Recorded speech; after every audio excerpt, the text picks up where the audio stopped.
Looks like a really good plan from where I'm standing, said Harry, grinning bleakly. They'll just have to stand back and let the dragons do their stuff. Right these dragons, said Sirius, speaking very quickly now. There's a way, Harry. Don't be tempted to try a stunning spell. Dragons are strong and too powerfully magical to be knocked out by a single stunner. You need about half a dozen wizards at a time to overcome a dragon. Yeah, I know, I just saw, said Harry. But you can do it alone, said Sirius. There is a way, and a simple spell's all you need. But Harry held up a hand to silence him, his heart suddenly pounding as though it would burst. He could hear footsteps coming down the spiral staircase behind him. Go, he hissed at Sirius. Go, there's someone coming.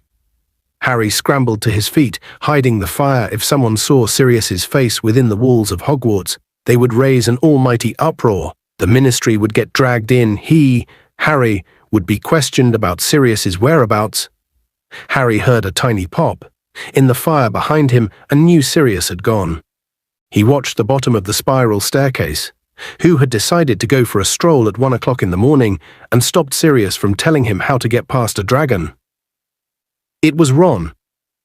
Dressed in his maroon paisley pajamas, Ron stopped dead facing Harry across the room and looked around. Who were you talking to? He said. What's that got to do with you? Harry snarled. What are you doing down here at this time of night? I just wondered where you. Ron broke off, shrugging. Nothing. I'm going back to bed.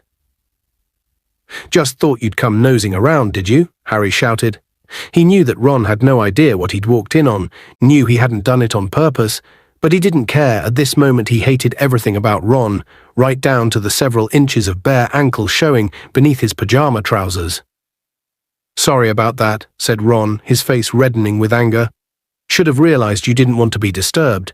I'll let you get on with practicing for your next interview in peace. Harry seized one of the Potter really stinks badges off the table and chucked it as hard as he could across the room. It hit Ron on the forehead and bounced off. There you go, Harry said. Something for you to wear on Tuesday. You might even have a scar now if you're lucky. That's what you want, isn't it? He strode across the room toward the stairs. He half expected Ron to stop him.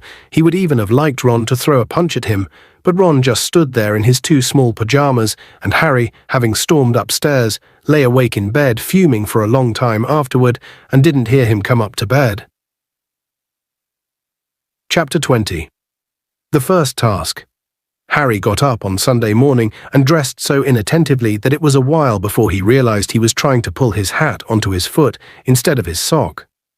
When he'd finally got all his clothes on the right parts of his body, he hurried off to find Hermione, locating her at the Gryffindor table in the Great Hall, where she was eating breakfast with Ginny. Feeling too queasy to eat, Harry waited until Hermione had swallowed her last spoonful of porridge, then dragged her out onto the grounds. There, he told her all about the dragons and about everything Sirius had said, while they took another long walk around the lake. Alarmed as she was by Sirius's warnings about Karkaroff, Hermione still thought that the dragons were the more pressing problem. Let's just try and keep you alive until Tuesday evening, she said desperately, and then we can worry about Karkaroff. They walked 3 times around the lake, trying all the way to think of a simple spell that would subdue a dragon. Nothing whatsoever occurred to them, so they retired to the library instead. Here, Harry pulled down every book he could find on dragons, and both of them set to work searching through the large pile. Talon Clipping by Charms Treating Scale Rot. This is no good. This is for nutters like Hagrid who want to keep them healthy. Dragons are extremely difficult to slay, owing to the ancient magic that imbues their thick hides, which none but the most powerful spells can penetrate. But Sirius said a simple one would do it. Let's try some simple spellbooks then, said Harry, throwing aside men who love dragons too much. He returned to the table with a pile of spellbooks, set them down, and began to flick through each in turn, Hermione whispering non-stop at his elbow. Well, there are switching spells, but what's the point of switching it? Unless you swapped its fangs for wine gums or something that would make it less dangerous. The trouble is, like that book said, not much is going to get through a dragon's hide.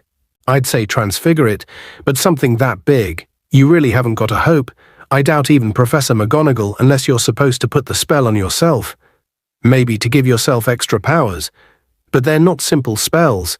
I mean, we haven't done any of those in class. I only know about them because I've been doing OUL practice papers. Hermione, Harry said through gritted teeth, will you shut up for a bit, please? I'm trying to concentrate. But all that happened when Hermione fell silent was that Harry's brain filled with a sort of blank buzzing, which didn't seem to allow room for concentration. He stared hopelessly down the index of basic hexes for the busy and vexed.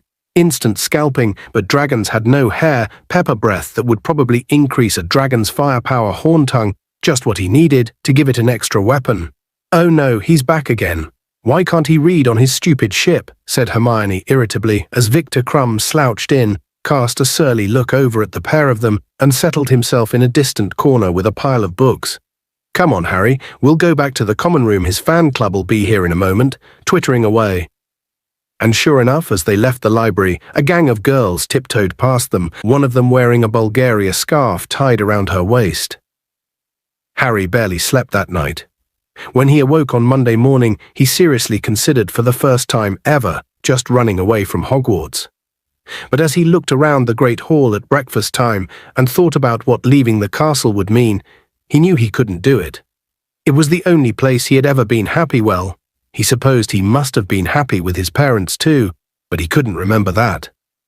Somehow, the knowledge that he would rather be here and facing a dragon than back on Privet Drive with Dudley was good to know. It made him feel slightly calmer. He finished his bacon with difficulty.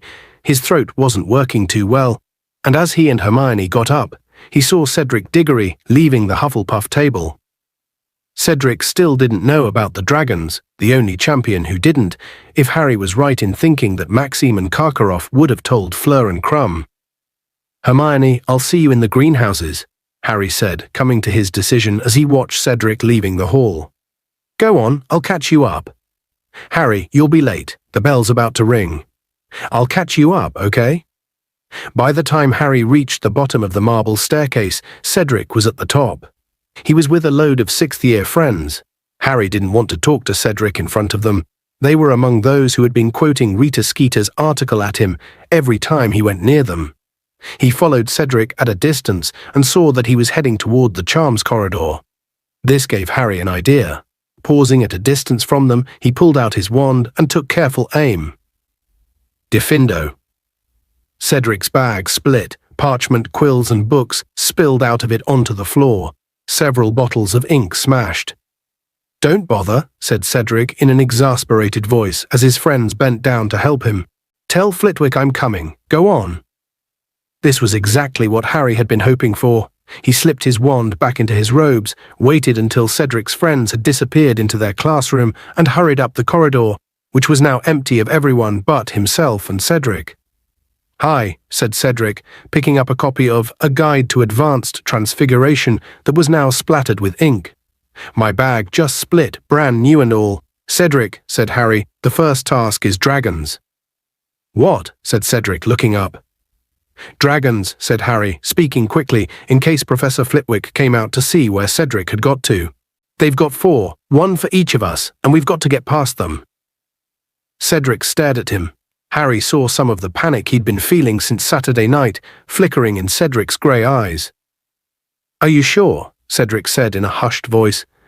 Dead sure, said Harry. I've seen them. But how did you find out? We're not supposed to know. Never mind, said Harry quickly. He knew Hagrid would be in trouble if he told the truth. But I'm not the only one who knows. Fleur and Crumb will know by now. Maxime and Karkaroff both saw the dragons too. Cedric straightened up, his arms full of inky quills, parchment and books, his ripped bag dangling off one shoulder. He stared at Harry, and there was a puzzled, almost suspicious look in his eyes. Why are you telling me? He asked. Harry looked at him in disbelief. He was sure Cedric wouldn't have asked that if he had seen the dragons himself. Harry wouldn't have let his worst enemy face those monsters unprepared well, perhaps Malfoy or Snape. It's just fair, isn't it? He said to Cedric. We all know now we're on an even footing, aren't we? Cedric was still looking at him in a slightly suspicious way when Harry heard a familiar clunking noise behind him. He turned around and saw Mad-Eye Moody emerging from a nearby classroom. "Come with me, Potter," he growled. "Diggory, off you go." Harry stared apprehensively at Moody.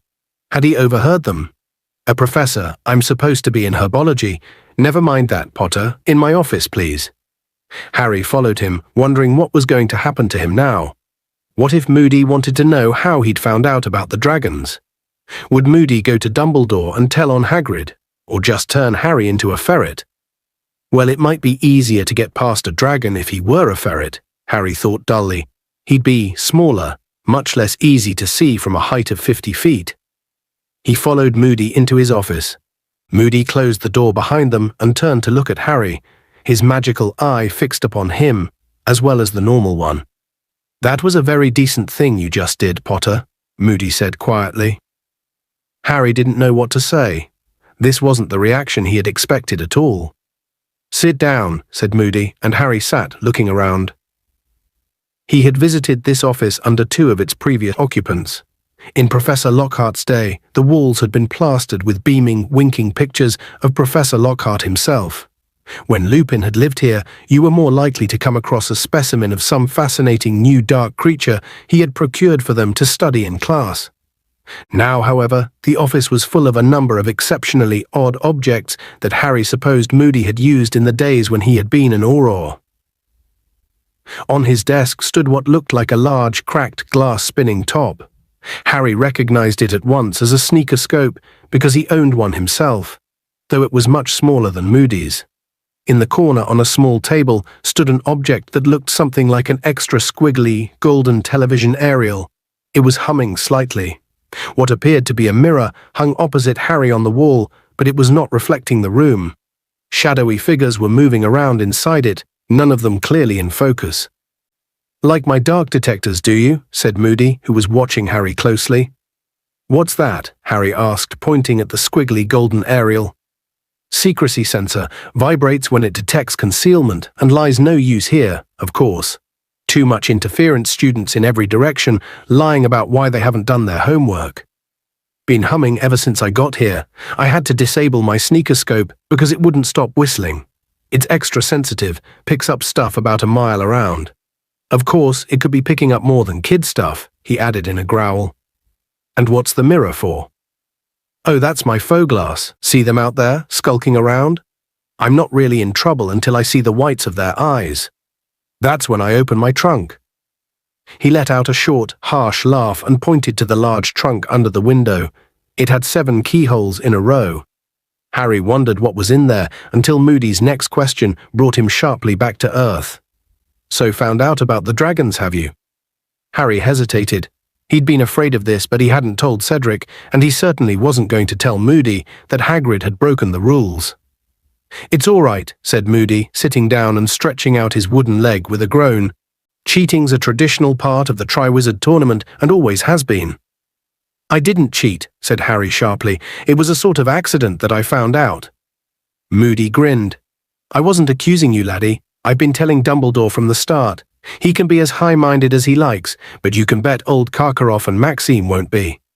They'll have told their champions everything they can. They want to win. They want to beat Dumbledore. They'd like to prove he's only human." Moody gave another harsh laugh, and his magical eye swiveled around so fast it made Harry feel queasy to watch it. "So got any ideas how you're going to get past your dragon yet?" said Moody. "No," said Harry. "Well, I'm not going to tell you," said Moody gruffly. "I don't show favoritism, me. I'm just going to give you some good, general advice. And the first bit is, play to your strengths." "I haven't got any," said Harry, before he could stop himself. "Excuse me," growled Moody. "You've got strengths if I say you've got them. Think now. What are you best at?" Harry tried to concentrate. What was he best at? Well, that was easy, really. "Quidditch," he said dully, "and a fat lot of help." "That's right," said Moody, staring at him very hard, his magical eye barely moving at all. "You're a damn good flyer from what I've heard." "Yeah, but Harry stared at him. "I'm not allowed a broom, I've only got my wand. My second piece of general advice," said Moody loudly, interrupting him, "is to use a nice, simple spell that will enable you to get what you need." Harry looked at him blankly. What did he need? "Come on, boy," whispered Moody. "Put them together. It's not that difficult." And it clicked. He was best at flying. He needed to pass the dragon in the air. For that, he needed his firebolt. And for his firebolt, he needed... "Hermione," Harry whispered when he had sped into the greenhouse 3 minutes later, uttering a hurried apology to Professor Sprout as he passed her. "Hermione, I need you to help me." "What do you think I've been trying to do, Harry?" she whispered back, her eyes round with anxiety over the top of the quivering flutterby bush she was pruning. "Hermione, I need to learn how to do a summoning charm properly by tomorrow afternoon." And so they practiced. They didn't have lunch, but headed for a free classroom where Harry tried with all his might to make various objects fly across the room toward him. He was still having problems. The books and quills kept losing heart halfway across the room and dropping like stones to the floor. "Concentrate, Harry, concentrate." "What do you think I'm trying to do?" said Harry angrily. "A great big dragon keeps popping up in my head for some reason." "Okay, try again."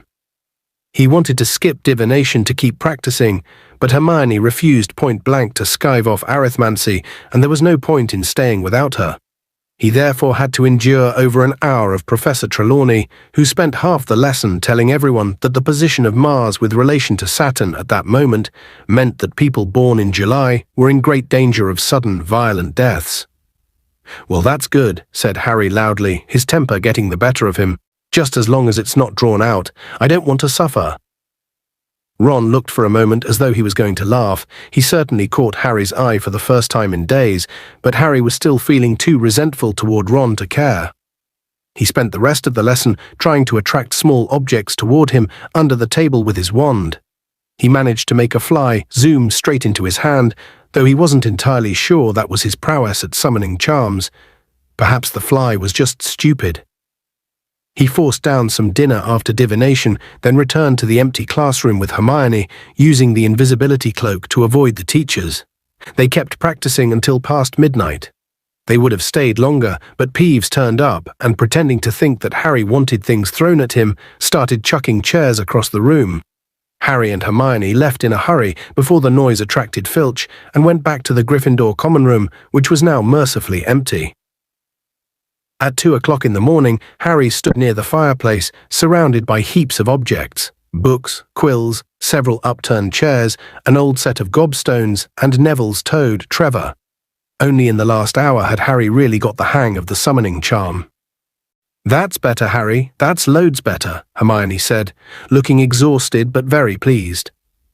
"Well, now we know what to do next time I can't manage a spell," Harry said, throwing a rune dictionary back to Hermione so he could try again. "Threaten me with a dragon. Right?" He raised his wand once more. "Accio Dictionary." The heavy book soared out of Hermione's hand, flew across the room, and Harry caught it. "Harry, I really think you've got it," said Hermione delightedly. "Just as long as it works tomorrow," Harry said. "The firebolt's going to be much farther away than the stuff in here. It's going to be in the castle, and I'm going to be out there on the grounds." "That doesn't matter," said Hermione firmly. "Just as long as you're concentrating really, really hard on it, it'll come. Harry, we'd better get some sleep, you're going to need it." Harry had been focusing so hard on learning the summoning charm that evening that some of his blind panic had left him. It returned in full measure, however, on the following morning. The atmosphere in the school was one of great tension and excitement. Lessons were to stop at midday, giving all the students time to get down to the dragon's enclosure, though. Of course, they didn't yet know what they would find there. Harry felt oddly separate from everyone around him, whether they were wishing him good luck or hissing, "We'll have a box of tissues ready, Potter," as he passed. It was a state of nervousness so advanced that he wondered whether he mightn't just lose his head when they tried to lead him out to his dragon and start trying to curse everyone in sight. Time was behaving in a more peculiar fashion than ever, rushing past in great dollops, so that one moment he seemed to be sitting down in his first lesson, History of Magic, and the next, walking into lunch, and then, where had the morning gone, the last of the dragon-free hours? Professor McGonagall was hurrying over to him in the Great Hall. Lots of people were watching. "Potter, the champions have to come down onto the grounds now. You have to get ready for your first task." "Okay," said Harry, standing up, his fork falling onto his plate with a clatter. Good luck, Harry, Hermione whispered. You'll be fine. Yeah, said Harry in a voice that was most unlike his own. He left the Great Hall with Professor McGonagall. She didn't seem herself either. In fact, she looked nearly as anxious as Hermione. As she walked him down the stone steps and out into the cold November afternoon, she put her hand on his shoulder. Now don't panic, she said. Just keep a cool head. We've got wizards standing by to control the situation if it gets out of hand. The main thing is just to do your best, and nobody will think any the worse of you. Are you all right? Yes, Harry heard himself say. Yes, I'm fine. She was leading him toward the place where the dragons were, around the edge of the forest, but when they approached the clump of trees behind which the enclosure would be clearly visible, Harry saw that a tent had been erected, its entrance facing them, screening the dragons from view. You're to go in here with the other champions, said Professor McGonagall in a rather shaky sort of voice, and wait for your turn, Potter. Mr. Bagman is in there. He'll be telling you the procedure. Good luck. Thanks, said Harry in a flat, distant voice. She left him at the entrance of the tent. Harry went inside. Fleur Delacour was sitting in a corner on a low wooden stool. She didn't look nearly as composed as usual, but rather pale and clammy. Victor Crumb looked even surlier than usual, which Harry supposed was his way of showing nerves. Cedric was pacing up and down. When Harry entered, Cedric gave him a small smile, which Harry returned, feeling the muscles in his face working rather hard, as though they had forgotten how to do it. Harry, goodo, said Bagman happily, looking around at him. Come in, make yourself at home. Bagman looked somehow like a slightly overblown cartoon figure, standing amid all the pale-faced champions. He was wearing his old wasp robes again. Well, now we're all here, time to fill you in, said Bagman brightly. When the audience has assembled, I'm going to be offering each of you this bag. He held up a small sack of purple silk and shook it at them, from which you will each select a small model of the thing you are about to face. There are different ear varieties, you see. And I have to tell you something else, too. Ah, yes. Your task is to collect the golden egg. Harry glanced around. Cedric had nodded once to show that he understood Bagman's words, and then started pacing around the tent again. He looked slightly green. Fleur Delacour and Crumb hadn't reacted at all. Perhaps they thought they might be sick if they opened their mouths. That was certainly how Harry felt. But they, at least, had volunteered for this. And in no time at all, hundreds upon hundreds of pairs of feet could be heard passing the tent, their owners talking excitedly, laughing, joking. Harry felt as separate from the crowd as though they were a different species. And then it seemed like about a second later to Harry Bagman was opening the neck of the purple silk sack. Ladies first, he said, offering it to Fleur Delacour. She put a shaking hand inside the bag and drew out a tiny, perfect model of a dragon. A Welsh green.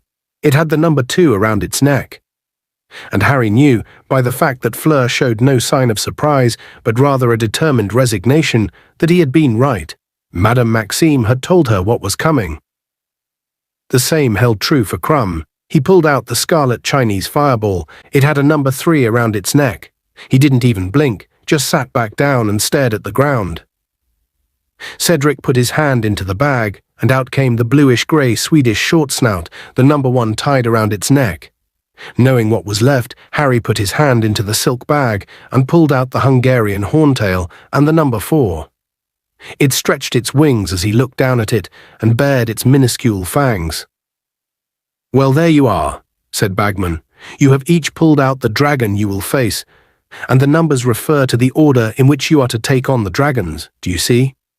Now, I'm going to have to leave you in a moment, because I'm commentating. Mr. Diggory, you're first. Just go out into the enclosure when you hear a whistle, all right? Now, Harry, could I have a quick word outside? Yes, said Harry blankly, and he got up and went out of the tent with Bagman, who walked him a short distance away into the trees, and then turned to him with a fatherly expression on his face. Feeling all right, Harry? Anything I can get you? What? Said Harry. No, nothing. Got a plan? Said Bagman, lowering his voice conspiratorially. Because I don't mind sharing a few pointers, if you'd like them. You know, I mean, Bagman continued, lowering his voice still further, you're the underdog here, Harry. Anything I can do to help? No, said Harry so quickly he knew he had sounded rude. No, I know what I'm going to do, thanks. Nobody would know, Harry, said Bagman, winking at him. No, I'm fine, said Harry, wondering why he kept telling people this and wondering whether he had ever been less fine. I've got a plan worked out. A whistle had blown somewhere. Good Lord, I've got to run, said Bagman in alarm, and he hurried off. Harry walked back to the tent and saw Cedric emerging from it, greener than ever. Harry tried to wish him luck as he walked past, but all that came out of his mouth was a sort of hoarse grunt. Harry went back inside to Fleur and Crumb. Seconds later they heard the roar of the crowd, which meant Cedric had entered the enclosure and was now face to face with the living counterpart of his model. It was worse than Harry could ever have imagined, sitting there and listening.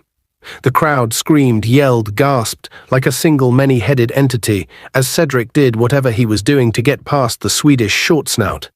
Crumb was still staring at the ground. Fleur had now taken to retracing Cedric's steps, around and around the tent. And Bagman's commentary made everything much, much worse. Horrible pictures formed in Harry's mind as he heard, "Ooh, narrow miss there, very narrow. He's taking risks, this one. Clever move, pity it didn't work." And then, after about 15 minutes, Harry heard the deafening roar that could mean only one thing. Cedric had gotten past his dragon and captured the golden egg. Very good indeed, Bagman was shouting, and now the marks from the judges. But he didn't shout out the marks. Harry supposed the judges were holding them up and showing them to the crowd. 1 down, 3 to go, Bagman yelled as the whistle blew again. Miss Delacour, if you please. Fleur was trembling from head to foot. Harry felt more warmly toward her than he had done so far as she left the tent, with her head held high and her hand clutching her wand. He and Crumb were left alone, at opposite sides of the tent, avoiding each other's gaze. The same process started again. Oh, I'm not sure that was wise, they could hear Bagman shouting gleefully. Oh, nearly. Careful now, good Lord, I thought she'd had it then. 10 minutes later, Harry heard the crowd erupt into applause once more. Fleur must have been successful too. A pause while Fleur's marks were being shown, more clapping, then, for the 3rd time, the whistle. And here comes Mr. Crumb, cried Bagman, and Crumb slouched out, leaving Harry quite alone. He felt much more aware of his body than usual, very aware of the way his heart was pumping fast, and his fingers tingling with fear, yet at the same time he seemed to be outside himself, seeing the walls of the tent and hearing the crowd as though from far away. Very daring, Bagman was yelling, and Harry heard the Chinese fireball emit a horrible, roaring shriek, while the crowd drew its collective breath. That's some nerve he's showing, and yes, he's got the egg. Applause shattered the wintry air like breaking glass. Crumb had finished it, would be Harry's turn any moment. He stood up, noticing dimly that his legs seemed to be made of marshmallow. He waited. And then he heard the whistle blow. He walked out through the entrance of the tent, the panic rising into a crescendo inside him. And now he was walking past the trees, through a gap in the enclosure fence. He saw everything in front of him, as though it was a very highly coloured dream. There were hundreds and hundreds of faces staring down at him from stands that had been magicked there since he'd last stood on this spot. And there was the horntail at the other end of the enclosure, crouched low over her clutch of eggs, her wings half furled, her evil yellow eyes upon him. A monstrous, scaly black lizard thrashing her spiked tail, leaving yard-long gouge marks in the hard ground. The crowd was making a great deal of noise, but whether friendly or not, Harry didn't know or care. It was time to do what he had to do to focus his mind, entirely and absolutely, upon the thing that was his only chance. He raised his wand. "Accio, firebolt," he shouted. Harry waited, every fibre of him hoping, praying. If it hadn't worked, if it wasn't coming, he seemed to be looking at everything around him through some sort of shimmering, transparent barrier, like a heat haze, which made the enclosure and the hundreds of faces around him swim strangely.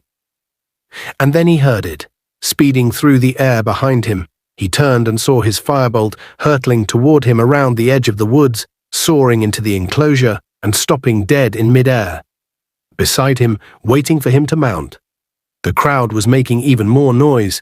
Bagman was shouting something, but Harry's ears were not working properly anymore. Listening wasn't important. He swung his leg over the broom and kicked off from the ground. And a second later, something miraculous happened. As he soared upward, as the wind rushed through his hair, as the crowd's faces became mere flesh-colored pinpricks below, and the horntail shrank to the size of a dog, he realized that he had left not only the ground behind, but also his fear. He was back where he belonged. This was just another Quidditch match. That was all just another Quidditch match, and that horntail was just another ugly opposing team. He looked down at the clutch of eggs and spotted the gold one gleaming against its cement-colored fellows, residing safely between the dragon's front legs. Okay, Harry told himself, diversionary tactics, let's go. He dived. The horntail's head followed him. He knew what it was going to do and pulled out of the dive just in time. A jet of fire had been released exactly where he would have been had he not swerved away, but Harry didn't care. That was no more than dodging a bludger. "Great Scott, he can fly!" yelled Bagman as the crowd shrieked and gasped. "Are you watching this, Mr. Crumb?" Harry soared higher in a circle. The horntail was still following his progress, its head revolving on its long neck. If he kept this up, it would be nicely dizzy, but better not push it too long, or it would be breathing fire again. Harry plummeted just as the horntail opened its mouth, but this time he was less lucky he missed the flames. But the tail came whipping up to meet him instead, and as he swerved to the left, one of the long spikes grazed his shoulder, ripping his robes. He could feel it stinging. He could hear screaming and groans from the crowd, but the cut didn't seem to be deep. Now he zoomed around the back of the horntail, and a possibility occurred to him. The horntail didn't seem to want to take off. She was too protective of her eggs. Though she writhed and twisted, furling and unfurling her wings and keeping those fearsome yellow eyes on Harry, she was afraid to move too far from them, but he had to persuade her to do it, or he'd never get near them. The trick was to do it carefully, gradually. He began to fly, first this way, then the other, not near enough to make her breathe fire to stave him off, but still posing a sufficient threat to ensure she kept her eyes on him. Her head swayed this way and that, watching him out of those vertical pupils, her fangs bared. He flew higher. The horntail's head rose with him, her neck now stretched to its fullest extent, still swaying, like a snake before its charmer. Harry rose a few more feet, and she let out a roar of exasperation. He was like a fly to her, a fly she was longing to swat. Her tail thrashed again, but he was too high to reach now. She shot fire into the air, which he dodged. Her jaws opened wide. "Come on," Harry hissed, swerving tantalizingly above her. "Come on, come and get me up, you get now." And then she reared, spreading her great black leathery wings at last, as wide as those of a small airplane, and Harry dived. Before the dragon knew what he had done, or where he had disappeared to, he was speeding toward the ground as fast as he could go, toward the eggs now unprotected by her clawed front legs. He had taken his hands off his firebolt, he had seized the golden egg. And with a huge spurt of speed, he was off. He was soaring out over the stands, the heavy egg safely under his uninjured arm, and it was as though somebody had just turned the volume back up for the first time. He became properly aware of the noise of the crowd, which was screaming and applauding as loudly as the Irish supporters at the World Cup. "Look at that," Bagman was yelling. "Will you look at that? Our youngest champion is quickest to get his egg. Well, this is going to shorten the odds on Mr. Potter." Harry saw the dragon keepers rushing forward to subdue the horntail, and over at the entrance to the enclosure, Professor McGonagall, Professor Moody, and Hagrid hurrying to meet him, all of them waving him toward them, their smiles evident even from this distance. He flew back over the stands, the noise of the crowd pounding his eardrums, and came in smoothly to land, his heart lighter than it had been in weeks. He had got through the first task. He had survived. "That was excellent, Potter," cried Professor McGonagall as he got off the firebolt, which from her was extravagant praise. He noticed that her hand shook as she pointed at his shoulder. "You'll need to see Madame Pumphrey before the judges give out your score. Over there, she's had to mop up Diggory already." "You did it, Harry," said Hagrid hoarsely. "You did it. and against the horntail and all, and you know Charlie said that was the worst. Thanks, Hagrid, said Harry loudly, so that Hagrid wouldn't blunder on and reveal that he had shown Harry the dragons beforehand. Professor Moody looked very pleased too. His magical eye was dancing in its socket. Nice and easy does the trick, Potter, he growled. Right then, Potter, the first aid tent, please, said Professor McGonagall. Harry walked out of the enclosure, still panting, and saw Madame Pomfrey standing at the mouth of a second tent, looking worried. Dragons, she said in a disgusted tone, pulling Harry inside. The tent was divided into cubicles. He could make out Cedric's shadow through the canvas, but Cedric didn't seem to be badly injured. He was sitting up at least. Madame Pomfrey examined Harry's shoulder, talking furiously all the while. Last year Dementors, this year dragons. What are they going to bring into this school next? You're very lucky this is quite shallow. It'll need cleaning before I heal it up, though. She cleaned the cut with a dab of some purple liquid that smoked and stung, but then poked his shoulder with her wand, and he felt it heal instantly. Now, just sit quietly for a minute. Sit, and then you can go and get your score. She bustled out of the tent, and he heard her go next door and say, How does it feel now, Diggory? Harry didn't want to sit still. He was too full of adrenaline. He got to his feet, wanting to see what was going on outside, but before he'd reached the mouth of the tent, two people had come darting inside Hermione, followed closely by Ron. Harry, you were brilliant, Hermione said squeakily. There were fingernail marks on her face where she had been clutching it in fear. You were amazing, you really were. But Harry was looking at Ron, who was very white and staring at Harry as though he were a ghost. Harry, he said very seriously, whoever put your name in that goblet, I reckon they're trying to do you in. It was as though the last few weeks had never happened, as though Harry were meeting Ron for the first time, right after he'd been made champion. Caught on, have you? Said Harry coldly. Took you long enough. Hermione stood nervously between them, looking from one to the other. Ron opened his mouth uncertainly. Harry knew Ron was about to apologize, and suddenly he found he didn't need to hear it. It's okay, he said, before Ron could get the words out. Forget it. No, said Ron, I shouldn't have. Forget it, Harry said. Ron grinned nervously at him, and Harry grinned back. Hermione burst into tears. There's nothing to cry about, Harry told her, bewildered. You two are so stupid, she shouted, stamping her foot on the ground, tears splashing down her front. Then, before either of them could stop her, she had given both of them a hug and dashed away, now positively howling. Barking mad, said Ron, shaking his head. Harry, come on, they'll be putting up your scores.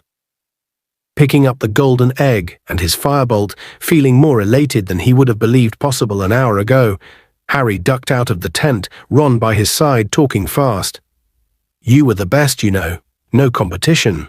Cedric did this weird thing where he transfigured a rock on the ground, turned it into a dog. He was trying to make the dragon go for the dog instead of him. Well, it was a pretty cool bit of transfiguration, and it sort of worked, because he did get the egg. But he got burned as well. The dragon changed its mind halfway through and decided it would rather have him than the Labrador. He only just got away. And that Fleur girl tried this sort of charm. I think she was trying to put it into a trance. Well, that kind of worked too. It went all sleepy. But then it snored, and this great jet of flame shot out, and her skirt caught fire. She put it out with a bit of water out of her wand. And Crumb, you won't believe this, but he didn't even think of flying. He was probably the best after you, though.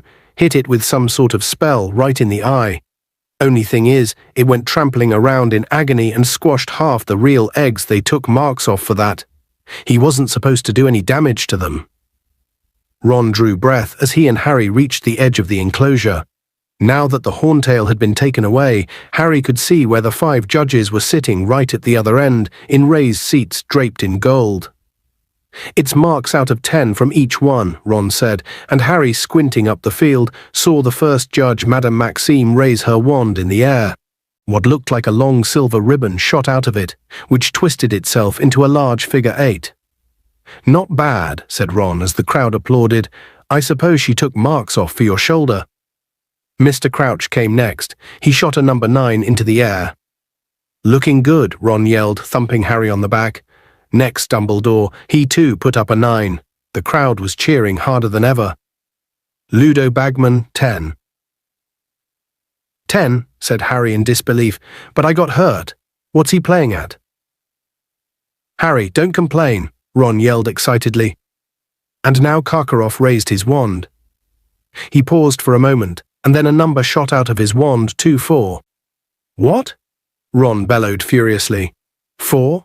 You lousy biased scumbag, you gave Crumb 10? But Harry didn't care. He wouldn't have cared if Karkaroff had given him 0. Ron's indignation on his behalf was worth about 100 points to him. He didn't tell Ron this, of course, but his heart felt lighter than air as he turned to leave the enclosure. And it wasn't just Ron, those weren't only Gryffindors cheering in the crowd. When it had come to it, when they had seen what he was facing, most of the school had been on his side as well as Cedric's. He didn't care about the Slytherins. He could stand whatever they threw at him now. You're tied in first place, Harry. You and Crumb, said Charlie Weasley, hurrying to meet them as they set off back toward the school. Listen, I've got to run. I've got to go and send Mom an owl. I swore I'd tell her what happened, but that was unbelievable. Oh yeah, and they told me to tell you you've got to hang around for a few more minutes. Bagman wants a word back in the champion's tent. Ron said he would wait, so Harry re-entered the tent, which somehow looked quite different now, friendly and welcoming. He thought back to how he'd felt while dodging the horntail and compared it to the long wait before he'd walked out to face it. There was no comparison. The wait had been immeasurably worse. Fleur, Cedric, and Crumb all came in together. One side of Cedric's face was covered in a thick orange paste, which was presumably mending his burn. He grinned at Harry when he saw him. Good one, Harry. And you, said Harry, grinning back. Well done, all of you, said Ludo Bagman, bouncing into the tent and looking as pleased as though he personally had just got past a dragon. Now, just a quick few words. You've got a nice long break before the second task, which will take place at 9:30 on the morning of February the 24th, but we're giving you something to think about in the meantime. If you look down at those golden eggs you're all holding, you will see that they open. See the hinges there. You need to solve the clue inside the egg because it will tell you what the second task is and enable you to prepare for it. All clear? Sure? Well, off you go then. Harry left the tent, rejoined Ron, and they started to walk back around the edge of the forest, talking hard. Harry wanted to hear what the other champions had done in more detail. Then, as they rounded the clump of trees behind which Harry had first heard the dragon's roar, a witch leapt out from behind them. It was Rita Skeeter. She was wearing acid green robes today. The quick quotes quill in her hand blended perfectly against them. Congratulations, Harry, she said, beaming at him. I wonder if you could give me a quick word. How you felt facing that dragon. How you feel now about the fairness of the scoring. Yeah, you can have a word, said Harry savagely. Goodbye. And he set off back to the castle with Ron. Chapter 21. The House Elf Liberation Front. Harry, Ron and Hermione went up to the owlery that evening to find Pigwidgeon so that Harry could send Sirius a letter telling him that he had managed to get past his dragon unscathed. On the way, Harry filled Ron in on everything Sirius had told him about Karkaroff. Though shocked at first to hear that Karkaroff had been a Death Eater, by the time they entered the owlery, Ron was saying that they ought to have suspected it all along. Fits, doesn't it? He said. Remember what Malfoy said on the train about his dad being friends with Karkaroff? Now we know where they knew each other. They were probably running around in masks together at the World Cup. I'll tell you one thing though, Harry. If it was Karkaroff who put your name in the goblet, he's going to be feeling really stupid now, isn't he? Didn't work, did it? You only got a scratch. Come here, I'll do it. Pigwidgeon was so overexcited at the idea of a delivery, he was flying around and around Harry's head, hooting incessantly. Ron snatched Pigwidgeon out of the air and held him still while Harry attached the letter to his leg. There's no way any of the other tasks are going to be that dangerous. How could they be? Ron went on as he carried Pigwidgeon to the window. You know what? I reckon you could win this tournament, Harry. I'm serious. Harry knew that Ron was only saying this to make up for his behavior of the last few weeks, but he appreciated it all the same. Hermione, however, leaned against the owlery wall, folded her arms and frowned at Ron. Harry's got a long way to go before he finishes this tournament, she said seriously. If that was the first task, I hate to think what's coming next. Right little ray of sunshine, aren't you? Said Ron. You and Professor Trelawney should get together sometime. He threw Pigwidgeon out of the window. Pigwidgeon plummeted 12 feet before managing to pull himself back up again. The letter attached to his leg was much longer and heavier than usual. Harry hadn't been able to resist giving Sirius a blow-by-blow account of exactly how he had swerved, circled and dodged the horntail. They watched Pigwidgeon disappear into the darkness, and then Ron said, "Well, we'd better get downstairs for your surprise party." Harry, Fred and George should have nicked enough food from the kitchens by now. Sure enough, when they entered the Gryffindor common room, it exploded with cheers and yells again. There were mountains of cakes and flagons of pumpkin juice and butterbeer on every surface. Lee Jordan had let off some filibusters fireworks so that the air was thick with stars and sparks. And Dean Thomas, who was very good at drawing, had put up some impressive new banners, most of which depicted Harry zooming around the horntail's head on his firebolt, though a couple showed Cedric with his head on fire. Harry helped himself to food. He had almost forgotten what it was like to feel properly hungry and sat down with Ron and Hermione. He couldn't believe how happy he felt. He had Ron back on his side. He'd gotten through the first task, and he wouldn't have to face the second one for 3 months. "Blimey, this is heavy," said Lee Jordan, picking up the golden egg, which Harry had left on a table, and weighing it in his hands. "Open it, Harry. Go on. Let's just see what's inside it." "He's supposed to work out the clue on his own," Hermione said swiftly. "It's in the tournament rules." "I was supposed to work out how to get past the dragon on my own too," Harry muttered, so only Hermione could hear him, and she grinned rather guiltily. "Yeah, go on, Harry, open it," several people echoed. Lee passed Harry the egg, and Harry dug his fingernails into the groove that ran all the way around it and prized it open. It was hollow and completely empty, but the moment Harry opened it, the most horrible noise, a loud and screechy wailing, filled the room. The nearest thing to it Harry had ever heard was the ghost orchestra at nearly headless Nick's Death Day party, who had all been playing the musical Saw. "Shut it," Fred bellowed, his hands over his ears. "What was that?" said Seamus Finnegan, staring at the egg as Harry slammed it shut again. "Sounded like a banshee. Maybe you've got to get past one of those next, Harry." "It was someone being tortured," said Neville, who had gone very white and spilled sausage rolls all over the floor. "You're going to have to fight the Cruciatus curse." "Don't be a prat, Neville. That's illegal," said George. "They wouldn't use the Cruciatus curse on the champions." "I thought it sounded a bit like Percy singing, 'Maybe you've got to attack him while he's in the shower, Harry.'" "Want a jam tart, Hermione?" said Fred. Hermione looked doubtfully at the plate he was offering her. Fred grinned. "It's all right," he said. "I haven't done anything to them. It's the custard creams you've got to watch." Neville, who had just bitten into a custard cream, choked and spat it out. Fred laughed. "Just my little joke, Neville." Hermione took a jam tart. Then she said, "Did you get all this from the kitchens, Fred?" "Yep," said Fred, grinning at her. He put on a high-pitched squeak and imitated a house elf. "Anything we can get you, sir, anything at all. They're dead helpful get me a roast ox if I said I was peckish." "How do you get in there?" Hermione said in an innocently casual sort of voice. "Easy," said Fred, "concealed door behind a painting of a bowl of fruit. Just tickle the pear, and it giggles." And he stopped and looked suspiciously at her. "Why?" "Nothing," said Hermione quickly. "Going to try and lead the house elves out on strike now, are you?" said George. "Going to give up all the leaflet stuff and try and stir them up into rebellion?" Several people chortled. Hermione didn't answer. "Don't you go upsetting them and telling them they've got to take clothes and salaries," said Fred warningly. "You'll put them off their cooking." Just then, Neville caused a slight diversion by turning into a large canary. "Oh, sorry, Neville," Fred shouted over all the laughter. "I forgot it was the custard creams we hexed." Within a minute, however, Neville had molted, and once his feathers had fallen off, he reappeared looking entirely normal.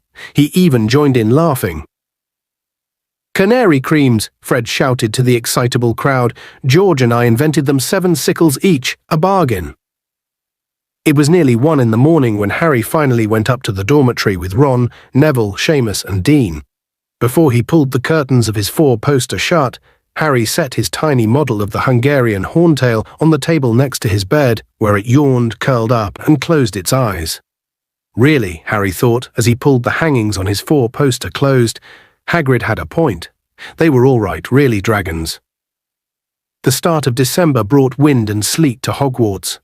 Drafty though the castle always was in winter, Harry was glad of its fires and thick walls every time he passed the Durmstrang ship on the lake, which was pitching in the high winds, its black sails billowing against the dark skies. He thought the Beauxbatons caravan was likely to be pretty chilly too. Hagrid, he noticed, was keeping Madame Maxime's horses well provided with their preferred drink of single malt whiskey. The fumes wafting from the trough in the corner of their paddock was enough to make the entire Care of Magical Creatures class lightheaded. This was unhelpful, as they were still tending the horrible Scroots and needed their wits about them. "I'm not sure whether they hibernate or not," Hagrid told the shivering class in the windy pumpkin patch next lesson. "Thought we'd just try and see if they fancied a kip. We'll just settle them down in these boxes." There were now only 10 Scroots left. Apparently their desire to kill one another had not been exorcised out of them. Each of them was now approaching 6 feet in length. Their thick grey armour, their powerful scuttling legs, their fire-blasting ends, their stings and their suckers, combined to make the Scroots the most repulsive things Harry had ever seen. The class looked dispiritedly at the enormous boxes Hagrid had brought out, all lined with pillows and fluffy blankets. "We'll just lead 'em in here," Hagrid said, "and put the lids on and we'll see what happens."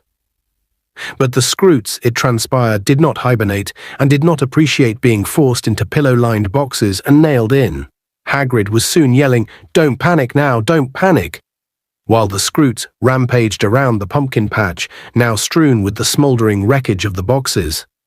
Most of the class, Malfoy, Crabbe and Goyle in the lead, had fled into Hagrid's cabin through the back door and barricaded themselves in. Harry, Ron and Hermione, however, were among those who remained outside, trying to help Hagrid. Together they managed to restrain and tie up 9 of the Scroots, though at the cost of numerous burns and cuts. Finally, only 1 Scroot was left. "Don't frighten him now," Hagrid shouted as Ron and Harry used their wands to shoot jets of fiery sparks at the Scroot, which was advancing menacingly on them, its sting arched, quivering over its back. "Just try and slip the rope round his sting, so he won't hurt any of the others." "Yeah, we wouldn't want that," Ron shouted angrily as he and Harry backed into the wall of Hagrid's cabin, still holding the Scroot off with their sparks. Well, this does look like fun." Rita Skeeter was leaning on Hagrid's garden fence, looking in at the mayhem. She was wearing a thick magenta cloak with a furry purple collar today, and her crocodile skin handbag was over her arm. Hagrid launched himself forward on top of the Scroot that was cornering Harry and Ron and flattened it. A blast of fire shot out of its end, withering the pumpkin plants nearby. "Who are you?" Hagrid asked Rita Skeeter as he slipped a loop of rope around the Scroot's sting and tightened it. "Rita Skeeter, Daily Prophet reporter," Rita replied, beaming at him. Her gold teeth glinted. "Thought Dumbledore said you weren't allowed inside the school anymore," said Hagrid, frowning slightly as he got off the slightly squashed Scroot and started tugging it over to its fellows. Rita acted as though she hadn't heard what Hagrid had said. "What are these fascinating creatures called?" she asked, beaming still more widely. "Blast-ended Scroots," grunted Hagrid. "Really?" said Rita, apparently full of lively interest. "I've never heard of them before. Where do they come from?" Harry noticed a dull red flush rising up out of Hagrid's wild black beard, and his heart sank. Where had Hagrid got the Scroots from? Hermione, who seemed to be thinking along these lines, said quickly, "They're very interesting, aren't they?" "Aren't they, Harry?" "What?" "Oh yeah, ouch, interesting," said Harry as she stepped on his foot. "Ah, you're here, Harry," said Rita Skeeter as she looked around. "So you like Care of Magical Creatures, do you? One of your favourite lessons?" "Yes," said Harry stoutly. Hagrid beamed at him. "Lovely," said Rita. "Really lovely. Been teaching long?" she added to Hagrid. Harry noticed her eyes travel over Dean, who had a nasty cut across one cheek, Lavender, whose robes were badly singed, Seamus, who was nursing several burnt fingers, and then to the cabin windows where most of the class stood, their noses pressed against the glass, waiting to see if the coast was clear. "This is only me, second year," said Hagrid. "Lovely, I don't suppose you'd like to give an interview, would you? Share some of your experience of magical creatures. The Prophet does a zoological column every Wednesday, as I'm sure you know. We could feature these, bang-ended scoots." "Blast-ended scroots," Hagrid said eagerly. Yeah, why not?" Harry had a very bad feeling about this, but there was no way of communicating it to Hagrid without Rita Skeeter seeing, so he had to stand and watch in silence as Hagrid and Rita Skeeter made arrangements to meet in the Three Broomsticks for a good long interview later that week. Then the bell rang up at the castle, signalling the end of the lesson. "Well, goodbye, Harry," Rita Skeeter called merrily to him as he set off with Ron and Hermione. "Until Friday night then, Hagrid." "She'll twist everything he says," Harry said under his breath.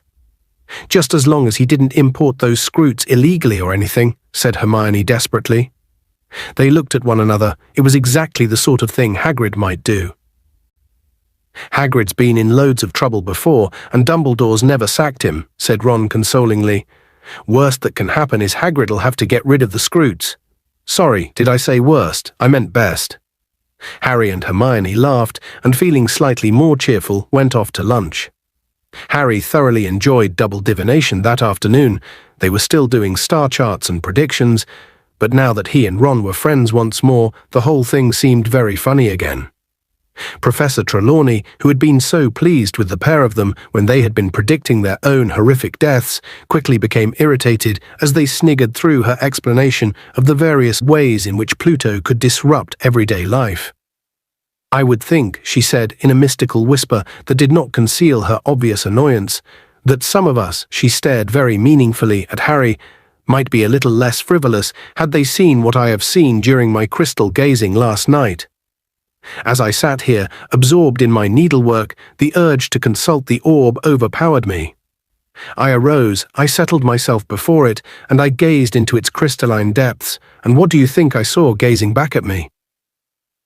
"An ugly old bat in outsized specs," Ron muttered under his breath. Harry fought hard to keep his face straight. "Death, my dears." Parvati and Lavender both put their hands over their mouths, looking horrified. "Yes," said Professor Trelawney, nodding impressively. "It comes, ever closer. It circles overhead like a vulture, ever lower over the castle." She stared pointedly at Harry, who yawned very widely and obviously. "It'd be a bit more impressive if she hadn't done it about 80 times before," Harry said as they finally regained the fresh air of the staircase beneath Professor Trelawney's room. "But if I'd drop dead every time she's told me I'm going to, I'd be a medical miracle."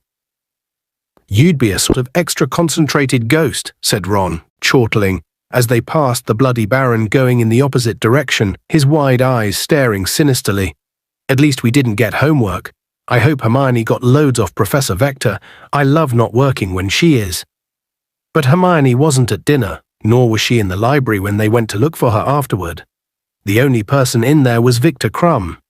Ron hovered behind the bookshelves for a while, watching Crumb debating in whispers with Harry whether he should ask for an autograph, but then Ron realized that 6 or 7 girls were lurking in the next row of books, debating exactly the same thing, and he lost his enthusiasm for the idea. "Wonder where she's got to," Ron said as he and Harry went back to Gryffindor Tower. "Dunno, Balderdash."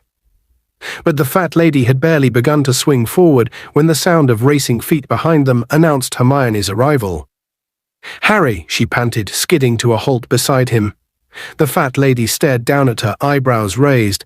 "Harry, you've got to come. You've got to come. The most amazing things happen, please." She seized Harry's arm and started to try to drag him back along the corridor. "What's the matter?" Harry said.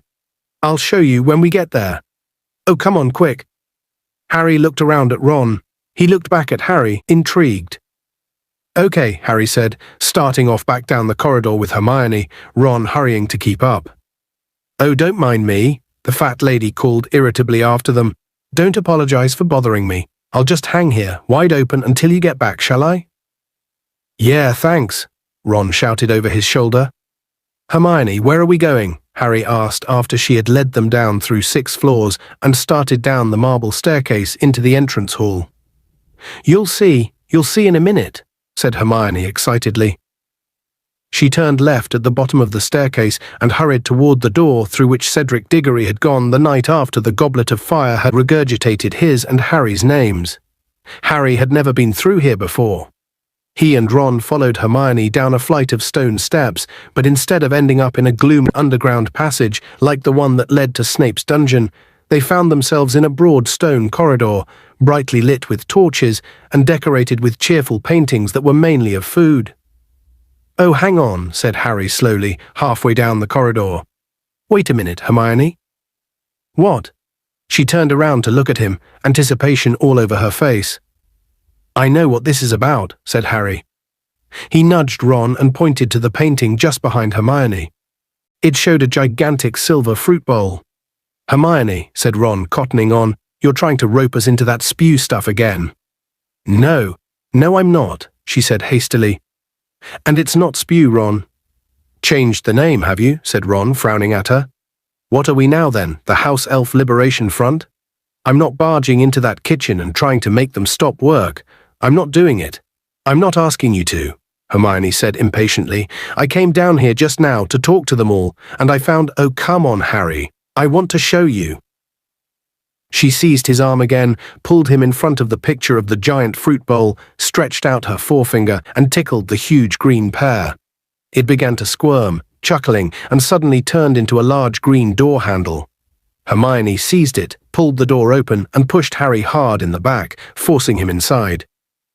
He had one brief glimpse of an enormous, high-ceilinged room, large as the great hall above it, with mounds of glittering brass pots and pans heaped around the stone walls, and a great brick fireplace at the other end, when something small hurtled toward him from the middle of the room, squealing, "Harry Potter, sir! Harry Potter!" Next second, all the wind had been knocked out of him as the squealing elf hit him hard in the midriff, hugging him so tightly he thought his ribs would break. "Dobby?" Harry gasped. "It is Dobby, sir, it is," squealed the voice from somewhere around his navel. "Dobby has been hoping and hoping to see Harry Potter, sir, and Harry Potter has come to see him, sir." Dobby let go and stepped back a few paces, beaming up at Harry, his enormous green tennis ball-shaped eyes brimming with tears of happiness. He looked almost exactly as Harry remembered him. The pencil-shaped nose, the bat-like ears, the long fingers and feet, all except the clothes, which were very different. When Dobby had worked for the Malfoys, he had always worn the same filthy old pillowcase. Now, however, he was wearing the strangest assortment of garments Harry had ever seen. He had done an even worse job of dressing himself than the wizards at the World Cup. He was wearing a tea cozy for a hat, on which he had pinned a number of bright badges, a tie patterned with horseshoes over a bare chest, a pair of what looked like children's soccer shorts, and odd socks. One of these, Harry saw, was the black one Harry had removed from his own foot and tricked Mr. Malfoy into giving Dobby, thereby setting Dobby free. The other was covered in pink and orange stripes. "Dobby, what are you doing here?" Harry said in amazement. "Dobby has come to work at Hogwarts, sir," Dobby squealed excitedly. "Professor Dumbledore gave Dobby and Winky jobs, sir." "Winky?" said Harry. "She's here too." "Yes, sir, yes," said Dobby, and he seized Harry's hand and pulled him off into the kitchen between the 4 long wooden tables that stood there. Each of these tables, Harry noticed as he passed them, was positioned exactly beneath the 4 house tables above in the Great Hall. At the moment, they were clear of food, dinner having finished, but he supposed that an hour ago they had been laden with dishes that were then sent up through the ceiling to their counterparts above. At least 100 little elves were standing around the kitchen, beaming, bowing and curtsying as Dobby led Harry past them. They were all wearing the same uniform, a tea towel stamped with the Hogwarts crest and tied as Winky's had been, like a toga. Dobby stopped in front of the brick fireplace and pointed. "Winky, sir," he said. Winky was sitting on a stool by the fire. Unlike Dobby, she had obviously not foraged for clothes. She was wearing a neat little skirt and blouse with a matching blue hat, which had holes in it for her large ears. However, while every one of Dobby's strange collection of garments was so clean and well cared for that it looked brand new, Winky was plainly not taking care of her clothes at all. There were soup stains all down her blouse and a burn in her skirt. "Hello, Winky," said Harry. Winky's lip quivered. Then she burst into tears, which spilled out of her great brown eyes and splashed down her front, just as they had done at the Quidditch World Cup. "Oh dear," said Hermione. She and Ron had followed Harry and Dobby to the end of the kitchen. "Winky, don't cry, please don't." But Winky cried harder than ever. Dobby, on the other hand, beamed up at Harry. "Would Harry Potter like a cup of tea?" he squeaked loudly over Winky's sobs. Yeah, okay," said Harry. Instantly about 6 house elves came trotting up behind him, bearing a large silver tray laden with a teapot, cups for Harry, Ron and Hermione, a milk jug and a large plate of biscuits. "Good service," Ron said in an impressed voice. Hermione frowned at him, but the elves all looked delighted. They bowed very low and retreated. "How long have you been here, Dobby?" Harry asked, as Dobby handed around the tea. "Only a week, Harry Potter, sir," said Dobby happily. "Dobby came to see Professor Dumbledore, sir. You see, sir, it is very difficult for a house elf who has been dismissed to get a new position, sir. Very difficult indeed." At this, Winky howled even harder, her squashed tomato of a nose dribbling all down her front, though she made no effort to stem the flow. "Dobby has travelled the country for 2 whole years, sir, trying to find work," Dobby squeaked. "But Dobby hasn't found work, sir, because Dobby wants paying now." The house elves all around the kitchen, who had been listening and watching with interest, all looked away at these words, as though Dobby had said something rude and embarrassing. Hermione, however, said, "Good for you, Dobby." "Thank you, miss," said Dobby, grinning toothily at her. "But most wizards doesn't want a house elf who wants paying, miss." "That's not the point of a house elf," they says, and they slammed the door in Dobby's face. "Dobby likes work, but he wants to wear clothes and he wants to be paid, Harry Potter. Dobby likes being free."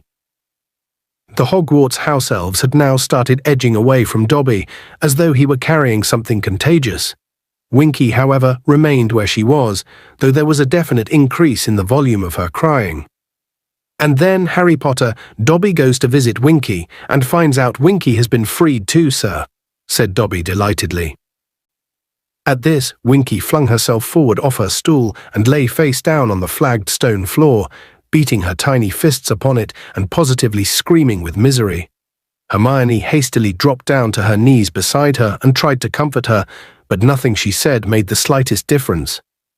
Dobby continued with his story, shouting shrilly over Winky's screeches. "And then Dobby had the idea, Harry Potter, sir. Why doesn't Dobby and Winky find work together?" Dobby says.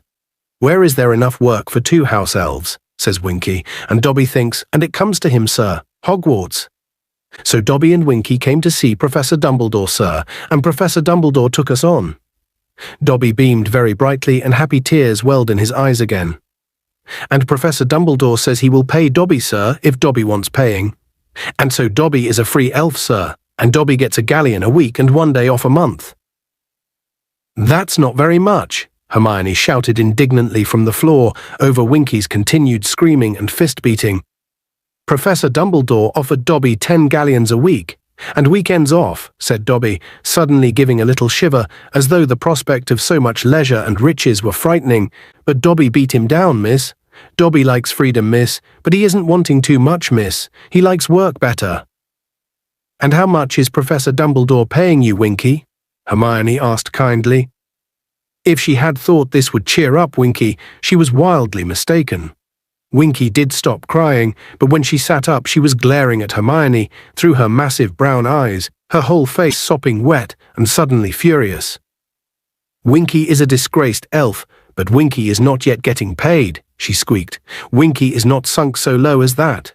Winky is properly ashamed of being freed." "Ashamed?" said Hermione blankly. "But Winky, come on, it's Mr. Crouch who should be ashamed, not you. You didn't do anything wrong. He was really horrible to you."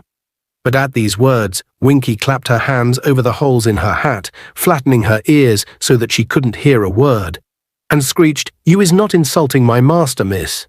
You is not insulting Mr. Crouch. Mr. Crouch is a good wizard, miss. Mr. Crouch is right to sack bad Winky. Winky is having trouble adjusting, Harry Potter, squeaked Dobby confidentially. Winky forgets she is not bound to Mr. Crouch anymore. She is allowed to speak her mind now, but she won't do it. Can't house elves speak their minds about their masters then? Harry asked. Oh no, sir. No, said Dobby, looking suddenly serious. 'Tis part of the house elf's enslavement, sir. We keeps their secrets and our silence, sir. We upholds the family's honour, and we never speaks ill of them, though Professor Dumbledore told Dobby he does not insist upon this. Professor Dumbledore said we is free to... Dobby looked suddenly nervous and beckoned Harry closer. Harry bent forward. Dobby whispered, He said we is free to call him a balmy old codger if we like, sir. Dobby gave a frightened sort of giggle. But Dobby is not wanting to, Harry Potter, he said, talking normally again and shaking his head so that his ears flapped. Dobby likes Professor Dumbledore very much, sir, and is proud to keep his secrets and our silence for him. But you can say what you like about the Malfoys now, Harry asked him, grinning. A slightly fearful look came into Dobby's immense eyes. Dobby could, he said doubtfully. He squared his small shoulders. Dobby could tell Harry Potter that his old masters were bad dark wizards. Dobby stood for a moment, quivering all over, horror-struck by his own daring. Then he rushed over to the nearest table and began banging his head on it very hard, squealing, Bad Dobby, bad Dobby. Harry seized Dobby by the back of his tie and pulled him away from the table. Thank you, Harry Potter, thank you, said Dobby breathlessly, rubbing his head. You just need a bit of practice, Harry said.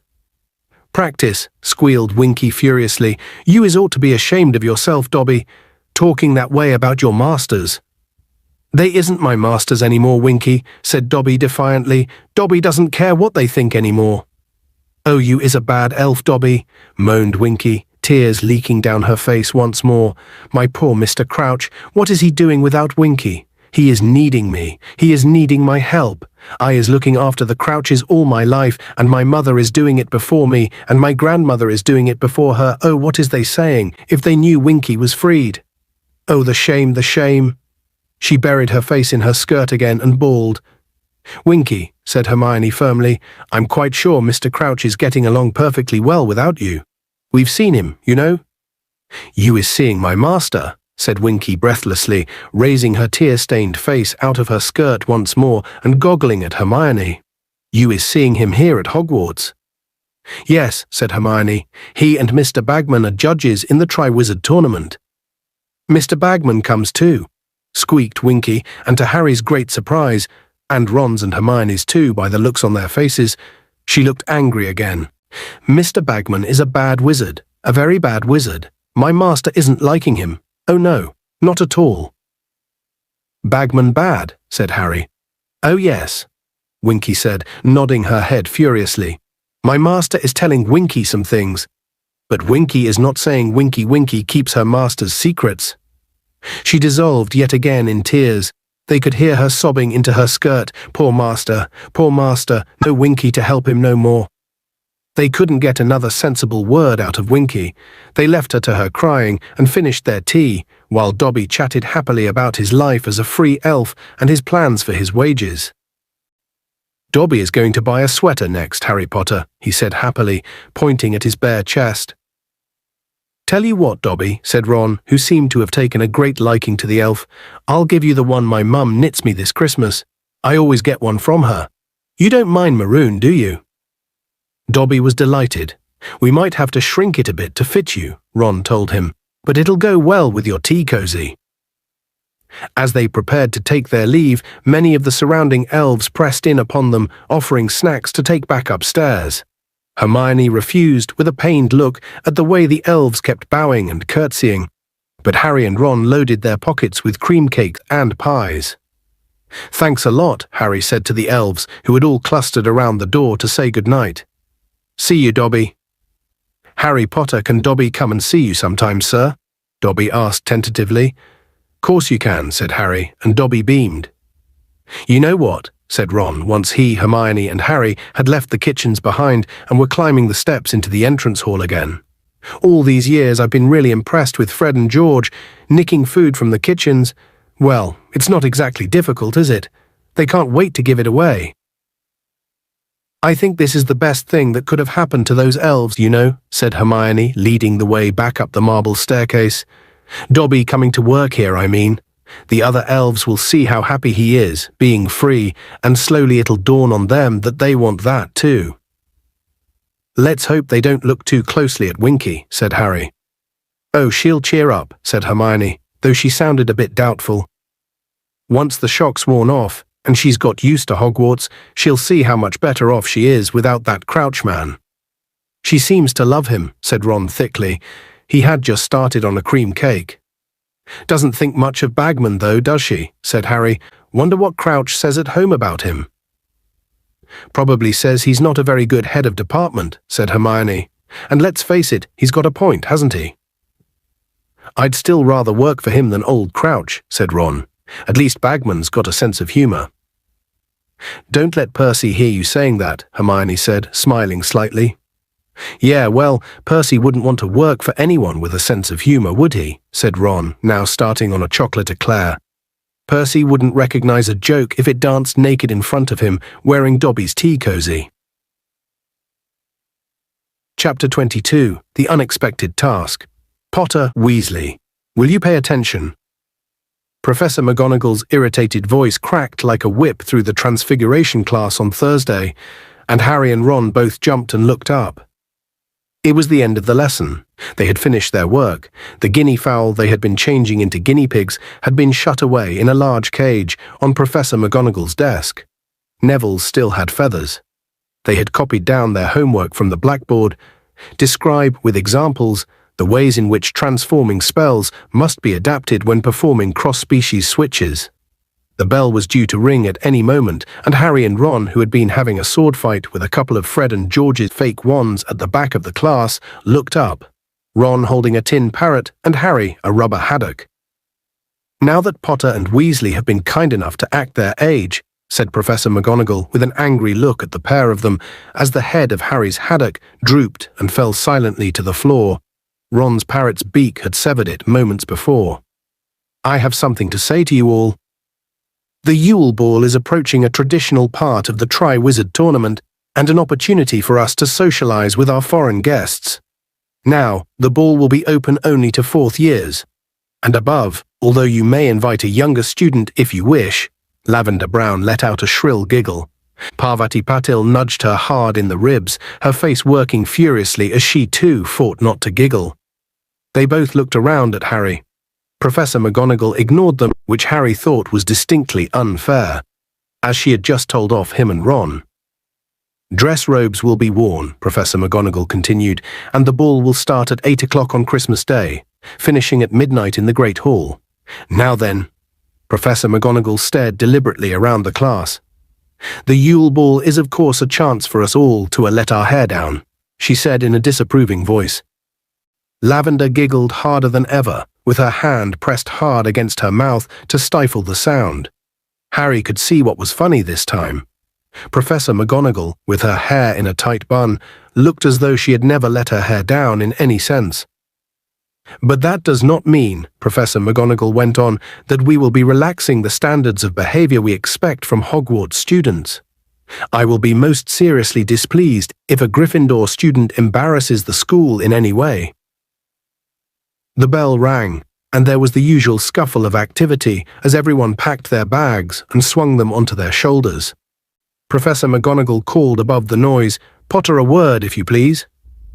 Assuming this had something to do with his headless rubber haddock, Harry proceeded gloomily to the teacher's desk. Professor McGonagall waited until the rest of the class had gone, and then said, "Potter, the champions and their partners." "What partners?" said Harry. Professor McGonagall looked suspiciously at him, as though she thought he was trying to be funny. "Your partners for the Yule Ball, Potter," she said coldly. "Your dance partners." Harry's insides seemed to curl up and shrivel. "Dance partners?" He felt himself going red. "I don't dance," he said quickly. "Oh yes, you do," said Professor McGonagall irritably. "That's what I'm telling you. Traditionally, the champions and their partners open the ball." Harry had a sudden mental image of himself in a top hat and tails, accompanied by a girl in the sort of frilly dress Aunt Petunia always wore to Uncle Vernon's work parties. "I'm not dancing," he said. "It is traditional," said Professor McGonagall firmly. "You are a Hogwarts champion, and you will do what is expected of you as a representative of the school. So make sure you get yourself a partner, Potter." "But I don't—" "You heard me, Potter," said Professor McGonagall in a very final sort of way. A week ago, Harry would have said finding a partner for a dance would be a cinch compared to taking on a Hungarian horntail, but now that he had done the latter and was facing the prospect of asking a girl to the ball, he thought he'd rather have another round with the dragon. Harry had never known so many people to put their names down to stay at Hogwarts for Christmas. He always did, of course, because the alternative was usually going back to Privet Drive, but he had always been very much in the minority before now. This year, however, everyone in the fourth year and above seemed to be staying, and they all seemed to Harry to be obsessed with the coming ball, or at least all the girls were, and it was amazing how many girls Hogwarts suddenly seemed to hold. He had never quite noticed that before. Girls giggling and whispering in the corridors, girls shrieking with laughter as boys passed them, girls excitedly comparing notes on what they were going to wear on Christmas night. "Why do they have to move in packs?" Harry asked Ron as a dozen or so girls walked past them, sniggering and staring at Harry. "How are you supposed to get one on their own to ask them?" "Lasso one," Ron suggested. "Got any idea who you're going to try?" Harry didn't answer. He knew perfectly well whom he'd like to ask, but working up the nerve was something else. Cho was a year older than he was. She was very pretty. She was a very good Quidditch player, and she was also very popular. Ron seemed to know what was going on inside Harry's head. "Listen, you're not going to have any trouble. You're a champion. You've just beaten a Hungarian horntail. I bet they'll be queuing up to go with you." In tribute to their recently repaired friendship, Ron had kept the bitterness in his voice to a bare minimum. Moreover, to Harry's amazement, he turned out to be quite right. A curly-haired third-year Hufflepuff girl, to whom Harry had never spoken in his life, asked him to go to the ball with her the very next day. Harry was so taken aback, he said no, before he'd even stopped to consider the matter. The girl walked off looking rather hurt, and Harry had to endure Dean's, Seamus's, and Ron's taunts about her all through History of Magic. The following day, two more girls asked him, a second year and, to his horror, a fifth year, who looked as though she might knock him out if he refused. "She was quite good-looking," said Ron fairly, after he'd stopped laughing. "She was a foot taller than me," said Harry, still unnerved. "Imagine what I'd look like trying to dance with her." Hermione's words about Crumb kept coming back to him. They only like him because he's famous. Harry doubted very much if any of the girls who had asked to be his partner so far would have wanted to go to the ball with him if he hadn't been a school champion. Then he wondered if this would bother him if Cho asked him. On the whole, Harry had to admit that even with the embarrassing prospect of opening the ball before him, life had definitely improved since he had got through the first task. He wasn't attracting nearly as much unpleasantness in the corridors anymore, which he suspected had a lot to do with Cedric. He had an idea Cedric might have told the Hufflepuffs to leave Harry alone, in gratitude for Harry's tip-off about the dragons. There seemed to be fewer support Cedric Diggory badges around too. Draco Malfoy, of course, was still quoting Rita Skeeter's article to him at every possible opportunity, but he was getting fewer and fewer laughs out of it, and just to heighten Harry's feeling of well-being, no story about Hagrid had appeared in the Daily Prophet. "She didn't seem very interested in magical creatures, to tell you the truth," Hagrid said when Harry, Ron and Hermione asked him how his interview with Rita Skeeter had gone during the last Care of Magical Creatures lesson of the term. To their very great relief, Hagrid had given up on direct contact with the Scroots now, and they were merely sheltering behind his cabin today, sitting at a trestle table and preparing a fresh selection of food with which to tempt the Scroots. "She just wanted me to talk about you, Harry," Hagrid continued in a low voice. "Well, I told her we'd been friends since I went to fetch Yer from the Dursleys. Never had to tell him off in 4 years, she said. Never played you up in lessons, has he?" I told her no, and she didn't seem happy at all. "You'd think she wanted me to say you were horrible, Harry." "Course she did," said Harry, throwing lumps of dragon liver into a large metal bowl and picking up his knife to cut some more. "She can't keep writing about what a tragic little hero I am. It'll get boring." She wants a new angle, Hagrid, said Ron wisely as he shelled salamander eggs. You were supposed to say Harry's a mad delinquent. But he's not, said Hagrid, looking genuinely shocked. She should have interviewed Snape, said Harry grimly. He'd give her the goods on me any day. Potter has been crossing lines ever since he first arrived at this school. Said that, did he? Said Hagrid, while Ron and Hermione laughed. Well, you might have bent a few rules, Harry, but you're all right, really, aren't you? Cheers, Hagrid, said Harry, grinning. You coming to this ball thing on Christmas Day, Hagrid, said Ron. Though I might look in on it, yeah, said Hagrid gruffly. Should be a good do, I reckon. You'll be opening the dancing, won't you, Harry? Who you taking? No one yet, said Harry, feeling himself going red again. Hagrid didn't pursue the subject. The last week of term became increasingly boisterous as it progressed. Rumours about the Yule Ball were flying everywhere, though Harry didn't believe half of them, for instance, that Dumbledore had bought 800 barrels of mulled mead from Madame Rosmerta. It seemed to be fact, however, that he had booked the Weird Sisters. Exactly who or what the Weird Sisters were, Harry didn't know, never having had access to a wizard's wireless, but he deduced from the wild excitement of those who had grown up listening to the WWN Wizarding Wireless Network that they were a very famous musical group. Some of the teachers, like little Professor Flitwick, gave up trying to teach them much when their minds were so clearly elsewhere. He allowed them to play games in his lesson on Wednesday, and spent most of it talking to Harry about the perfect summoning charm Harry had used during the first task of the Triwizard Tournament. Other teachers were not so generous. Nothing would ever deflect Professor Binns, for example, from ploughing on through his notes on goblin rebellions. As Binns hadn't let his own death stand in the way of continuing to teach, they supposed a small thing like Christmas wasn't going to put him off. It was amazing how he could make even bloody and vicious goblin riots sound as boring as Percy's Cauldron Bottom report. Professors McGonagall and Moody kept them working until the very last second of their classes too. And Snape, of course, would no sooner let them play games in class than adopt Harry. Staring nastily around at them all, he informed them that he would be testing them on poison antidotes during the last lesson of the term.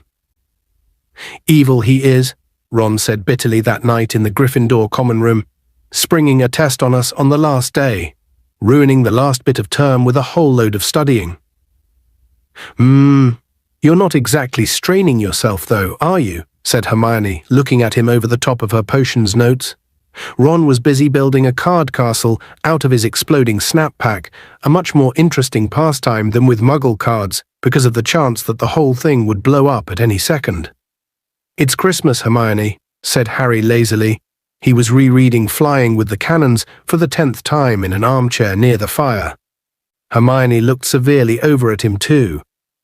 I'd have thought you'd be doing something constructive, Harry, even if you don't want to learn your antidotes.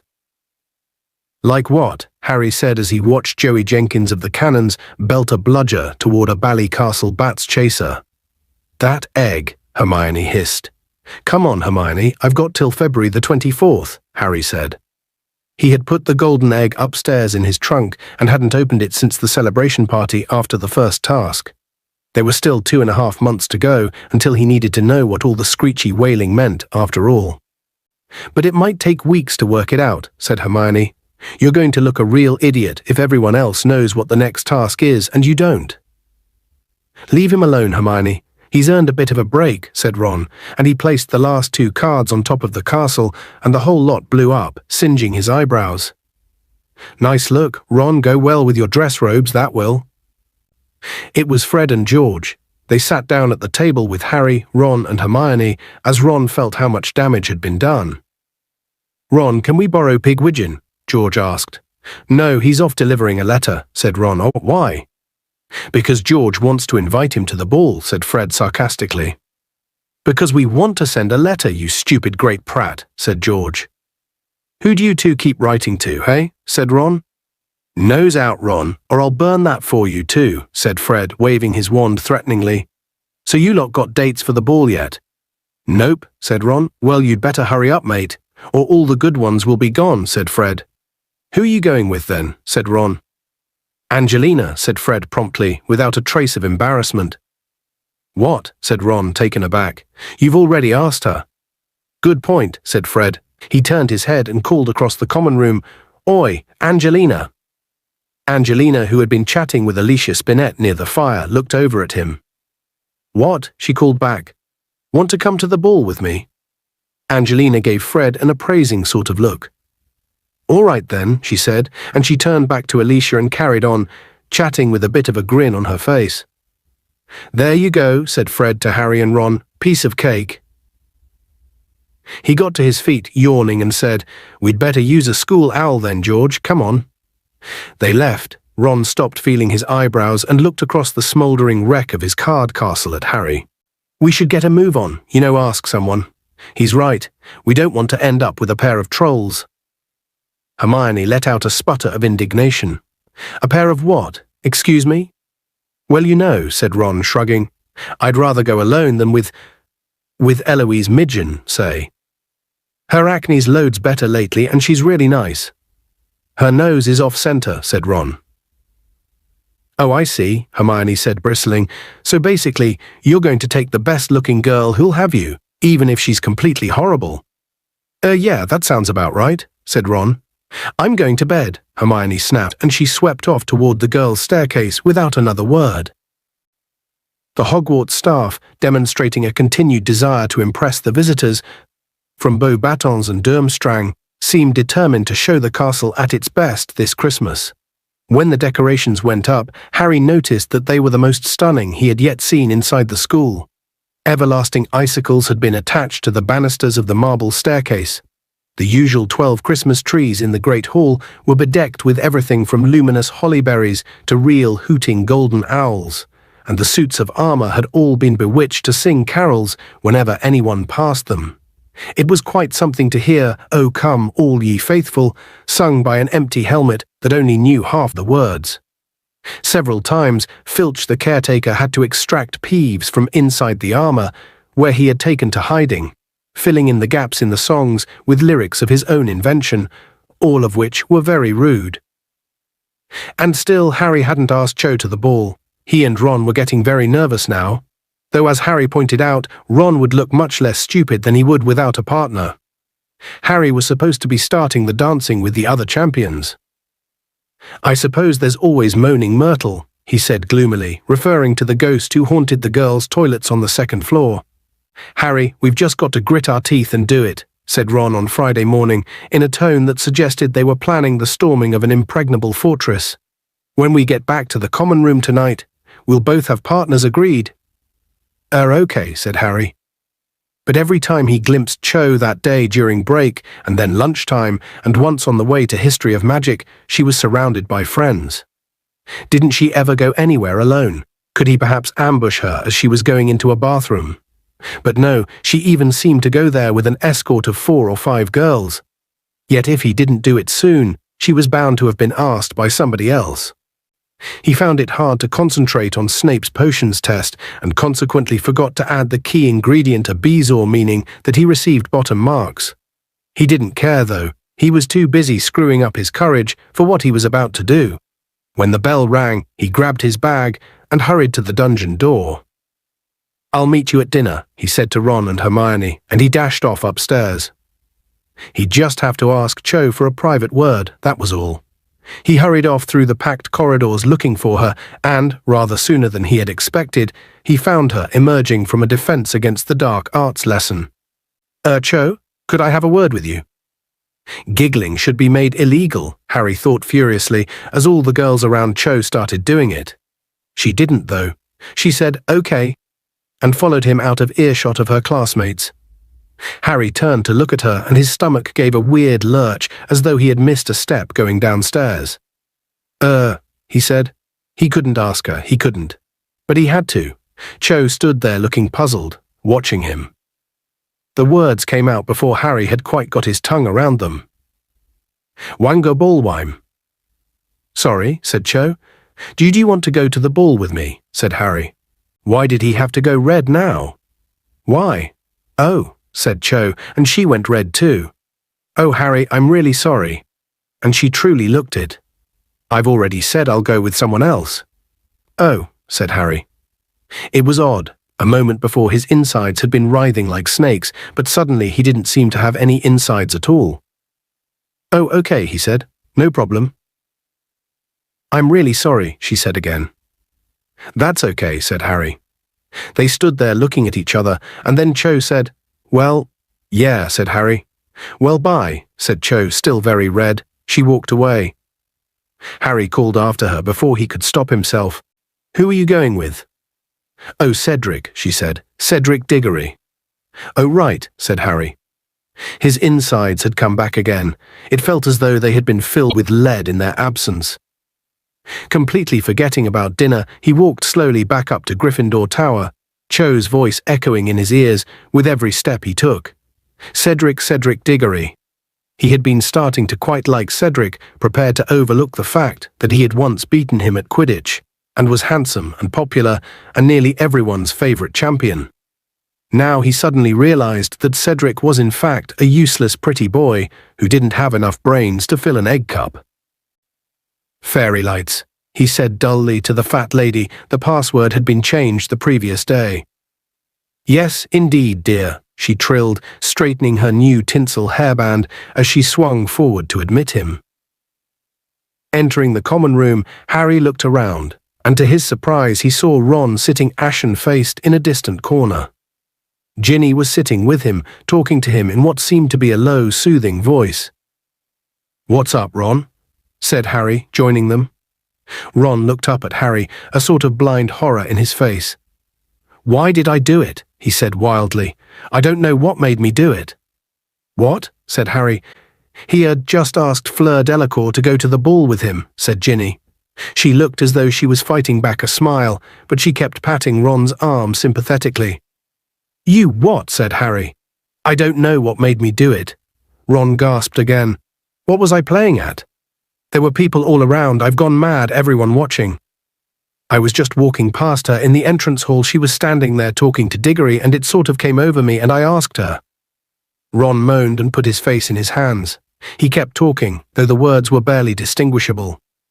"She looked at me like I was a sea slug or something. Didn't even answer.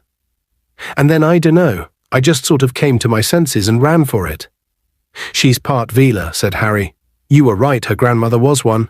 It wasn't your fault. I bet you just walked past when she was turning on the old charm for Diggory and got a blast of it.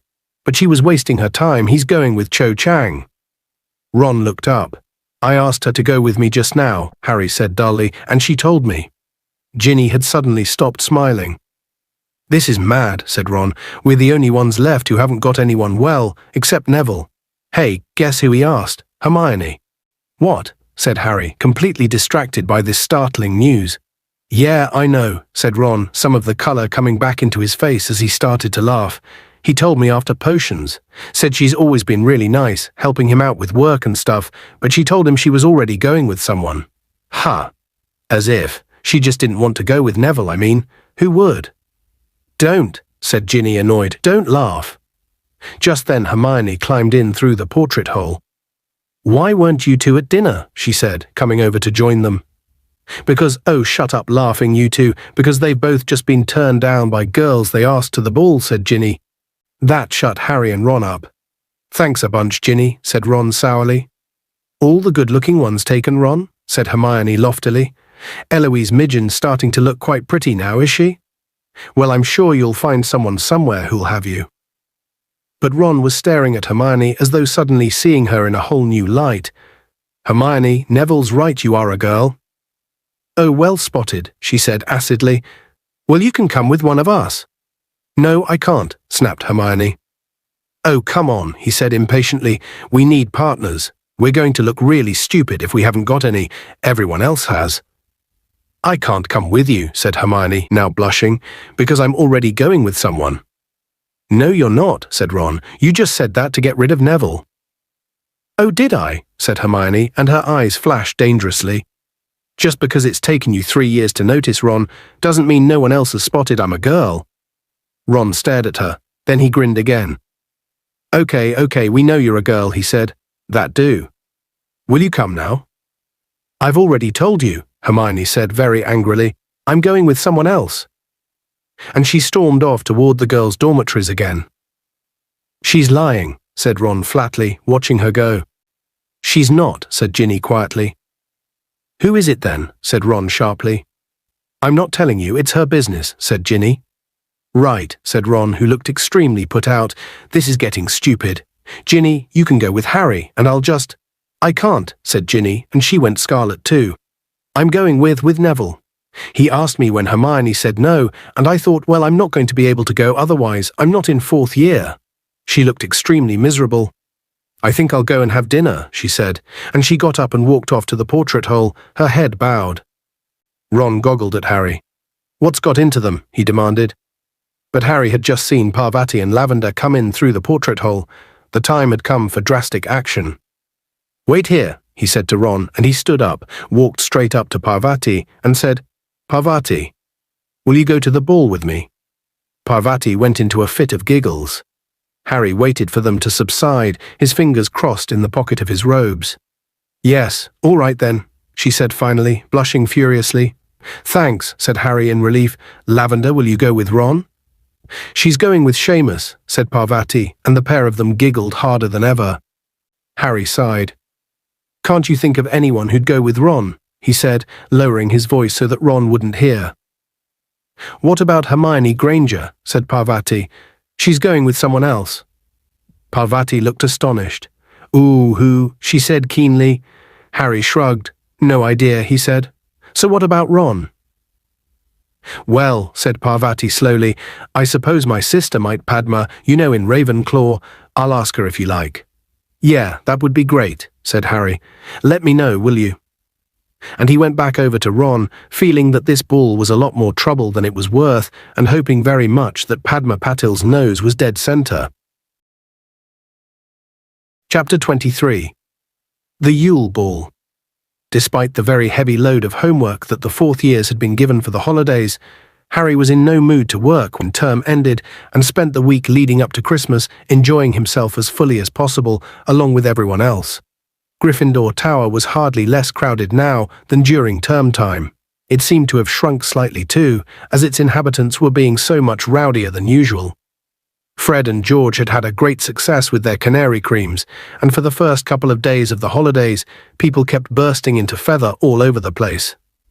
Before long, however, all the Gryffindors had learned to treat food anybody else offered them with extreme caution, in case it had a canary cream concealed in the center. And George confided to Harry that he and Fred were now working on developing something else. Harry made a mental note never to accept so much as a crisp from Fred and George in future. He still hadn't forgotten Dudley and the Tung-Tung toffee. Snow was falling thickly upon the castle and its grounds now.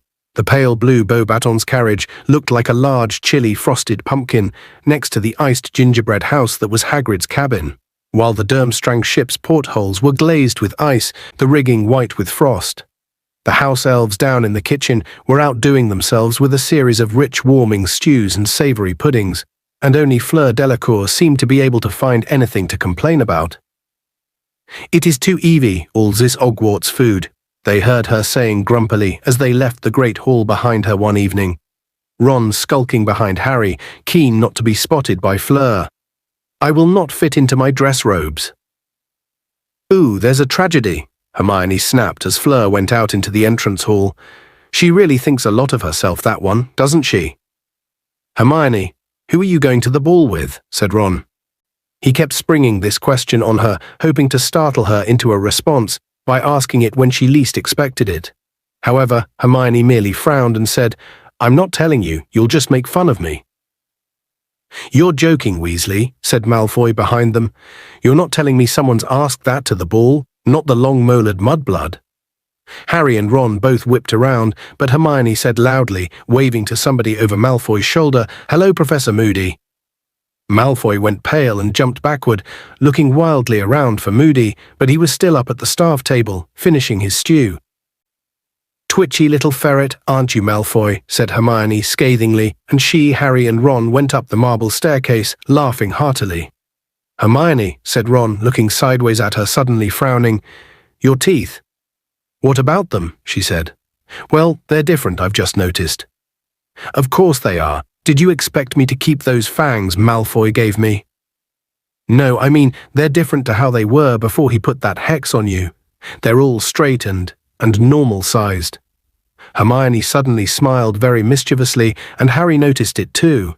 It was a very different smile from the one he remembered. Well, when I went up to Madame Pomfrey to get them shrunk, she held up a mirror and told me to stop her when they were back to how they normally were, she said. And I just let her carry on a bit. She smiled even more widely. Mum and Dad won't be too pleased. I've been trying to persuade them to let me shrink them for ages, but they wanted me to carry on with my braces. You know, they're dentists. They just don't think teeth and magic should look. Pigwidgeon's back. Ron's tiny owl was twittering madly on the top of the icicle-laden banisters, a scroll of parchment tied to his leg.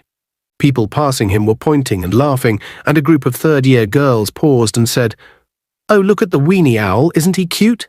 "Stupid little feathery git," Ron hissed, hurrying up the stairs and snatching up Pigwidgeon. "You bring letters to the addressee. You don't hang around showing off." Pigwidgeon hooted happily, his head protruding over Ron's fist. The third-year girls all looked very shocked.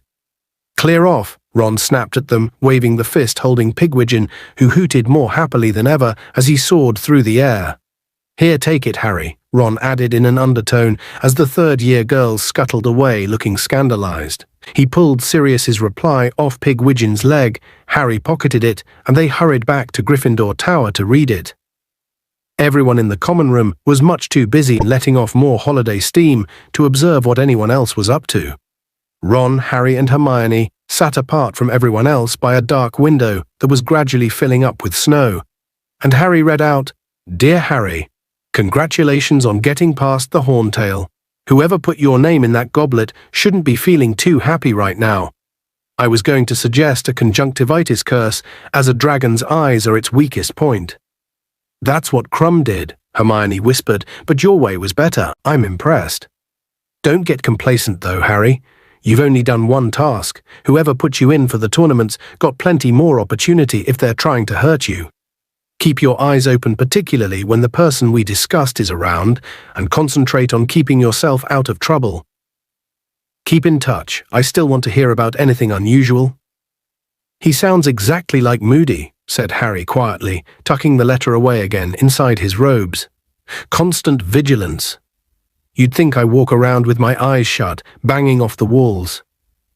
"But he's right, Harry," said Hermione. "You have still got 2 tasks to do.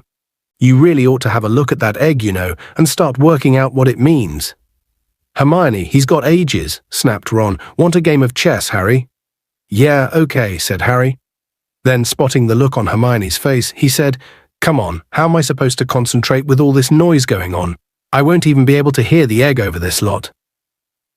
"Oh, I suppose not," she sighed, and she sat down to watch their chess match, which culminated in an exciting checkmate of Ron's, involving a couple of recklessly brave pawns and a very violent bishop. Harry awoke very suddenly on Christmas Day. Wondering what had caused his abrupt return to consciousness, he opened his eyes and saw something with very large, round, green eyes staring back at him in the darkness, so close they were almost nose to nose. "Dobby!" Harry yelled, scrambling away from the elf so fast he almost fell out of bed. "Don't do that." "Dobby is sorry, sir," squeaked Dobby anxiously, jumping backward with his long fingers over his mouth. "Dobby is only wanting to wish Harry Potter Merry Christmas. And bring him a present, sir." "Harry Potter did say Dobby could come and see him sometime, sir." "It's okay," said Harry, still breathing rather faster than usual, while his heart rate returned to normal. Just prod me or something in future, all right? Don't bend over me like that." Harry pulled back the curtains around his 4-poster, took his glasses from his bedside table and put them on. His yell had awoken Ron, Seamus, Dean and Neville. All of them were peering through the gaps in their own hangings, heavy-eyed and tousle-haired. "Someone attacking you, Harry?" Seamus asked sleepily. "No, it's just Dobby," Harry muttered. "Go back to sleep." "Nah presents," said Seamus, spotting the large pile at the foot of his bed. Ron, Dean and Neville decided that now they were awake, they might as well get down to some present opening too. Harry turned back to Dobby, who was now standing nervously next to Harry's bed, still looking worried that he had upset Harry. There was a Christmas bauble tied to the loop on top of his tea cozy. "Can Dobby give Harry Potter his present?" he squeaked tentatively. "Course you can," said Harry. "I've got something for you too." It was a lie. He hadn't bought anything for Dobby at all, but he quickly opened his trunk and pulled out a particularly knobbly rolled-up pair of socks. They were his oldest and foulest, mustard yellow, and had once belonged to Uncle Vernon. The reason they were extra knobbly was that Harry had been using them to cushion his sneaker scope for over a year now. He pulled out the sneaker scope and handed the socks to Dobby, saying, "Sorry, I forgot to wrap them." But Dobby was utterly delighted. "Socks are Dobby's favourite clothes, sir," he said, ripping off his odd ones and pulling on Uncle Vernon's. "I has 7 now, sir." "But, sir," he said, his eyes widening, having pulled both socks up to their highest extent so that they reached to the bottom of his shorts, "they has made a mistake in the shop, Harry Potter.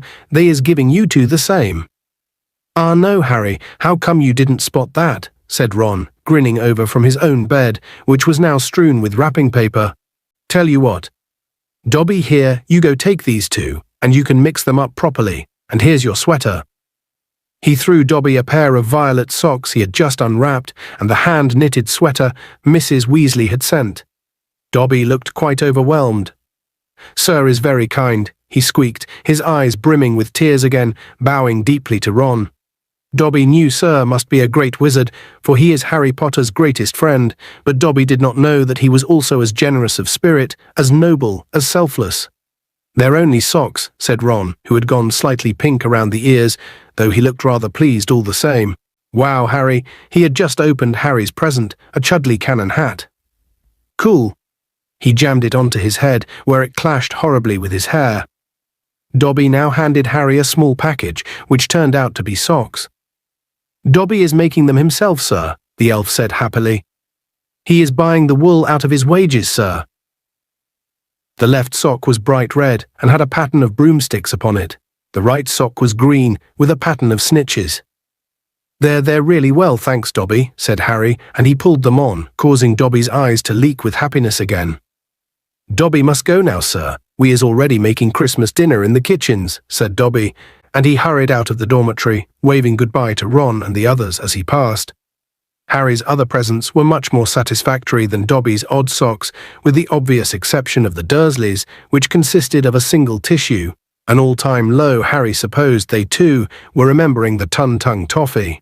Hermione had given Harry a book called Quidditch Teams of Britain and Ireland, Ron a bulging bag of dung bombs, Sirius a handy penknife with attachments to unlock any lock and undo any knot, and Hagrid a vast box of sweets including all Harry's favourites. Bertie Bott's every flavour beans, chocolate frogs, Drooble's best blowing gum, and fizzing Whizbees.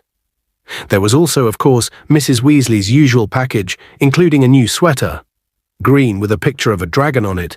Harry supposed Charlie told her all about the horntail, and a large quantity of homemade mince pies. Harry and Ron met up with Hermione in the common room, and they went down to breakfast together. They spent most of the morning in Gryffindor Tower, where everyone was enjoying their presents, then returned to the Great Hall for a magnificent lunch, which included at least 100 turkeys and Christmas puddings and large piles of Cribbage's wizarding crackers. They went out onto the grounds in the afternoon.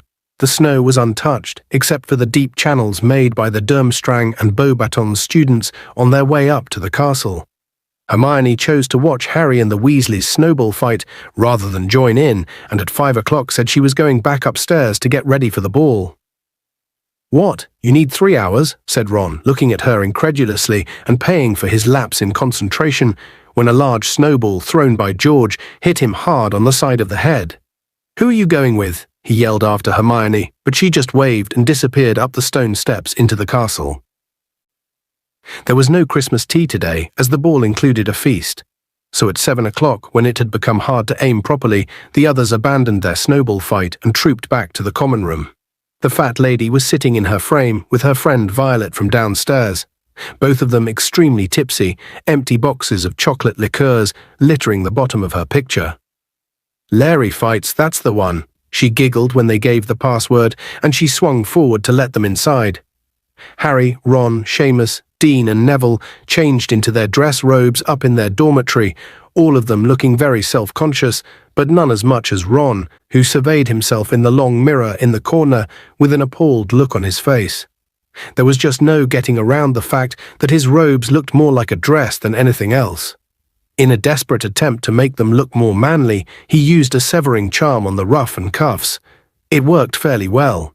At least he was now lace-free, although he hadn't done a very neat job, and the edges still looked depressingly frayed as the boys set off downstairs. "I still can't work out how you two got the best-looking girls in the year," muttered Dean.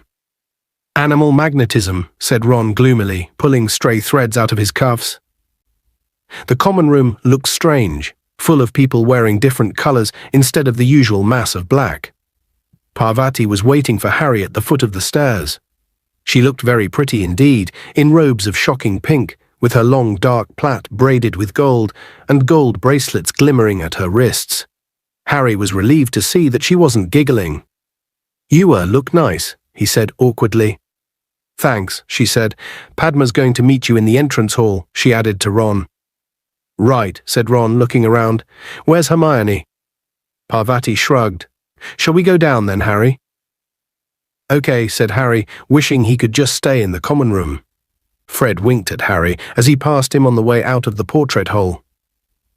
The entrance hall was packed with students too, all milling around waiting for 8 o'clock, when the doors to the great hall would be thrown open.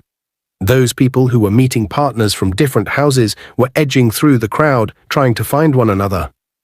Parvati found her sister, Padma, and led her over to Harry and Ron. "Hi," said Padma, who was looking just as pretty as Parvati, in robes of bright turquoise. She didn't look too enthusiastic about having Ron as a partner, though. Her dark eyes lingered on the frayed neck and sleeves of his dress robes as she looked him up and down. "Hi," said Ron, not looking at her but staring around at the crowd. "Oh no."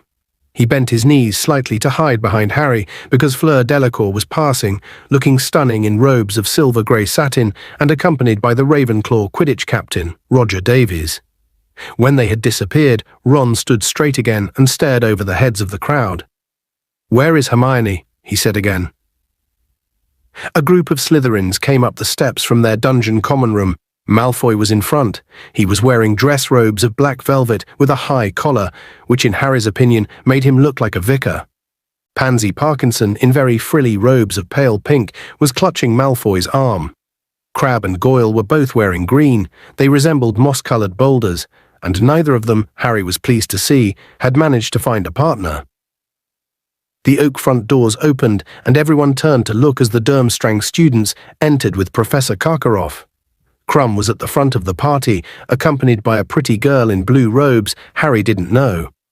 Over their heads, he saw that an area of lawn right in front of the castle had been transformed into a sort of grotto, full of fairy lights, meaning hundreds of actual living fairies were sitting in the rose bushes that had been conjured there, and fluttering over the statues of what seemed to be Father Christmas and his reindeer.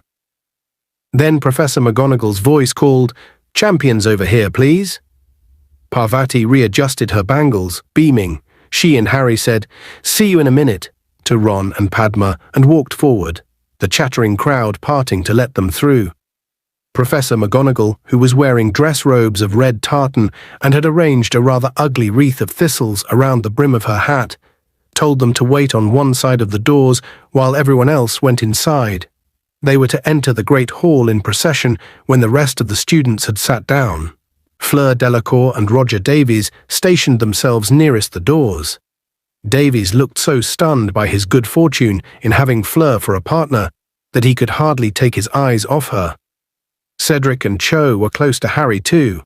He looked away from them so he wouldn't have to talk to them. His eyes fell instead on the girl next to Crumb. His jaw dropped. It was Hermione. But she didn't look like Hermione at all. She had done something with her hair. It was no longer bushy, but sleek and shiny, and twisted up into an elegant knot at the back of her head.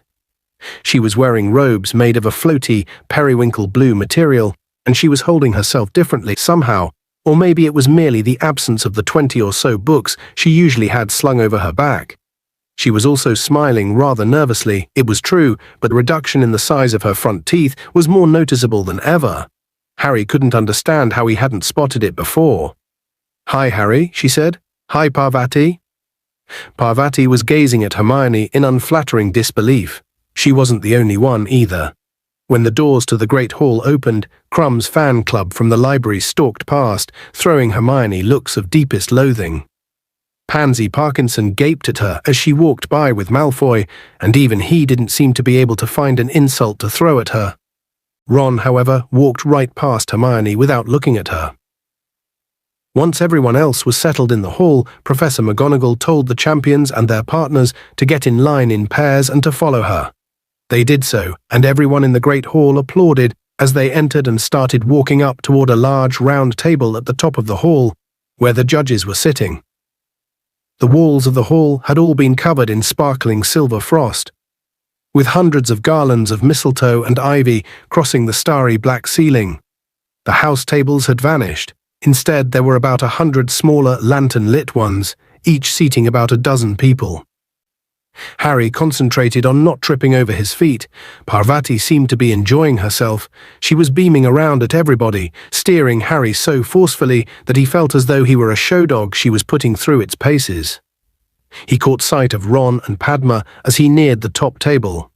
Ron was watching Hermione pass with narrowed eyes. Padma was looking sulky. Dumbledore smiled happily as the champions approached the top table, but Karkaroff wore an expression remarkably like Ron's as he watched Krum and Hermione draw nearer. Ludo Bagman, tonight in robes of bright purple with large yellow stars, was clapping as enthusiastically as any of the students. And Madame Maxime, who had changed her usual uniform of black satin for a flowing gown of lavender silk, was applauding them politely. But Mr. Crouch, Harry suddenly realized, was not there. The fifth seat at the table was occupied by Percy Weasley. When the champions and their partners reached the table, Percy drew out the empty chair beside him, staring pointedly at Harry. Harry took the hint and sat down next to Percy, who was wearing brand-new navy blue dress robes and an expression of such smugness that Harry thought it ought to be fined. "I've been promoted," Percy said before Harry could even ask, and from his tone he might have been announcing his election as supreme ruler of the universe. "I'm now Mr. Crouch's personal assistant, and I'm here representing him." "Why didn't he come?" Harry asked. He wasn't looking forward to being lectured on cauldron bottoms all through dinner. "I'm afraid to say Mr. Crouch isn't well, not well at all. Hasn't been right since the World Cup. Hardly surprising overwork. He's not as young as he was, though still quite brilliant, of course. The mind remains as great as it ever was. But the World Cup was a fiasco for the whole ministry. And then Mr. Crouch suffered a huge personal shock with the misbehavior of that house elf of his, Blinky, or whatever she was called. Naturally, he dismissed her immediately afterward, but well, as I say, he's getting on. He needs looking after, and I think he's found a definite drop in his home comforts since she left. And then we had the tournament to arrange, and the aftermath of the cup to deal with that revolting Skeeter woman buzzing around. No, poor man, he's having a well-earned, quiet Christmas. I'm just glad he knew he had someone he could rely upon to take his place." Harry wanted very much to ask whether Mr. Crouch had stopped calling Percy Weatherby yet, but resisted the temptation. There was no food as yet on the glittering golden plates, but small menus were lying in front of each of them. Harry picked his up uncertainly and looked around. There were no waiters. Dumbledore, however, looked carefully down at his own menu, then said very clearly to his plate, "Pork chops." And pork chops appeared. Getting the idea, the rest of the table placed their orders with their plates too. Harry glanced up at Hermione to see how she felt about this new and more complicated method of dining. Surely it meant plenty of extra work for the house elves, but for once Hermione didn't seem to be thinking about spew. She was deep in talk with Victor Krum and hardly seemed to notice what she was eating. It now occurred to Harry that he had never actually heard Krum speak before, but he was certainly talking now, and very enthusiastically at that. "Well, we have a castle also, not as big as this, nor as comfortable, I am thinking," he was telling Hermione. "We have just 4 floors, and the fires are lit only for magical purposes. But we have grounds larger even than these, though in winter we have very little daylight, so we are not enjoying them. But in summer we are flying every day, over the lakes and the mountains. Now, Victor, said Karkaroff with a laugh that didn't reach his cold eyes. Don't go giving away anything else now, or your charming friend will know exactly where to find us. Dumbledore smiled, his eyes twinkling. Igor, all this secrecy, one would almost think you didn't want visitors. Well, Dumbledore, said Karkaroff, displaying his yellowing teeth to their fullest extent, we are all protective of our private domains, are we not?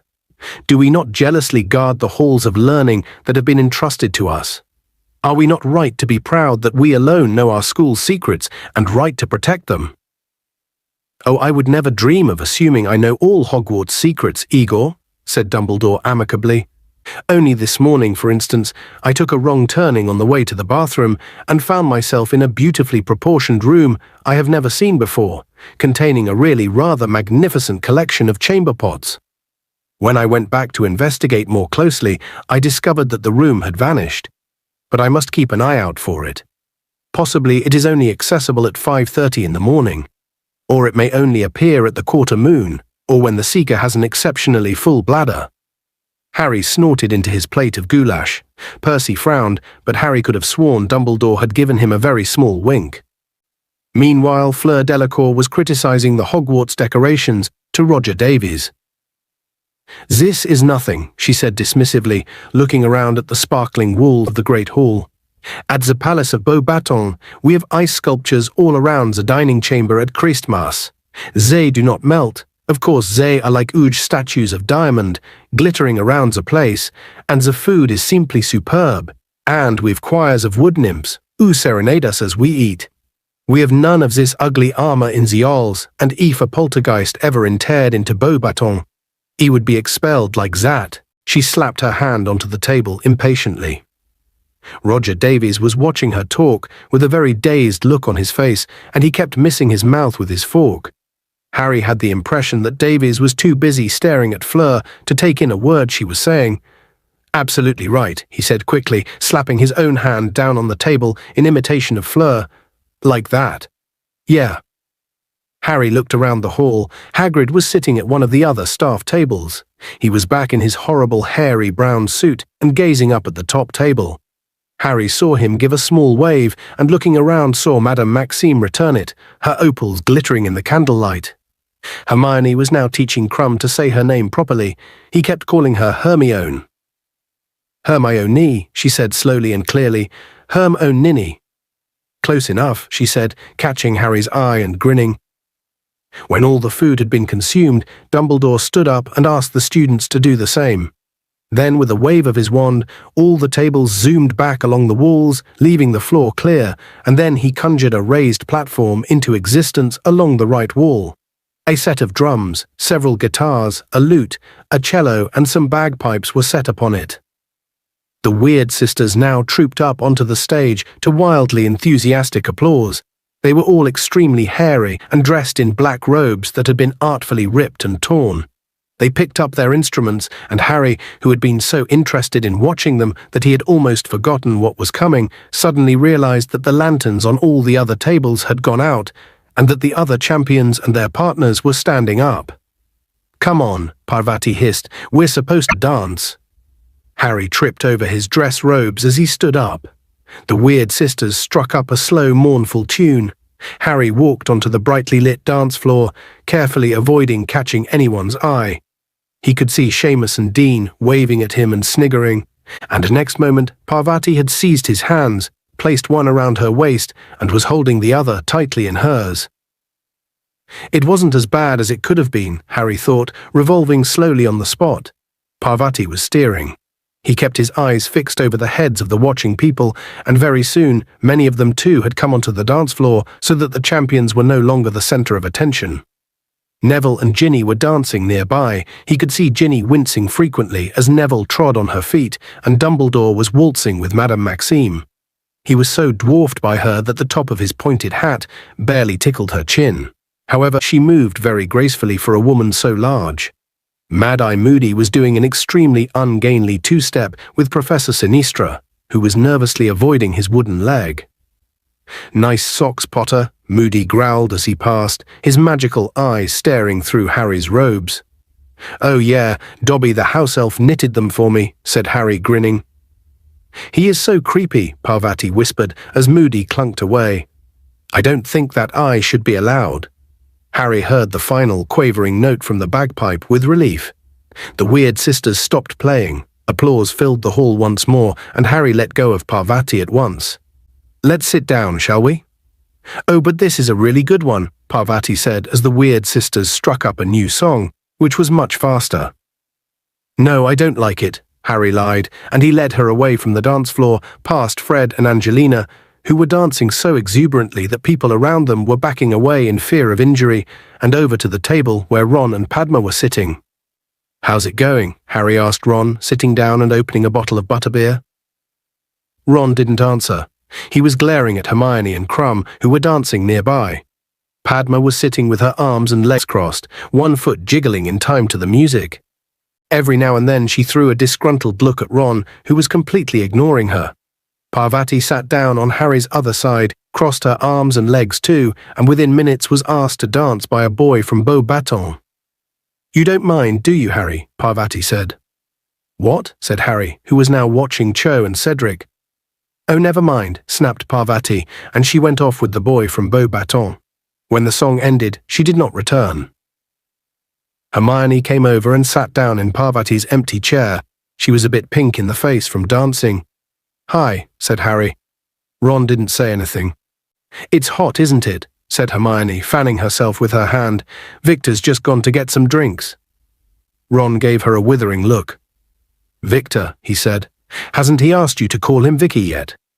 Hermione looked at him in surprise. "What's up with you?" she said. "If you don't know," said Ron scathingly, "I'm not going to tell you." Hermione stared at him, then at Harry, who shrugged. "Ron, what?" "He's from Durmstrang," spat Ron. "He's competing against Harry, against Hogwarts. Your Ron was obviously casting around for words strong enough to describe Hermione's crime, fraternizing with the enemy. That's what you're doing." Hermione's mouth fell open. "Don't be so stupid," she said after a moment. "The enemy, honestly, who was the one who was all excited when they saw him arrive? Who was the one who wanted his autograph? Who's got a model of him up in their dormitory?" Ron chose to ignore this. "I suppose he asked you to come with him while you were both in the library." "Yes, he did," said Hermione, the pink patches on her cheeks glowing more brightly. "So what?" "What happened trying to get him to join Spew, were you?" "No, I wasn't. If you really want to know, he said he'd been coming up to the library every day to try and talk to me, but he hadn't been able to pluck up the courage." Hermione said this very quickly and blushed so deeply that she was the same color as Parvati's robes. "Yeah, well, that's his story," said Ron nastily. "And what's that supposed to mean?" "Obvious, isn't it? He's Karkaroff's student, isn't he? He knows who you hang around with. He's just trying to get closer to Harry, get inside information on him, or get near enough to jinx him." Hermione looked as though Ron had slapped her. When she spoke, her voice quivered. "For your information, he hasn't asked me one single thing about Harry. Not one." Ron changed tack at the speed of light. "Then he's hoping you'll help him find out what his egg means. I suppose you've been putting your heads together during those cozy little library sessions." "I'd never help him work out that egg," said Hermione, looking outraged. "Never." "How could you say something like that? I want Harry to win the tournament. Harry knows that, don't you, Harry?" "You've got a funny way of showing it," sneered Ron. "This whole tournament's supposed to be about getting to know foreign wizards and making friends with them," said Hermione hotly. "No, it isn't," shouted Ron. "It's about winning." People were starting to stare at them. "Ron," said Harry quietly, "I haven't got a problem with Hermione coming with Crumb." But Ron ignored Harry too. "Why don't you go and find Vicky? He'll be wondering where you are," said Ron. "Don't call him Vicky." Hermione jumped to her feet and stormed off across the dance floor, disappearing into the crowd. Ron watched her go with a mixture of anger and satisfaction on his face. "Are you going to ask me to dance at all?" Padma asked him. "No," said Ron, still glaring after Hermione. "Fine," snapped Padma, and she got up and went to join Parvati and the Beauxbatons boy, who conjured up one of his friends to join them so fast that Harry could have sworn he had zoomed him there by a summoning charm. "Where is Hermione Ninny?" said a voice. Crumb had just arrived at their table, clutching 2 butterbeers. "No idea," said Ron mulishly, looking up at him. "Lost her, have you?" Crumb was looking surly again. "Well, if you see her, tell her I have drinks," he said, and he slouched off. "Made friends with Victor Crumb, have you, Ron?" Percy had bustled over, rubbing his hands together and looking extremely pompous. "Excellent. That's the whole point, you know, international magical cooperation." To Harry's displeasure, Percy now took Padma's vacated seat. The top table was now empty. Professor Dumbledore was dancing with Professor Sprout, Ludo Bagman with Professor McGonagall. Madame Maxime and Hagrid were cutting a wide path around the dance floor as they waltzed through the students, and Karkaroff was nowhere to be seen. When the next song ended, everybody applauded once more, and Harry saw Ludo Bagman kiss Professor McGonagall's hand and make his way back through the crowds, at which point Fred and George accosted him. "What do they think they're doing, annoying senior ministry members?" Percy hissed, watching Fred and George suspiciously. "No respect." Ludo Bagman shook off Fred and George fairly quickly, however, and, spotting Harry, waved and came over to their table. "I hope my brothers weren't bothering you, Mr. Bagman," said Percy at once. "What?" "Oh, not at all, not at all," said Bagman. "No, they were just telling me a bit more about those fake wands of theirs, wondering if I could advise them on the marketing. I've promised to put them in touch with a couple of contacts of mine at Zonko's joke shop." Percy didn't look happy about this at all, and Harry was prepared to bet he would be rushing to tell Mrs. Weasley about this the moment he got home. Apparently, Fred and George's plans had grown even more ambitious lately if they were hoping to sell to the public. Bagman opened his mouth to ask Harry something, but Percy diverted him. "How do you feel the tournament's going, Mr. Bagman?" "Our department's quite satisfied. The hitch with the Goblet of Fire," he glanced at Harry, "was a little unfortunate, of course, but it seems to have gone very smoothly since, don't you think?" "Oh yes," Bagman said cheerfully. "It's all been enormous fun." "How's old Barty doing? Shame he couldn't come." "Oh, I'm sure Mr. Crouch will be up and about in no time," said Percy importantly. "But in the meantime, I'm more than willing to take up the slack. Of course, it's not all attending balls," he laughed airily. "Oh no, I've had to deal with all sorts of things that have cropped up in his absence. You heard Ali Bashir was caught smuggling a consignment of flying carpets into the country. And then we've been trying to persuade the Transylvanians to sign the international ban on dueling. I've got a meeting with their head of magical cooperation in the new year." "Let's go for a walk," Ron muttered to Harry. "Get away from Percy." Pretending they wanted more drinks, Harry and Ron left the table, edged around the dance floor, and slipped out into the entrance hall. The front doors stood open, and the fluttering fairy lights in the rose garden winked and twinkled as they went down the front steps, where they found themselves surrounded by bushes, winding ornamental paths, and large stone statues. Harry could hear splashing water, which sounded like a fountain.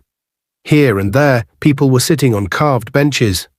He and Ron set off along one of the winding paths through the rose bushes, but they had gone only a short way when they heard an unpleasantly familiar voice. "Don't see what there is to fuss about, Igor."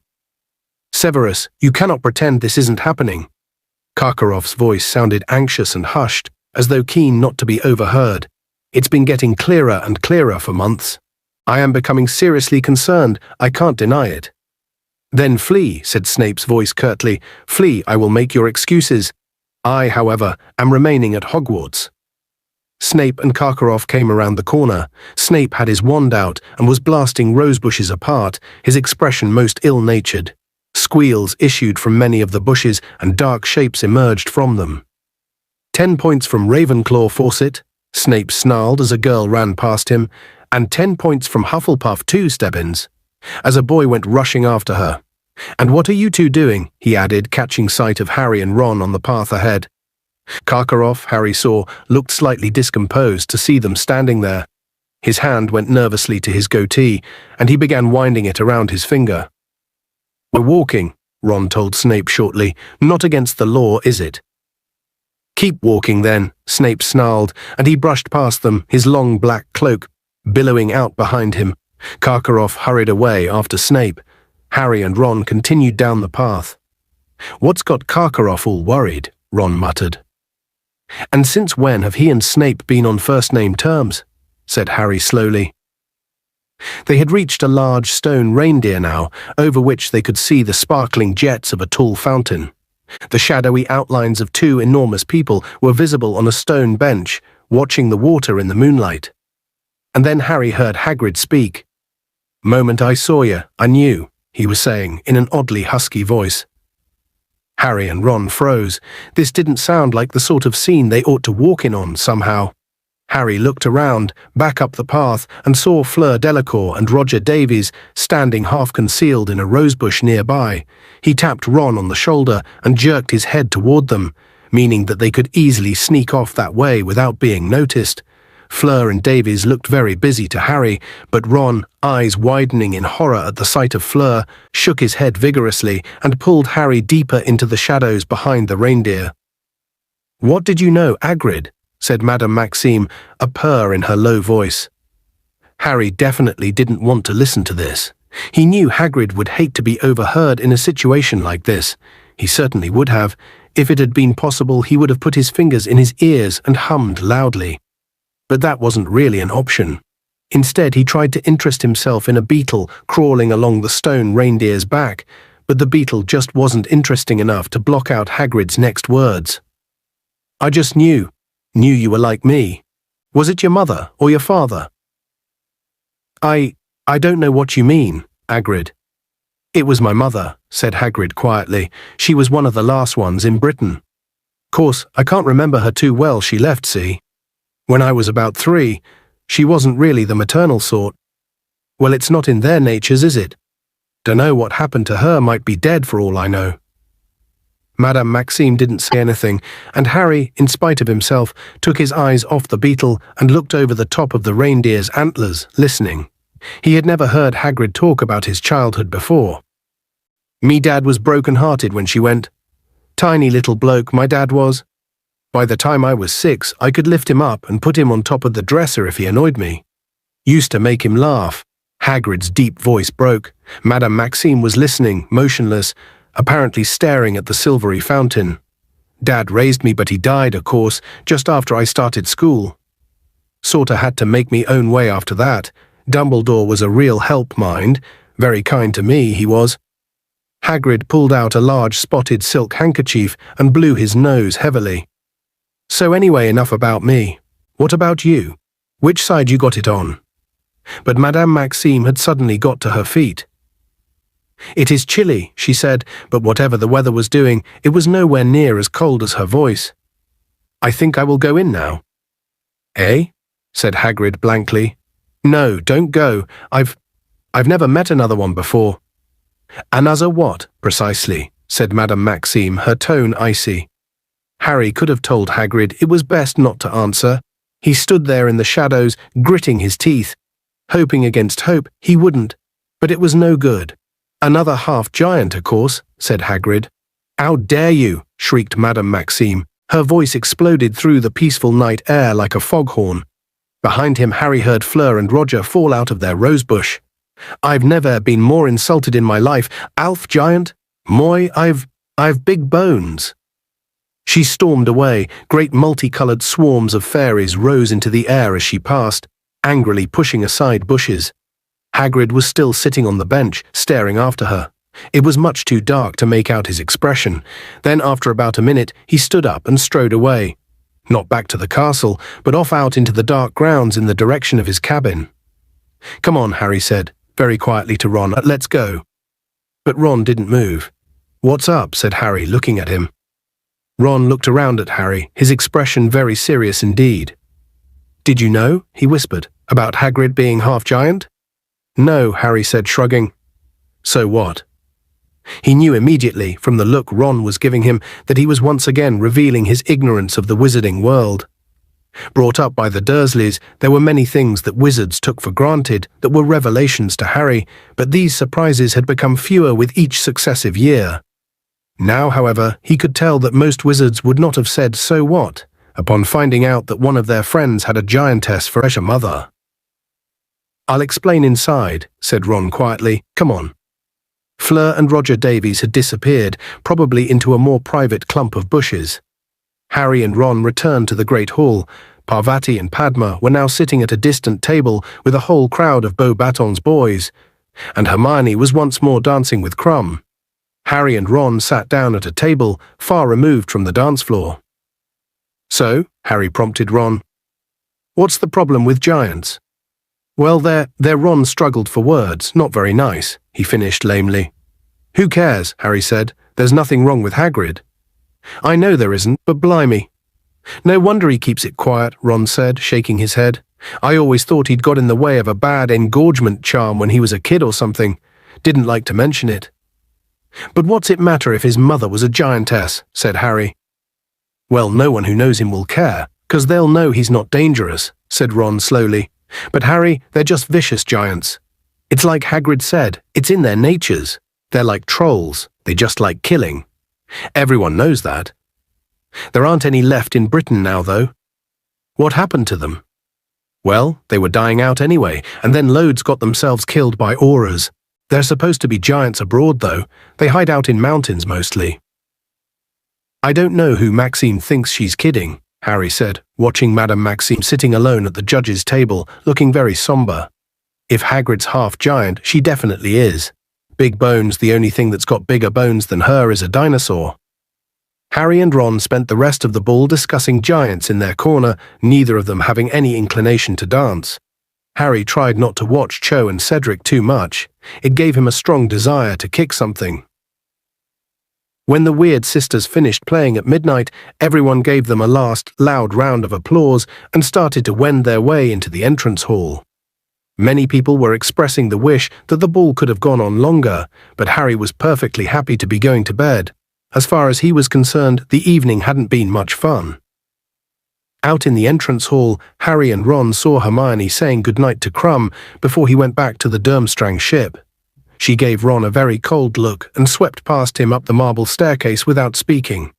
Harry and Ron followed her, but halfway up the staircase, Harry heard someone calling him. "Hey, Harry." It was Cedric Diggory. Harry could see Cho waiting for him in the entrance hall below. "Yeah?" said Harry coldly as Cedric ran up the stairs toward him. Cedric looked as though he didn't want to say whatever it was in front of Ron, who shrugged, looking bad-tempered, and continued to climb the stairs. "Listen," Cedric lowered his voice as Ron disappeared. "I owe you one for telling me about the dragons. You know that golden egg? Does yours wail when you open it?" "Yeah," said Harry. "Well, take a bath, okay?" "What?" "Take a bath, and take the egg with you, and just mull things over in the hot water. It'll help you think. Trust me." Harry stared at him.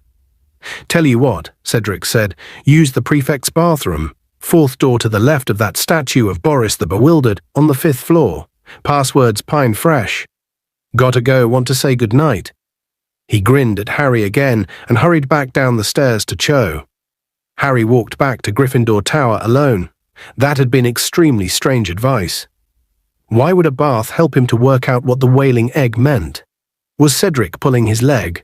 Was he trying to make Harry look like a fool, so Cho would like him even more by comparison? The fat lady and her friend Vi were snoozing in the picture over the portrait hole. Harry had to yell fairy lights before he woke them up, and when he did, they were extremely irritated. He climbed into the common room and found Ron and Hermione having a blazing row. Standing 10 feet apart, they were bellowing at each other, each scarlet in the face. "Well, if you don't like it, you know what the solution is, don't you?" yelled Hermione. Her hair was coming down out of its elegant bun now, and her face was screwed up in anger. "Oh yeah?" Ron yelled back. "What's that?"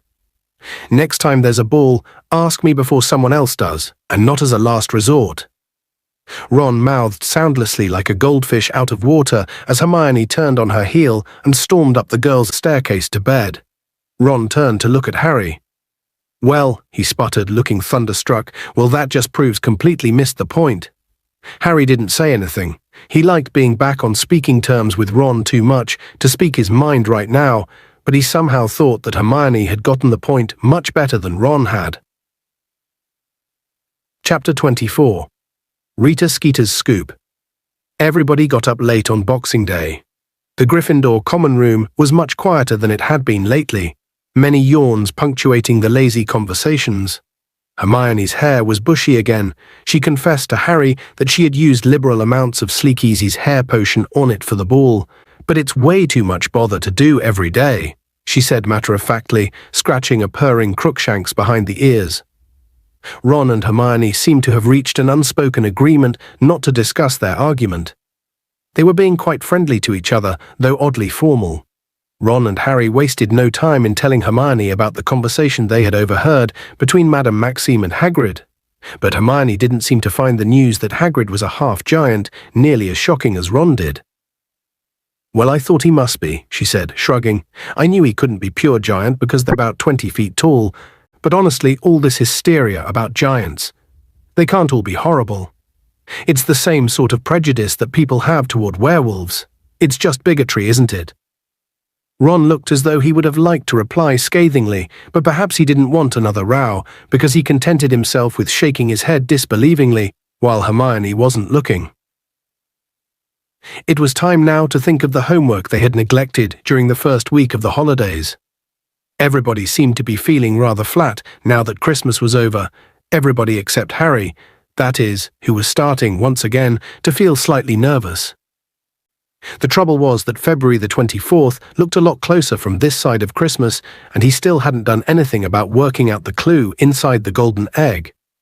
He therefore started taking the egg out of his trunk every time he went up to the dormitory, opening it and listening intently, hoping that this time it would make some sense. He strained to think what the sound reminded him of, apart from 30 musical saws, but he had never heard anything else like it. He closed the egg, shook it vigorously, and opened it again to see if the sound had changed. But it hadn't. He tried asking the egg questions, shouting over all the wailing, but nothing happened. He even threw the egg across the room, though he hadn't really expected that to help. Harry had not forgotten the hint that Cedric had given him, but his less-than-friendly feelings towards Cedric just now meant that he was keen not to take his help if he could avoid it. In any case, it seemed to him that if Cedric had really wanted to give Harry a hand, he would have been a lot more explicit. Harry, had told Cedric exactly what was coming in the first task, and Cedric's idea of a fair exchange had been to tell Harry to take a bath.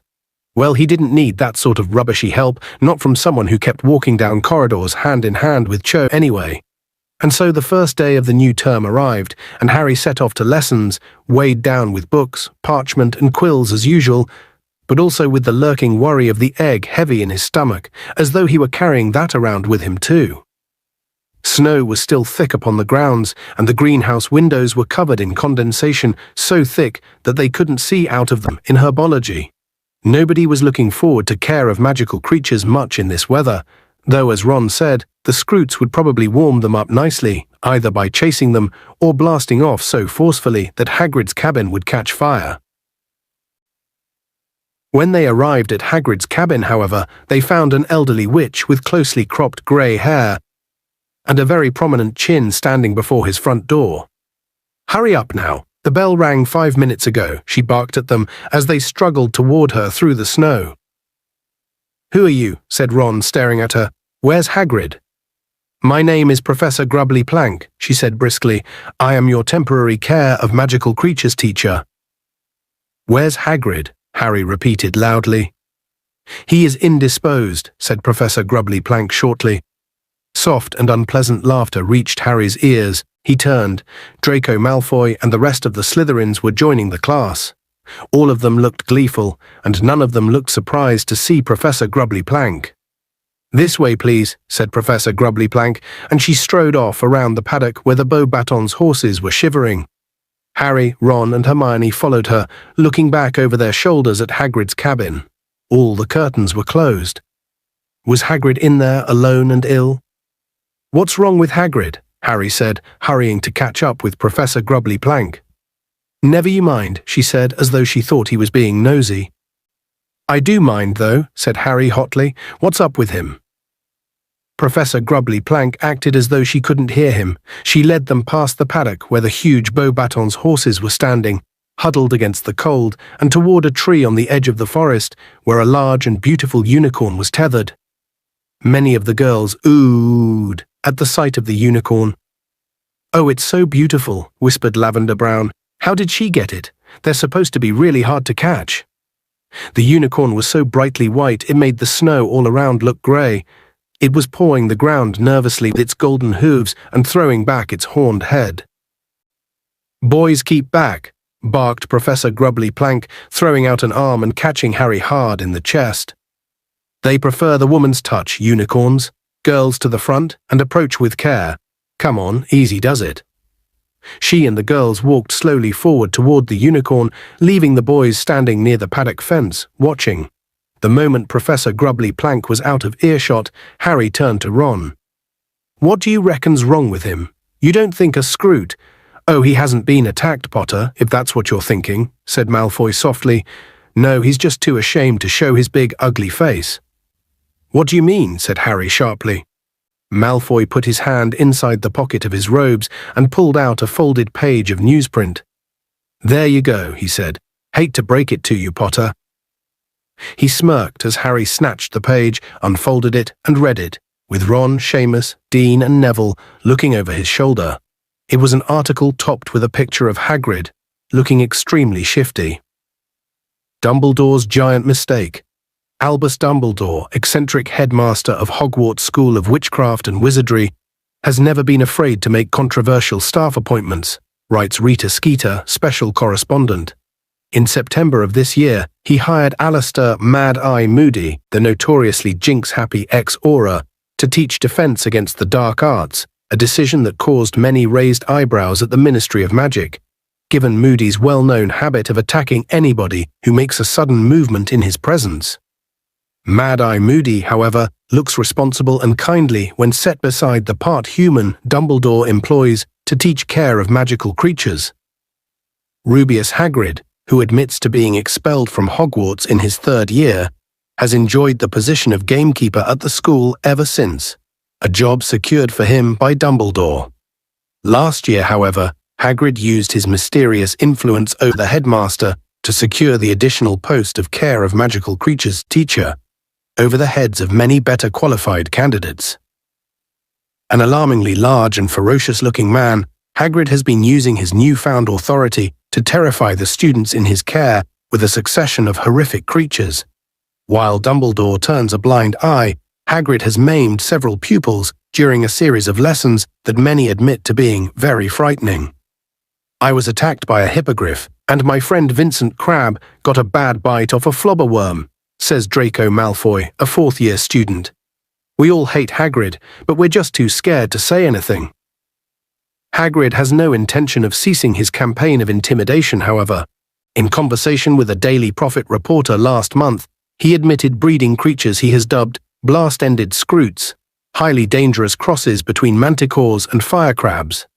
The creation of new breeds of magical creature is, of course, an activity usually closely observed by the Department for the Regulation and Control of Magical Creatures. Hagrid, however, considers himself to be above such petty restrictions. "I was just having some fun," he says, before hastily changing the subject. As if this were not enough, the Daily Prophet has now unearthed evidence that Hagrid is not, as he has always pretended, a pure-blood wizard. He is not, in fact, even pure human. His mother, we can exclusively reveal, is none other than the giantess Fridwulfa, whose whereabouts are currently unknown. Bloodthirsty and brutal, the giants brought themselves to the point of extinction by warring amongst themselves during the last century. The handful that remained joined the ranks of He Who Must Not Be Named and were responsible for some of the worst mass Muggle killings of his reign of terror. While many of the giants who served He Who Must Not Be Named were killed by auras working against the dark side, Fridwulfa was not among them. It is possible she escaped to one of the giant communities still existing in foreign mountain ranges. If his antics during care of magical creatures lessons are any guide, however, Fridwulfa's son appears to have inherited her brutal nature.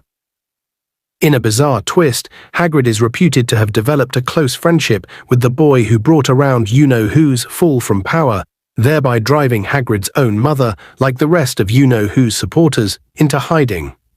Perhaps Harry Potter is unaware of the unpleasant truth about his large friend, but Albus Dumbledore surely has a duty to ensure that Harry Potter, along with his fellow students, is warned about the dangers of associating with part giants. Harry finished reading and looked up at Ron, whose mouth was hanging open. "How did she find out?" he whispered. But that wasn't what was bothering Harry. "What do you mean, we all hate Hagrid?" Harry spat at Malfoy. "What's this rubbish about him?" He pointed at Crabbe.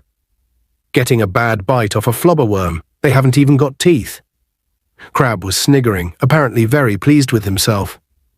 "Well, I think this should put an end to the oaf's teaching career," said Malfoy, his eyes glinting. "Half giant, and there was me thinking he'd just swallowed a bottle of Skelligro when he was young. None of the mummies and daddies are going to like this at all. They'll be worried he'll eat their kids. Ha, ha. Are you paying attention over there?" Professor Grubbly Plank's voice carried over to the boys. The girls were all clustered around the unicorn now, stroking it. Harry was so angry that the Daily Prophet article shook in his hands as he turned to stare unseeingly at the unicorn, whose many magical properties Professor Grubbly Plank was now enumerating in a loud voice so that the boys could hear too. "I hope she stays, that woman," said Parvati Patil when the lesson had ended and they were all heading back to the castle for lunch. "That's more what I thought care of magical creatures would be like, proper creatures like unicorns, not monsters." "What about Hagrid?" Harry said angrily as they went up the steps. "What about him?" said Parvati in a hard voice. "He can still be gamekeeper, can't he?" Parvati had been very cool toward Harry since the ball. He supposed that he ought to have paid her a bit more attention, but she seemed to have had a good time all the same. She was certainly telling anybody who would listen that she had made arrangements to meet the boy from Beauxbatons in Hogsmeade on the next weekend trip. "That was a really good lesson," said Hermione as they entered the Great Hall. "I didn't know half the things Professor Grubbly Plank told us about uni." "Look at this," Harry snarled, and he shoved the Daily Prophet article under Hermione's nose. Hermione's mouth fell open as she read. Her reaction was exactly the same as Ron's. "How did that horrible Skeeter woman find out? You don't think Hagrid told her?" "No," said Harry, leading the way over to the Gryffindor table and throwing himself into a chair, furious. "He never even told us, did he? I reckon she was so mad he wouldn't give her loads of horrible stuff about me. She went ferreting around to get him back." "Maybe she heard him telling Madame Maxime at the ball," said Hermione quietly. "We'd have seen her in the garden," said Ron.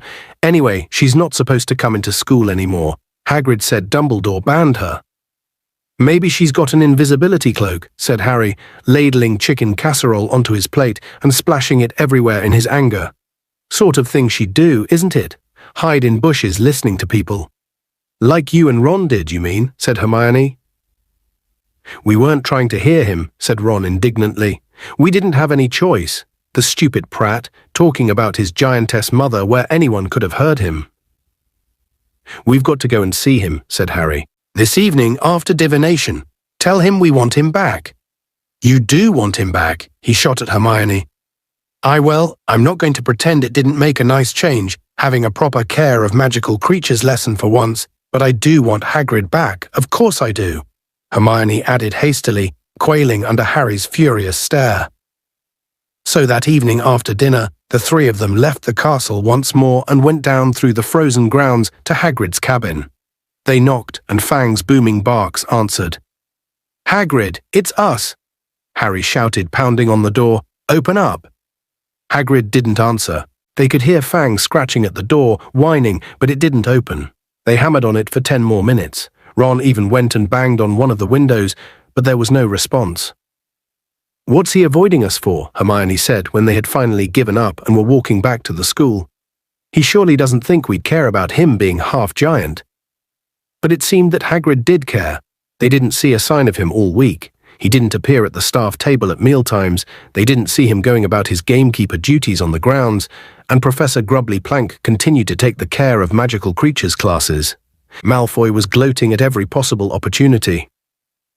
"Missing your half-breed pal," he kept whispering to Harry whenever there was a teacher around so that he was safe from Harry's retaliation.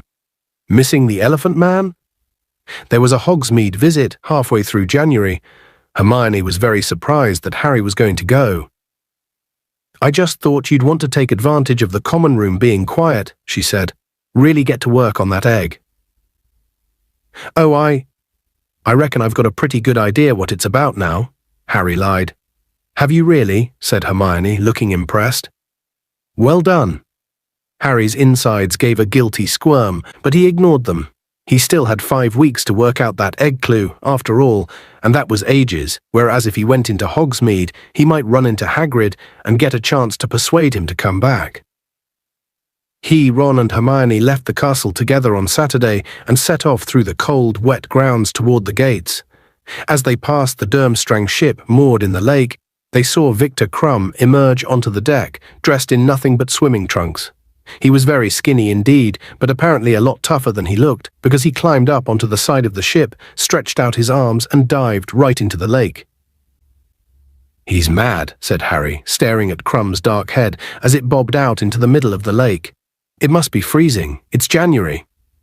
It's a lot colder where he comes from, said Hermione. I suppose it feels quite warm to him.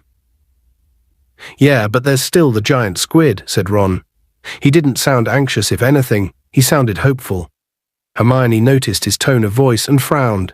He's really nice, you know, she said. He's not at all like you'd think, coming from Durmstrang. He likes it much better here, he told me. Ron said nothing. He hadn't mentioned Victor Crumb since the ball, but Harry had found a miniature arm under his bed on Boxing Day, which had looked very much as though it had been snapped off a small model figure wearing Bulgarian Quidditch robes. Harry kept his eyes skinned for a sign of Hagrid all the way down the slushy high street, and suggested a visit to the Three Broomsticks, once he had ascertained that Hagrid was not in any of the shops. The pub was as crowded as ever, but one quick look around at all the tables told Harry that Hagrid wasn't there. Heart sinking, he went up to the bar with Ron and Hermione, ordered 3 butterbeers from Madame Rosmerta, and thought gloomily that he might just as well have stayed behind and listened to the egg wailing after all. Doesn't he ever go into the office? Hermione whispered suddenly. Look. She pointed into the mirror behind the bar, and Harry saw Ludo Bagman reflected there, sitting in a shadowy corner with a bunch of goblins. Bagman was talking very fast in a low voice to the goblins, all of whom had their arms crossed and were looking rather menacing. It was indeed odd, Harry thought, that Bagman was here at the Three Broomsticks on a weekend when there was no Triwizard event, and therefore no judging to be done. He watched Bagman in the mirror. He was looking strained again, quite as strained as he had that night in the forest before the dark mark had appeared. But just then Bagman glanced over at the bar, saw Harry, and stood up. In a moment, Harry heard him say brusquely to the goblins, and Bagman hurried through the pub toward Harry, his boyish grin back in place. Harry, he said, how are you? Been hoping to run into you. Everything going all right? Fine, thanks, said Harry. Wonder if I could have a quick private word, Harry, said Bagman eagerly. You couldn't give us a moment, you two, could you? Okay, said Ron, and he and Hermione went off to find a table. Bagman led Harry along the bar to the end furthest from Madame Rosmerta. Well, I just thought I'd congratulate you again on your splendid performance against that horntail, Harry, said Bagman. Really superb. Thanks, said Harry, but he knew this couldn't be all that Bagman wanted to say, because he could have congratulated Harry in front of Ron and Hermione. Bagman didn't seem in any particular rush to spill the beans, though. Harry saw him glance into the mirror over the bar at the goblins, who were all watching him and Harry in silence through their dark, slanting eyes. Absolute nightmare, said Bagman to Harry in an undertone, noticing Harry watching the goblins too. Their English isn't too good. It's like being back with all the Bulgarians at the Quidditch World Cup. But at least they used sign language another human could recognize. This lot keep gabbling in gobbledygook, and I only know one word of gobbledygook, bladvag. It means pickaxe. I don't like to use it in case they think I'm threatening them. He gave a short, booming laugh. What do they want? Harry said, noticing how the goblins were still watching Bagman very closely. Well, said Bagman, looking suddenly nervous. They're looking for Barty Crouch. Why are they looking for him here? Said Harry. He's at the Ministry in London, isn't he? As a matter of fact, I've no idea where he is, said Bagman. He's sort of stopped coming to work. Been absent for a couple of weeks now. Young Percy, his assistant, says he's ill. Apparently he's just been sending instructions in by Owl. But would you mind not mentioning that to anyone, Harry? Because Rita Skeeter's still poking around everywhere she can, and I'm willing to bet she'd work up Barty's illness into something sinister. Probably say he's gone missing like Bertha Jorkins. Have you heard anything about Bertha Jorkins? Harry asked. No, said Bagman, looking strained again. I've got people looking, of course. About time, thought Harry, and it's all very strange. She definitely arrived in Albania because she met her second cousin there. And then she left the cousin's house to go south and see an aunt, and she seems to have vanished without trace en route. Blowed if I can see where she's got to. She doesn't seem the type to elope, for instance. But still. What are we doing talking about goblins and Bertha Jorkins? I really wanted to ask you, he lowered his voice, how are you getting on with your golden egg? Not bad, Harry said untruthfully. Bagman seemed to know he wasn't being honest. Listen, Harry, he said, still in a very low voice, I feel very bad about all this. You were thrown into this tournament, you didn't volunteer for it, and if... His voice was so quiet now, Harry had to lean closer to listen. If I can help at all a prod in the right direction, I've taken a liking to you the way you got past that dragon. Well, just say the word. Harry stared up into Bagman's round, rosy face and his wide baby blue eyes. We're supposed to work out the clues alone, aren't we? He said, careful to keep his voice casual and not sound as though he was accusing the head of the Department of Magical Games and Sports of breaking the rules. Well, yes, said Bagman impatiently, but come on, Harry, we all want a Hogwarts victory, don't we? Have you offered Cedric help? Harry said. The smallest of frowns creased Bagman's smooth face. No, I haven't, he said. Well, like I say, I've taken a liking to you. Just thought I'd offer. Well, thanks, said Harry, but I think I'm nearly there with the egg couple more days should crack it.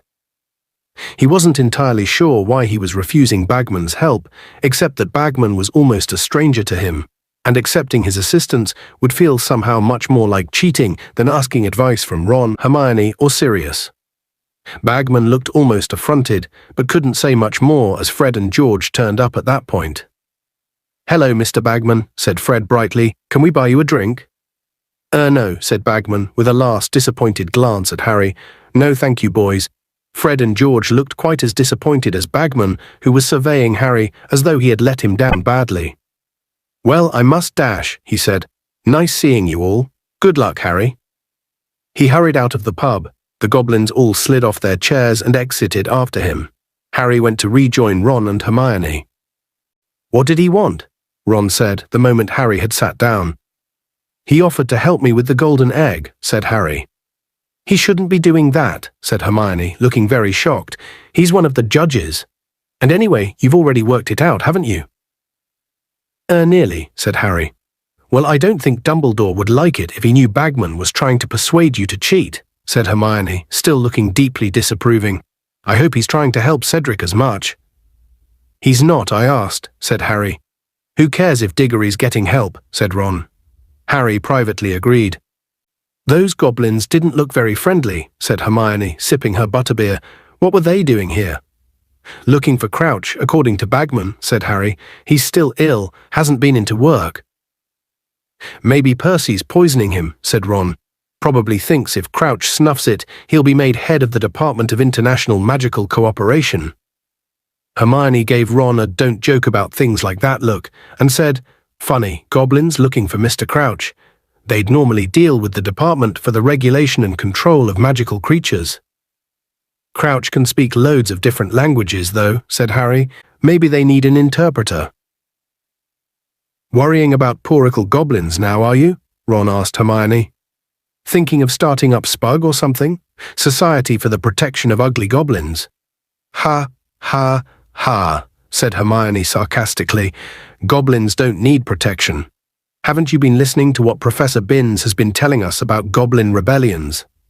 No, said Harry and Ron together. Well, they're quite capable of dealing with wizards, said Hermione, taking another sip of butterbeer. They're very clever. They're not like house elves who never stick up for themselves. Uh-oh, said Ron, staring at the door.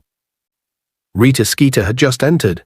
She was wearing banana yellow robes today, her long nails were painted shocking pink, and she was accompanied by her paunchy photographer. She bought drinks, and she and the photographer made their way through the crowds to a table nearby.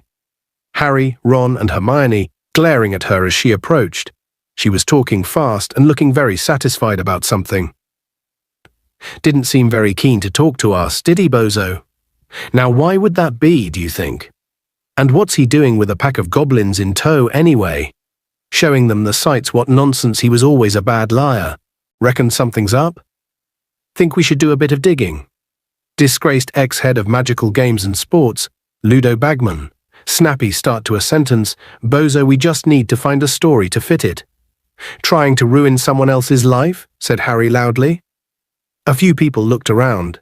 Rita Skeeter's eyes widened behind her jeweled spectacles as she saw who had spoken. Harry, she said, beaming, how lovely, why don't you come and join? I wouldn't come near you with a 10-foot broomstick, said Harry furiously. What did you do that to Hagrid for, eh? Rita Skeeter raised her heavily penciled eyebrows. Our readers have a right to the truth, Harry. I am merely doing my... Who cares if he's half giant? Harry shouted. There's nothing wrong with him. The whole pub had gone very quiet. Madame Rosmerta was staring over from behind the bar, apparently oblivious to the fact that the flagon she was filling with mead was overflowing. Rita Skeeter's smile flickered very slightly, but she hitched it back almost at once. She snapped open her crocodile skin handbag, pulled out her quick quotes quill, and said, How about giving me an interview about the Hagrid you know, Harry? The man behind the muscles. Your unlikely friendship and the reasons behind it. Would you call him a father substitute? Hermione stood up very abruptly, her butterbeer clutched in her hand as though it were a grenade. You horrible woman, she said through gritted teeth. You don't care, do you? Anything for a story, and anyone will do, won't they? Even Ludo Bagman. Sit down, you silly little girl, and don't talk about things you don't understand, said Rita Skeeter coldly, her eyes hardening as they fell on Hermione.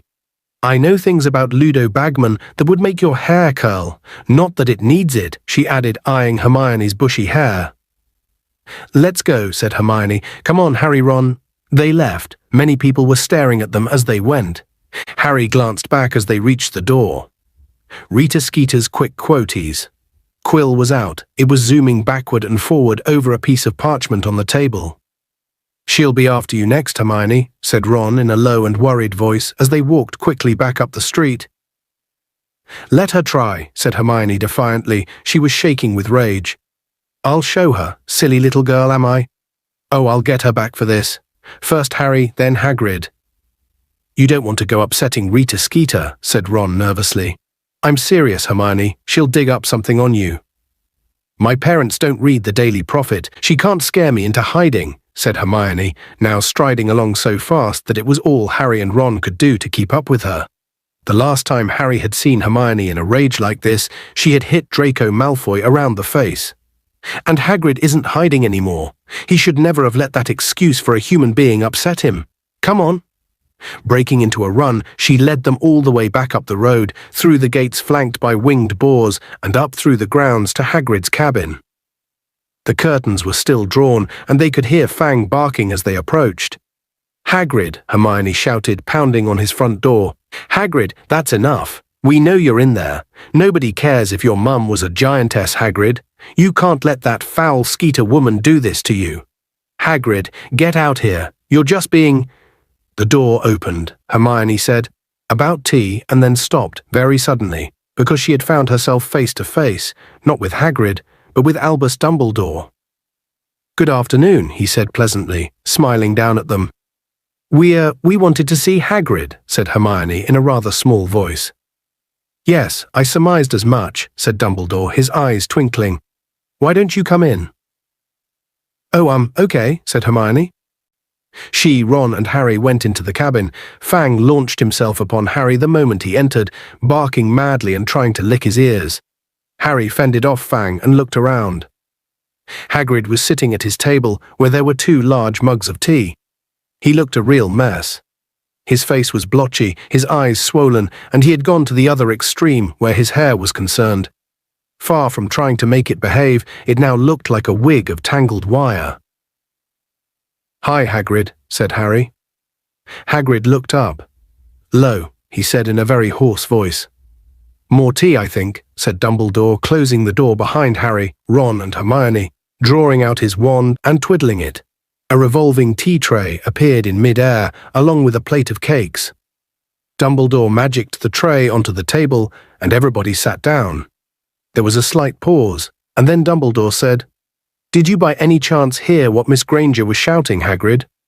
Hermione went slightly pink, but Dumbledore smiled at her and continued, "Hermione, Harry and Ron still seem to want to know you, judging by the way they were attempting to break down the door." "Of course we still want to know you," Harry said, staring at Hagrid. "You don't think anything that Skeeter Cow's sorry, Professor," he added quickly, looking at Dumbledore. "I have gone temporarily deaf and haven't any idea what you said, Harry," said Dumbledore, twiddling his thumbs and staring at the ceiling. Right," said Harry sheepishly. "I just meant Hagrid. How could you think we'd care what that woman wrote about you?" 2 fat tears leaked out of Hagrid's beetle-black eyes and fell slowly into his tangled beard. "Living proof of what I've been telling you, Hagrid," said Dumbledore, still looking carefully up at the ceiling. "I have shown you the letters from the countless parents who remember you from their own days here, telling me in no uncertain terms that if I sacked you, they would have something to say about it." "Not all of them," said Hagrid hoarsely. "Not all of them want me to stay." "Really, Hagrid, if you are holding out for universal popularity, I'm afraid you will be in this cabin for a very long time," said Dumbledore, now peering sternly over his half-moon spectacles. "Not a week has passed since I became headmaster of this school, when I haven't had at least one owl complaining about the way I run it. But what should I do? Barricade myself in my study and refuse to talk to anybody?" "Yeah, you're not half giant," said Hagrid croakily. "Hagrid, look what I've got for relatives," Harry said furiously. "Look at the Dursleys." "An excellent point," said Professor Dumbledore. "My own brother Aberforth was prosecuted for practicing inappropriate charms on a goat. It was all over the papers, but did Aberforth hide? No, he did not. He held his head high and went about his business as usual. Of course, I'm not entirely sure he can read, so that may not have been bravery." "Come back and teach, Hagrid," said Hermione quietly. "Please come back. We really miss you." Hagrid gulped. More tears leaked out down his cheeks and into his tangled beard. Dumbledore stood up. "I refuse to accept your resignation, Hagrid, and I expect you back at work on Monday," he said. "You will join me for breakfast at 8:30 in the Great Hall. No excuses. Good afternoon to you all." Dumbledore left the cabin, pausing only to scratch Fang's ears. When the door had shut behind him, Hagrid began to sob into his dustbin lid-sized hands. Hermione kept patting his arm, and at last Hagrid looked up, his eyes very red indeed, and said, "Great man, Dumbledore, great man." "Yeah, he is," said Ron. "Can I have one of these cakes, Hagrid?" "Help yourself," said Hagrid, wiping his eyes on the back of his hand. "Ah, he's right. Of course you're all right. I've been stupid. My old dad would have been ashamed of the way I've been behaving." More tears leaked out, but he wiped them away more forcefully and said, "Never shown you a picture of my old dad, have I? Here." Hagrid got up, went over to his dresser, opened a drawer, and pulled out a picture of a short wizard with Hagrid's crinkled black eyes, beaming as he sat on top of Hagrid's shoulder. Hagrid was a good 7 or 8 feet tall, judging by the apple tree beside him, but his face was beardless, young, round and smooth. He looked hardly older than 11. "That was taken just after I got into Hogwarts," Hagrid croaked. "Dad was dead chuffed, thought I might not be a wizard, see? 'Cause me mum well, anyway. Course, I never was great shakes at magic, really, but at least he never saw me expelled. Died, see, in me 2nd year. Dumbledore was the one who stuck up for me after Dad went. Got me the gamekeeper job, trusts people, he does. Gives them second chances, that's what sets him apart from other heads, see? He'll accept anyone at Hogwarts, so long as they've got the talent. Knows people can turn out okay, even if their families weren't well all that respectable. But some don't understand that. There's some who'd always hold it against you. There's some who'd even pretend they just had big bones, rather than stand up and say I am what I am, and I'm not ashamed. Never be ashamed, my old dad used to say. There's some who'll hold it against you, but they're not worth bothering with. And he was right. I've been an idiot. I'm not bothering with her no more, I promise you that. Big bones, I'll give her big bones. Harry, Ron and Hermione looked at one another nervously. Harry would rather have taken 50 blast-ended scroots for a walk than admit to Hagrid that he had overheard him talking to Madame Maxime, but Hagrid was still talking, apparently unaware that he had said anything odd. "You know what, Harry?" he said, looking up from the photograph of his father, his eyes very bright. "When I first met you, you reminded me of me a bit. Mum and Dad gone, and you was feeling like you wouldn't fit in at Hogwarts, remember? Not sure you were really up to it, and now look at you, Harry, school champion." He looked at Harry for a moment and then said very seriously, "You know what I'd love, Harry? I'd love you to win, I really would. It'd show him all you don't have to be pure blood to do it. You don't have to be ashamed of what you are. It'd show him Dumbledore's the one who's got it right, letting anyone in as long as they can do magic. How you doing with that egg, Harry?" "Great," said Harry, "really great." Hagrid's miserable face broke into a wide, watery smile. "That's my boy, you show 'em, Harry, you show 'em. Beat 'em all." Lying to Hagrid wasn't quite like lying to anyone else. Harry went back to the castle later that afternoon with Ron and Hermione, unable to banish the image of the happy expression on Hagrid's whiskery face as he had imagined Harry winning the tournament. The incomprehensible egg weighed more heavily than ever on Harry's conscience that evening, and by the time he had got into bed, he had made up his mind it was time to shelve his pride and see if Cedric's hint was worth anything. Chapter 25. The Egg and the Eye. As Harry had no idea how long a bath he would need to work out the secret of the golden egg, he decided to do it at night, when he would be able to take as much time as he wanted. Reluctant though he was to accept more favors from Cedric, he also decided to use the prefect's bathroom. Far fewer people were allowed in there, so it was much less likely that he would be disturbed. Harry planned his excursion carefully because he had been caught out of bed and out of bounds by Filch the caretaker in the middle of the night once before, and had no desire to repeat the experience. The invisibility cloak would, of course, be essential, and as an added precaution, Harry thought he would take the Marauder's map, which next to the cloak was the most useful aid to rule-breaking Harry owned. The map showed the whole of Hogwarts, including its many shortcuts and secret passageways, and, most important of all, it revealed the people inside the castle as minuscule, labelled dots, moving around the corridors so that Harry would be forewarned if somebody was approaching the bathroom. On Thursday night, Harry sneaked up to bed, put on the cloak, crept back downstairs, and just as he had done on the night when Hagrid had shown him the dragons, waited for the portrait hole to open. This time it was Ron who waited outside to give the fat lady the password, banana fritters.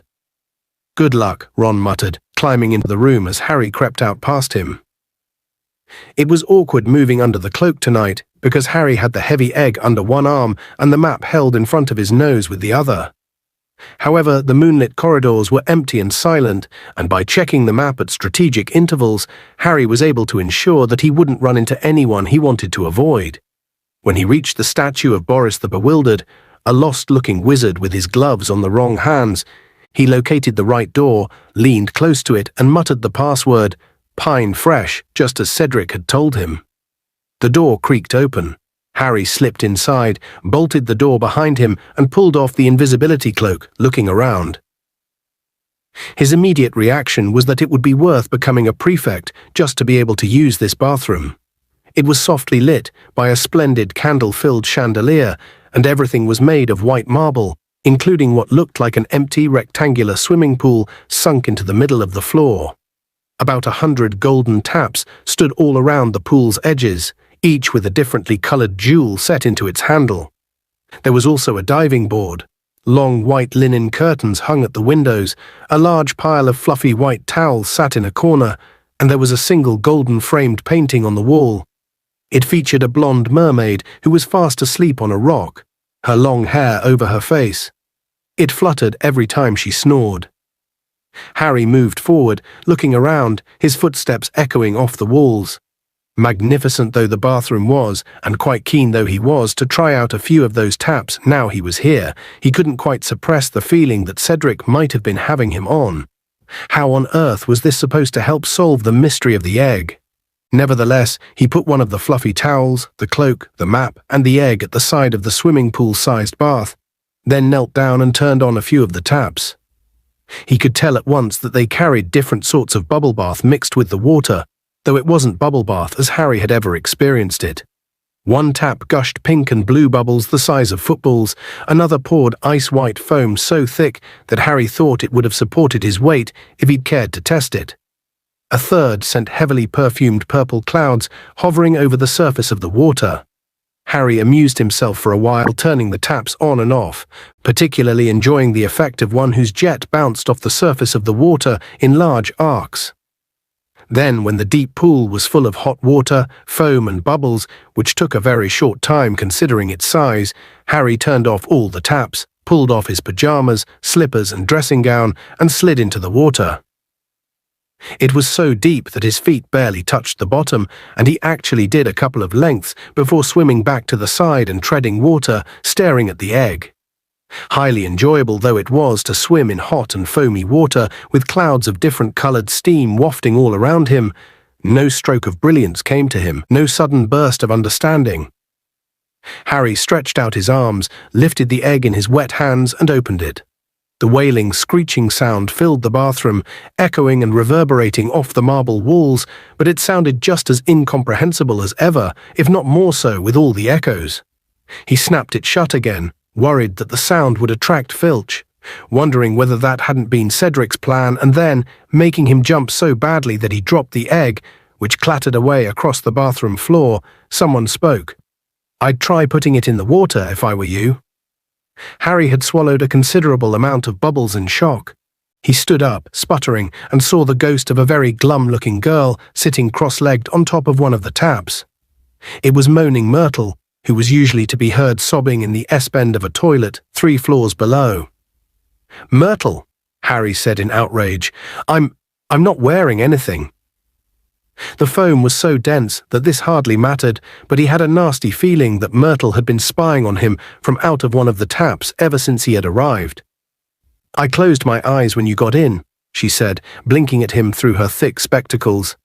"You haven't been to see me for ages." "Yeah, well," said Harry, bending his knees slightly just to make absolutely sure Myrtle couldn't see anything but his head. "I'm not supposed to come into your bathroom, am I? It's a girl's one."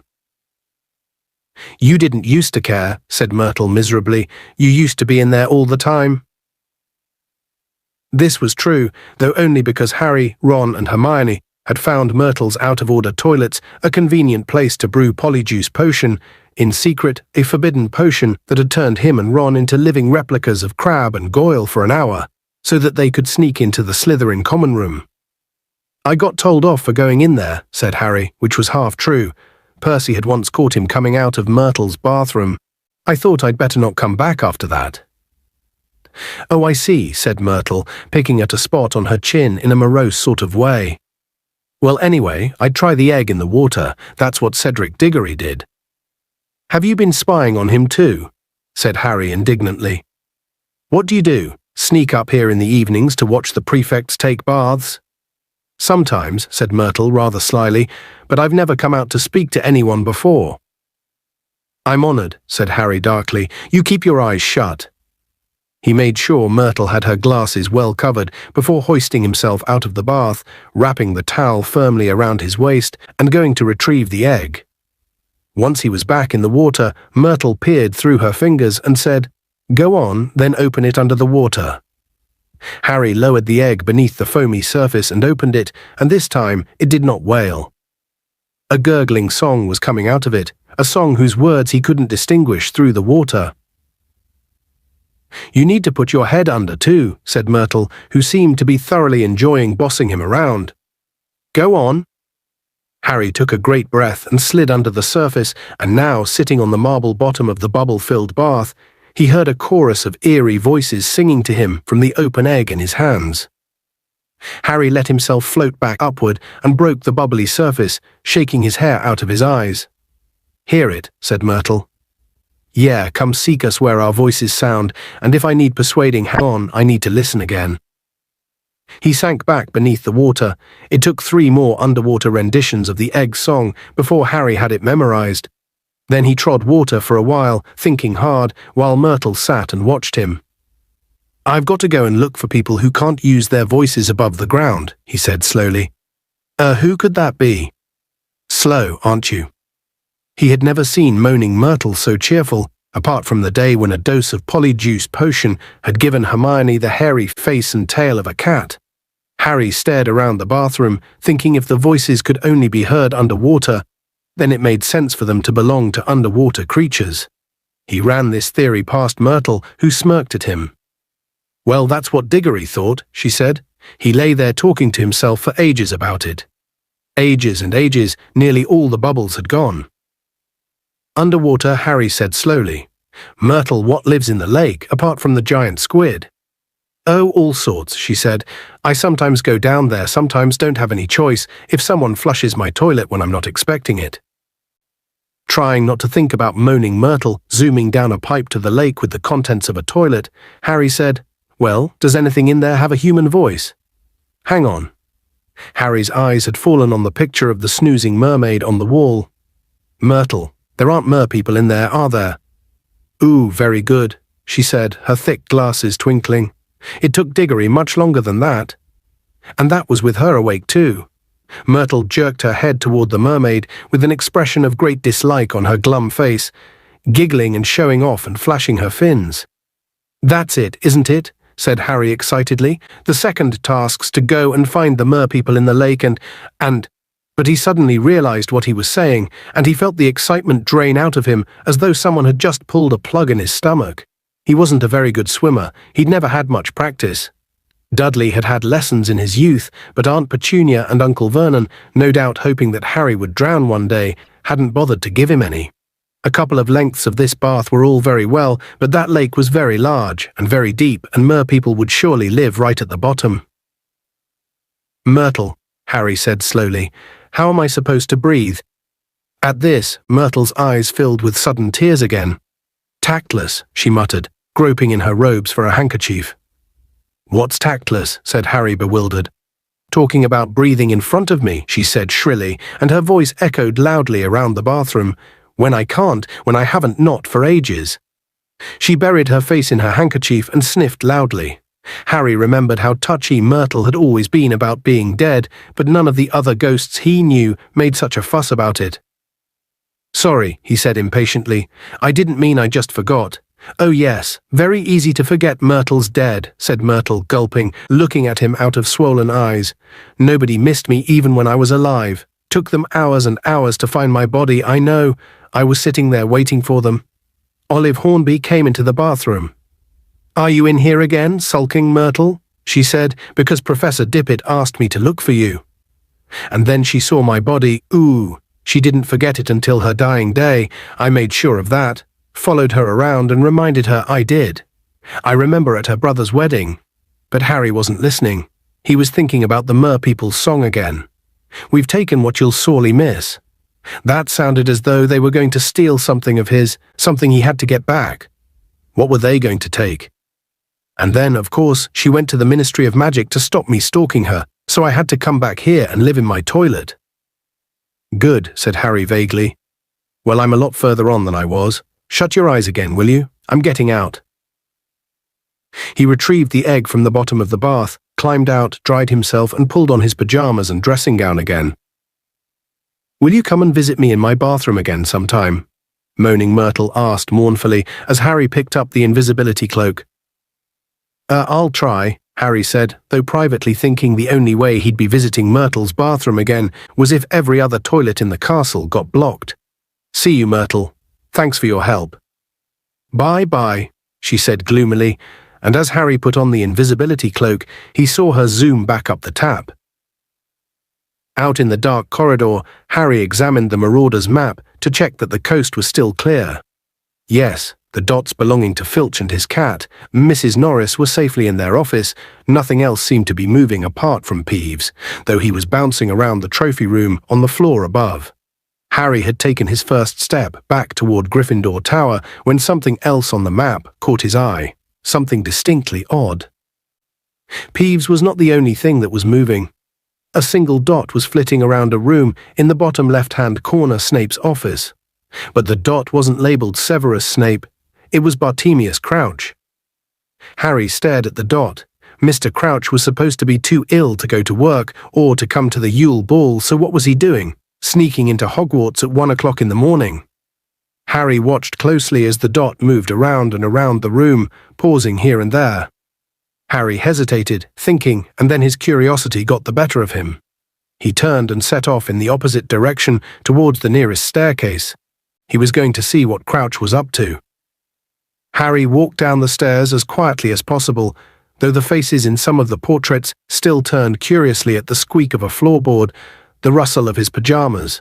He crept along the corridor below, pushed aside a tapestry about halfway along, and proceeded down a narrower staircase, a shortcut that would take him down 2 floors.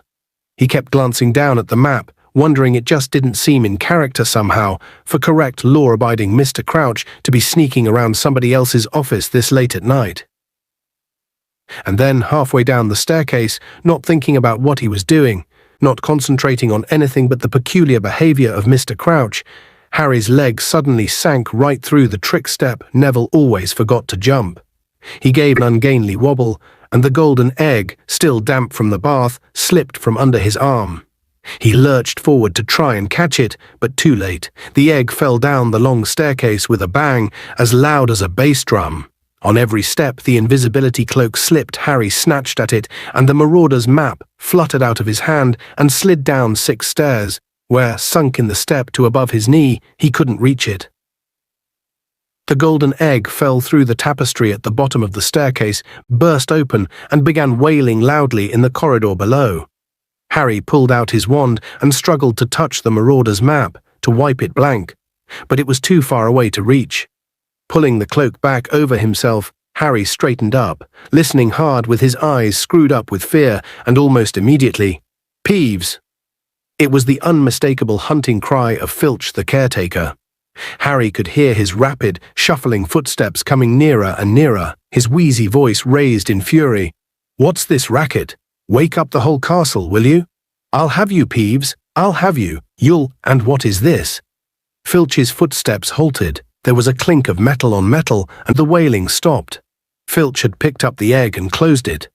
Harry stood very still, one leg still jammed tightly in the magical step, listening.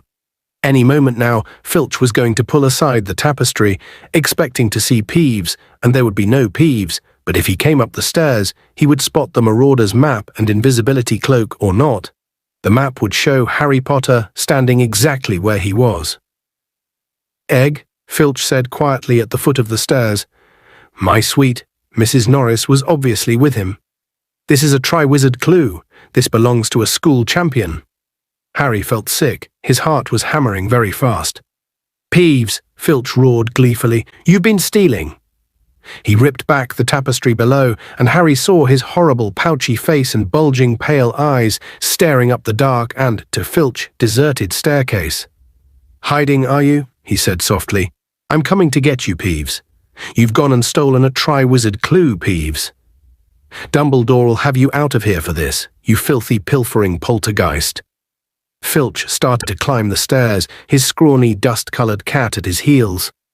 Mrs. Norris's lamp-like eyes, so very like her master's, were fixed directly upon Harry. He had had occasion before now to wonder whether the invisibility cloak worked on cats. Sick with apprehension, he watched Filch, drawing nearer and nearer in his old flannel dressing gown. He tried desperately to pull his trapped leg free, but it merely sank a few more inches any second now. Filch was going to spot the map or walk right into him. "Filch, what's going on?" Filch stopped a few steps below Harry and turned. At the foot of the stairs stood the only person who could make Harry's situation worse. Snape. He was wearing a long grey nightshirt and he looked livid. "It's Peeves, Professor," Filch whispered malevolently. "He threw this egg down the stairs." Snape climbed up the stairs quickly and stopped beside Filch. Harry gritted his teeth, convinced his loudly thumping heart would give him away at any second. "Peeves," said Snape softly, staring at the egg in Filch's hands, "but Peeves couldn't get into my office." "This egg was in your office, Professor?" "Of course not," Snape snapped. "I heard banging and wailing." "Yes. Professor, that was the egg. I was coming to investigate. "Peeves threw it, Professor, and when I passed my office, I saw that the torches were lit and a cupboard door was ajar. Somebody has been searching it." "But Peeves couldn't." "I know he couldn't, Filch," Snape snapped again. "I seal my office with a spell none but a wizard could break." Snape looked up the stairs, straight through Harry, and then down into the corridor below. "I want you to come and help me search for the intruder, Filch." Yes, Professor, but..."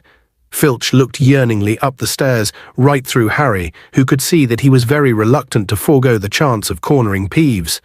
"Go," Harry pleaded with him silently. "Go with Snape." "Go." Mrs. Norris was peering around Filch's legs. Harry had the distinct impression that she could smell him. Why had he filled that bath with so much perfumed foam? "The thing is, Professor," said Filch plaintively, "the headmaster will have to listen to me this time. Peeves has been stealing from a student. It might be my chance to get him thrown out of the castle once and for all. Filch, I don't give a damn about that wretched poltergeist. It's my office that's..." Clunk, clunk, clunk. Snape stopped talking very abruptly. He and Filch both looked down at the foot of the stairs. Harry saw Mad-Eye Moody limp into sight through the narrow gap between their heads.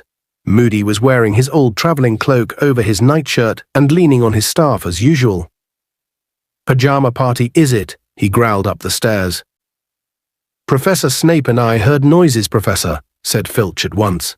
"Peeves, the poltergeist, throwing things around as usual, and then Professor Snape discovered that someone had broken into his off." "Shut up," Snape hissed to Filch. Moody took a step closer to the foot of the stairs. Harry saw Moody's magical eye travel over Snape, and then, unmistakably, onto himself. Harry's heart gave a horrible jolt. Moody could see through invisibility cloaks. He alone could see the full strangeness of the scene.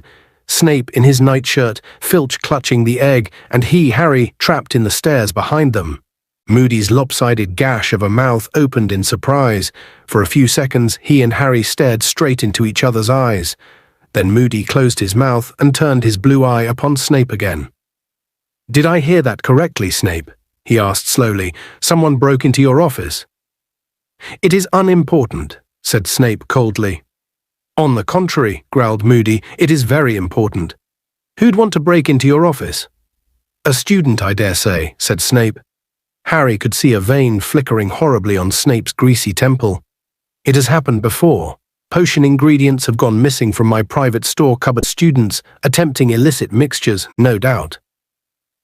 "Reckon they were after potion ingredients, eh?" said Moody. "Not hiding anything else in your office, are you?" Harry saw the edge of Snape's sallow face turn a nasty brick color, the vein in his temple pulsing more rapidly. "You know I'm hiding nothing, Moody," he said in a soft and dangerous voice, "as you've searched my office pretty thoroughly yourself." Moody's face twisted into a smile. "Aura's privilege, Snape. Dumbledore told me to keep an eye." "Dumbledore happens to trust me," said Snape through clenched teeth. "I refuse to believe that he gave you orders to search my office." "Course Dumbledore trusts you," growled Moody. "He's a trusting man, isn't he? Believes in second chances. But me, I say there are spots that don't come off, Snape. Spots that never come off. Do you know what I mean?" Snape suddenly did something very strange. He seized his left forearm convulsively with his right hand, as though something on it had hurt him. Moody laughed. "Get back to bed, Snape." "You don't have the authority to send me anywhere," Snape hissed, letting go of his arm as though angry with himself. "I have as much right to prowl this school after dark as you do." "Prowl away," said Moody, but his voice was full of menace. "I look forward to meeting you in a dark corridor sometime. You've dropped something, by the way." With a stab of horror, Harry saw Moody point at the Marauder's map, still lying on the staircase 6 steps below him. As Snape and Filch both turned to look at it, Harry threw caution to the winds. He raised his arms under the cloak and waved furiously at Moody to attract his attention, mouthing, "It's mine, mine." Snape had reached out for it, a horrible expression of dawning comprehension on his face. Axio parchment. The map flew up into the air, slipped through Snape's outstretched fingers, and soared down the stairs into Moody's hand. "My mistake," Moody said calmly. "It's mine, must have dropped it earlier." but Snape's black eyes were darting from the egg in Filch's arms to the map in Moody's hand, and Harry could tell he was putting two and two together as only Snape could. "Potter," he said quietly. "What's that?" said Moody calmly, folding up the map and pocketing it. "Potter," Snape snarled, and he actually turned his head and stared right at the place where Harry was, as though he could suddenly see him. "That egg is Potter's egg. That piece of parchment belongs to Potter. I have seen it before. I recognize it. Potter is here. Potter in his invisibility cloak." Snape stretched out his hands like a blind man and began to move up the stairs. Harry could have sworn his overlarge nostrils were dilating, trying to sniff Harry out trapped. Harry leaned backward, trying to avoid Snape's fingertips, but any moment now. "There's nothing there, Snape," barked Moody, "but I'll be happy to tell the headmaster how quickly your mind jumped to Harry Potter." "Meaning what?" Snape turned again to look at Moody, his hands still outstretched, inches from Harry's chest. "Meaning that Dumbledore's very interested to know who's got it in for that boy," said Moody, limping nearer still to the foot of the stairs. "And so am I, Snape, very interested." The torchlight flickered across his mangled face so that the scars and the chunk missing from his nose looked deeper and darker than ever. Snape was looking down at Moody, and Harry couldn't see the expression on his face. For a moment, nobody moved or said anything. Then Snape slowly lowered his hands. "I merely thought," said Snape in a voice of forced calm, "that if Potter was wandering around after hours again, it's an unfortunate habit of his, he should be stopped. For his own safety."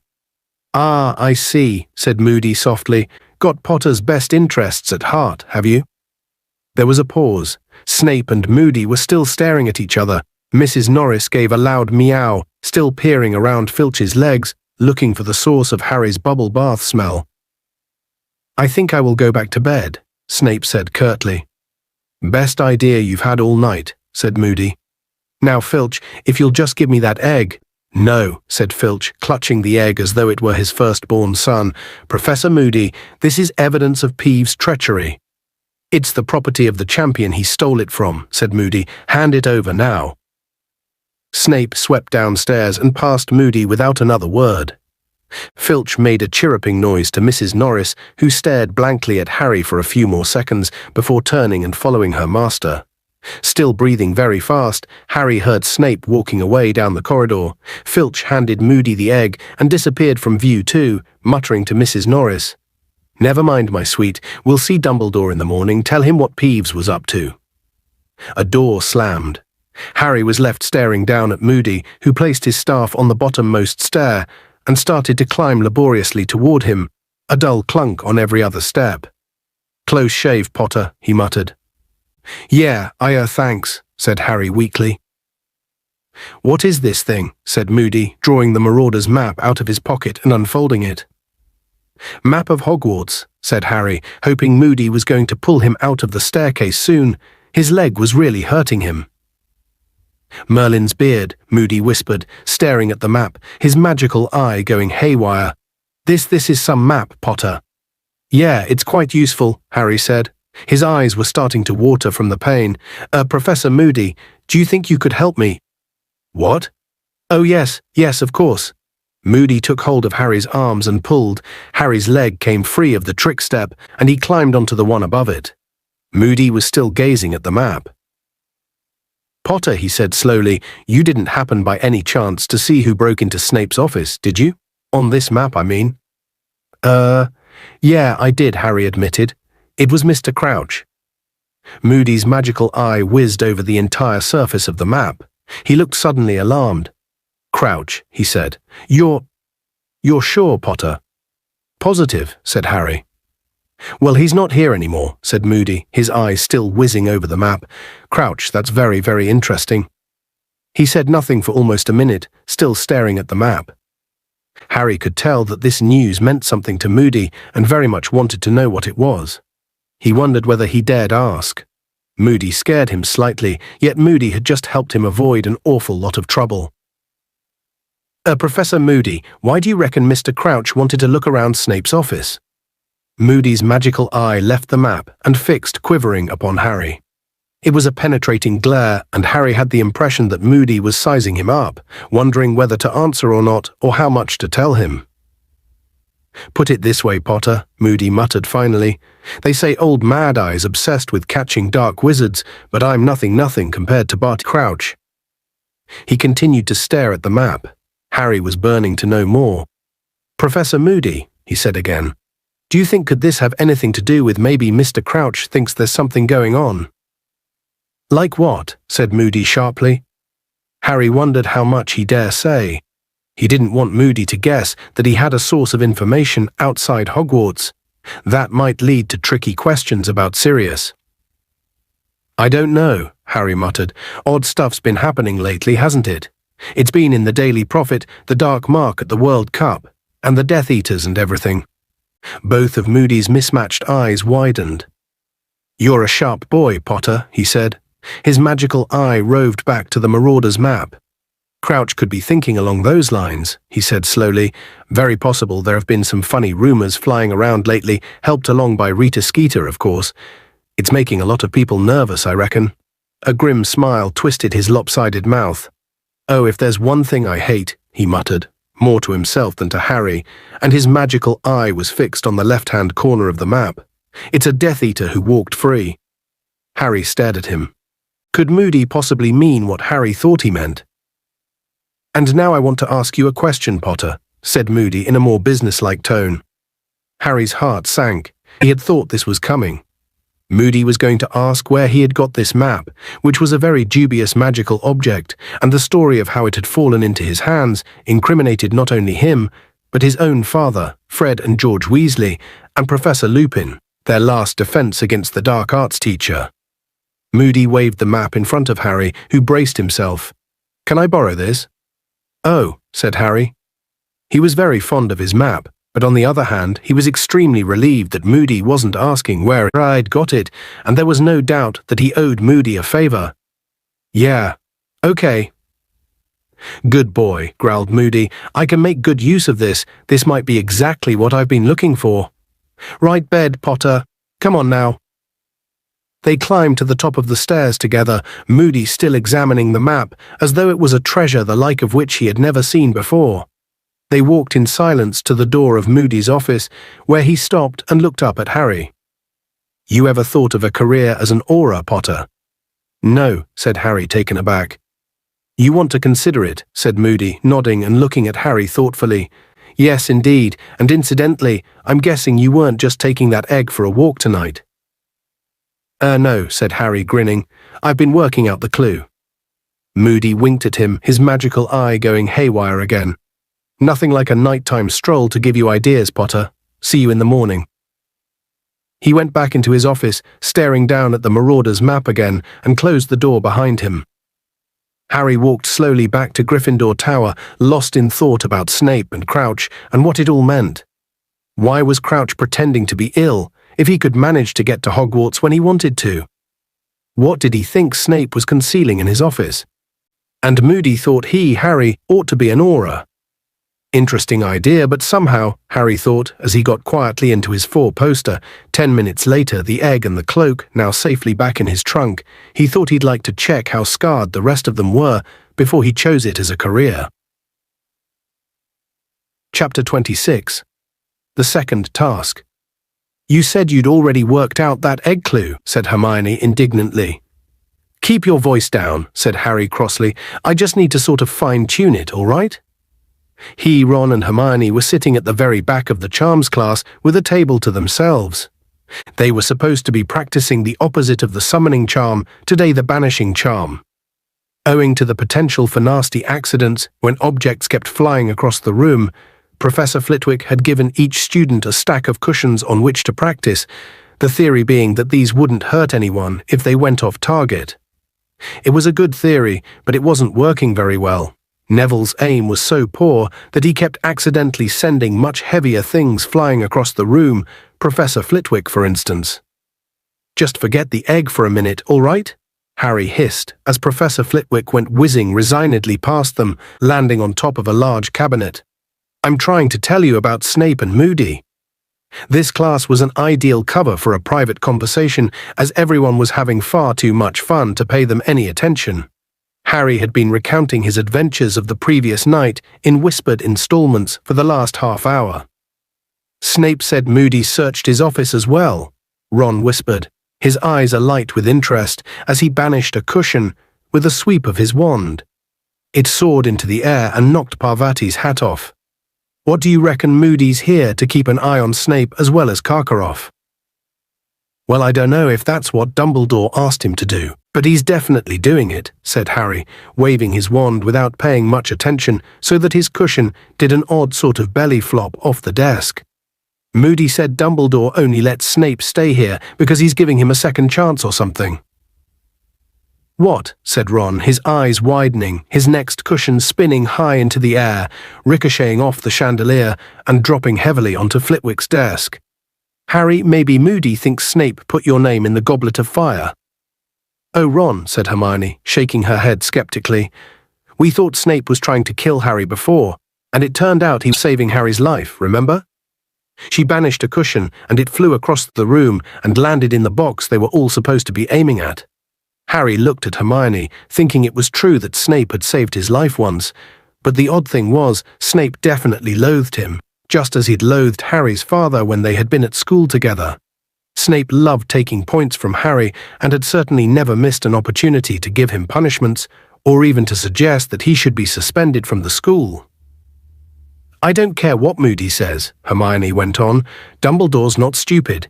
He was right to trust Hagrid and Professor Lupin, even though loads of people wouldn't have given them jobs, so why shouldn't he be right about Snape, even if Snape is a bit evil, said Ron promptly. Come on, Hermione, why are all these dark wizard catchers searching his office then? Why has Mr. Crouch been pretending to be ill, said Hermione, ignoring Ron. It's a bit funny, isn't it?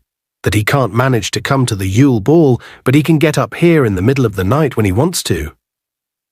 You just don't like Crouch because of that elf, Winky, said Ron, sending a cushion soaring into the window. You just want to think Snape's up to something, said Hermione, sending her cushion zooming neatly into the box. I just want to know what Snape did with his first chance, if he's on his second one, said Harry grimly, and his cushion, to his very great surprise, flew straight across the room and landed neatly on top of Hermione's.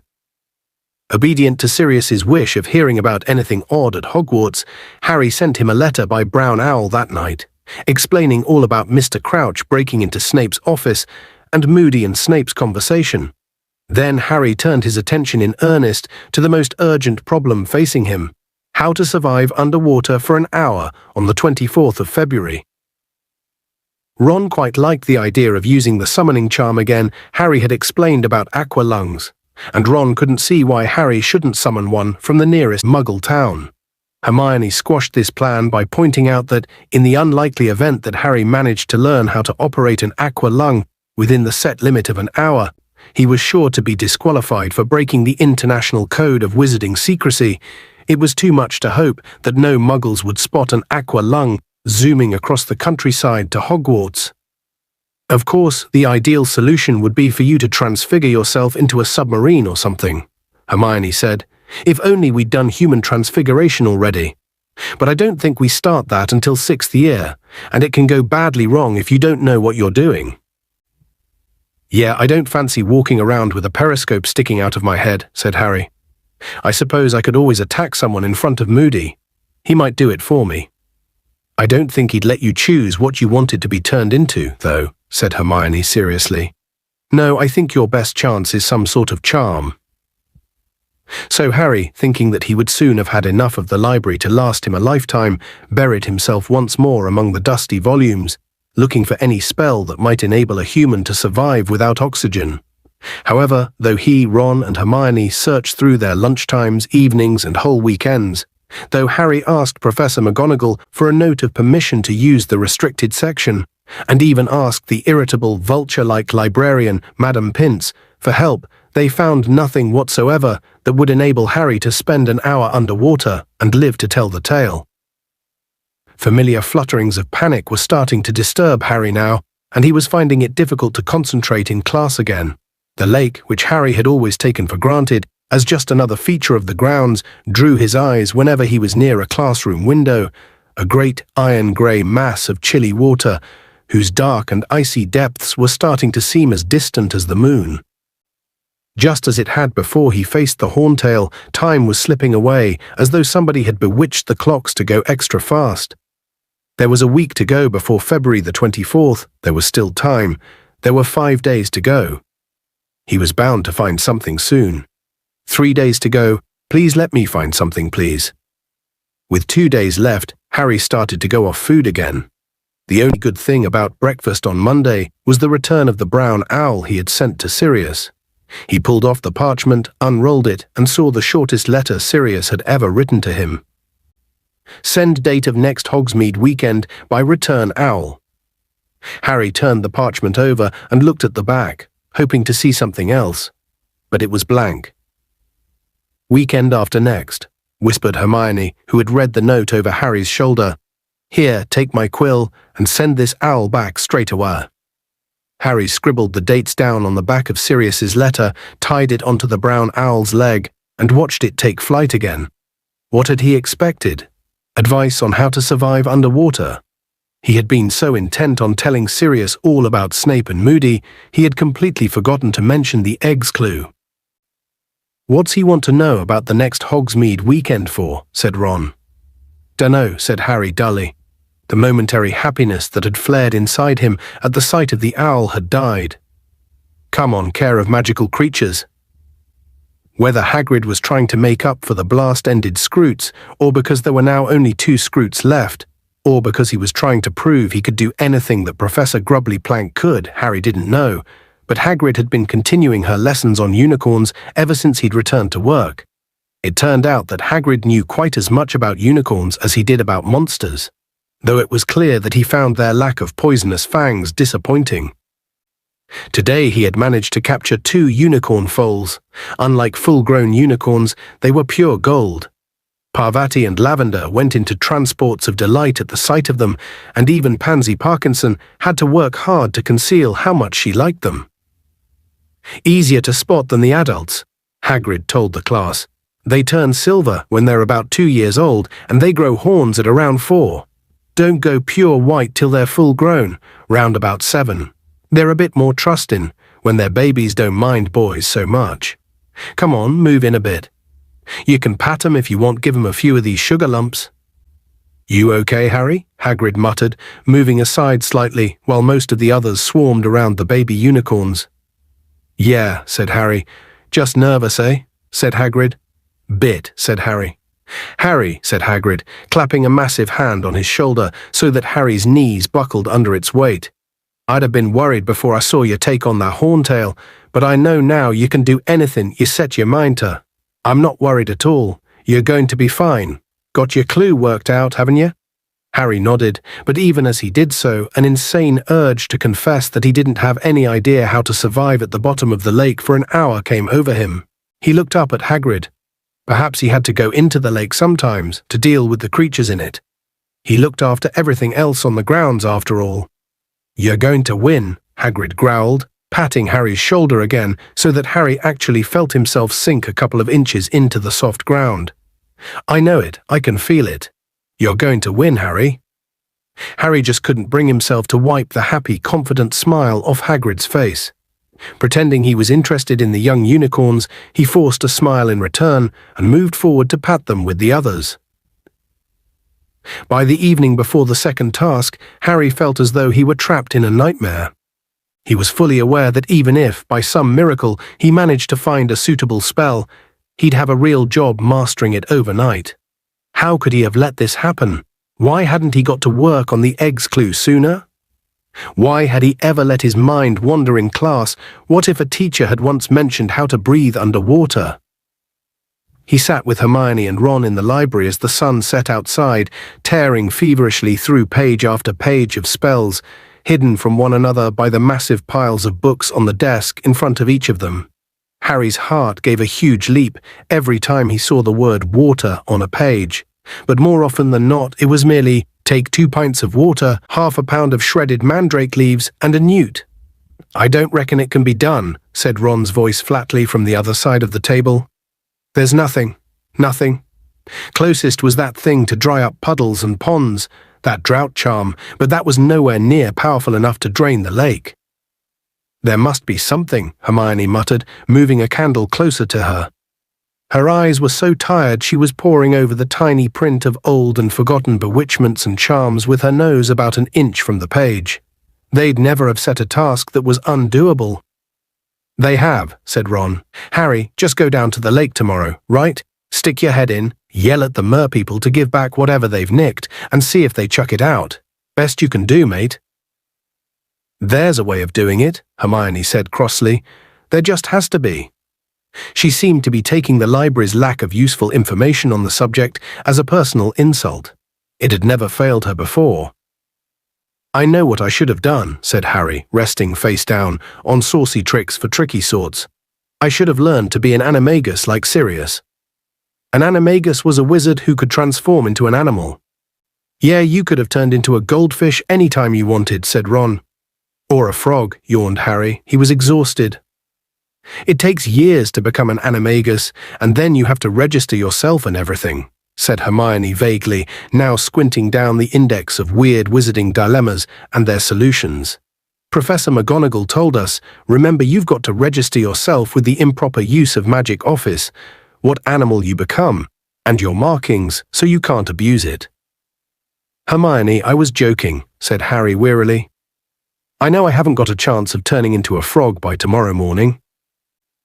Oh, this is no use, Hermione said, snapping shut weird wizarding dilemmas. Who on earth wants to make their nose hair grow into ringlets? I wouldn't mind, said Fred Weasley's voice. Be a talking point, wouldn't it? Harry, Ron and Hermione looked up. Fred and George had just emerged from behind some bookshelves. What are you two doing here? Ron asked. Looking for you, said George. McGonagall wants you, Ron. And you, Hermione. Why? Said Hermione, looking surprised. Dunno, she was looking a bit grim, though, said Fred. We're supposed to take you down to her office, said George.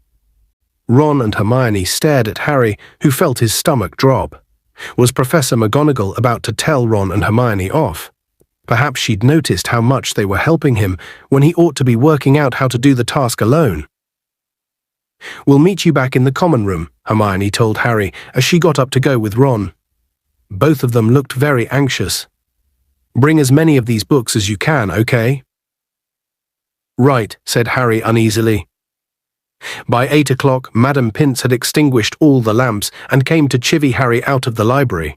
Staggering under the weight of as many books as he could carry, Harry returned to the Gryffindor common room, pulled a table into a corner, and continued to search. There was nothing in madcap magic for wacky warlocks, nothing in a guide to medieval sorcery, not one mention of underwater exploits in an anthology of 18th century charms, or in dreadful denizens of the deep, or powers you never knew you had and what to do with them now you've wised up. Crookshanks crawled into Harry's lap and curled up, purring deeply. The common room emptied slowly around Harry.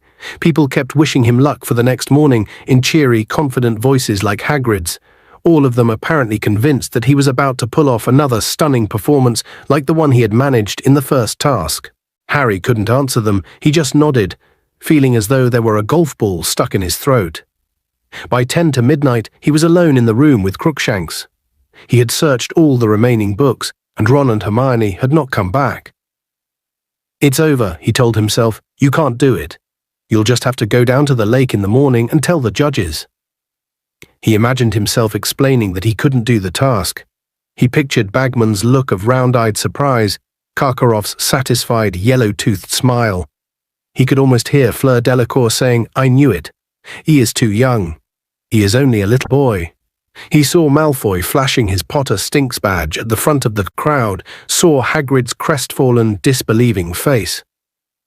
Forgetting that Crookshanks was on his lap, Harry stood up very suddenly. Crookshanks hissed angrily as he landed on the floor, gave Harry a disgusted look, and stalked away with his bottle-brush tail in the air, but Harry was already hurrying up the spiral staircase to his dormitory. He would grab the invisibility cloak and go back to the library. He'd stay there all night if he had to. Lumos? Harry whispered 15 minutes later as he opened the library door. Wand tip alight. He crept along the bookshelves, pulling down more books of hexes and charms, books on merpeople and water monsters, books on famous witches and wizards, on magical inventions, on anything at all that might include one passing reference to underwater survival.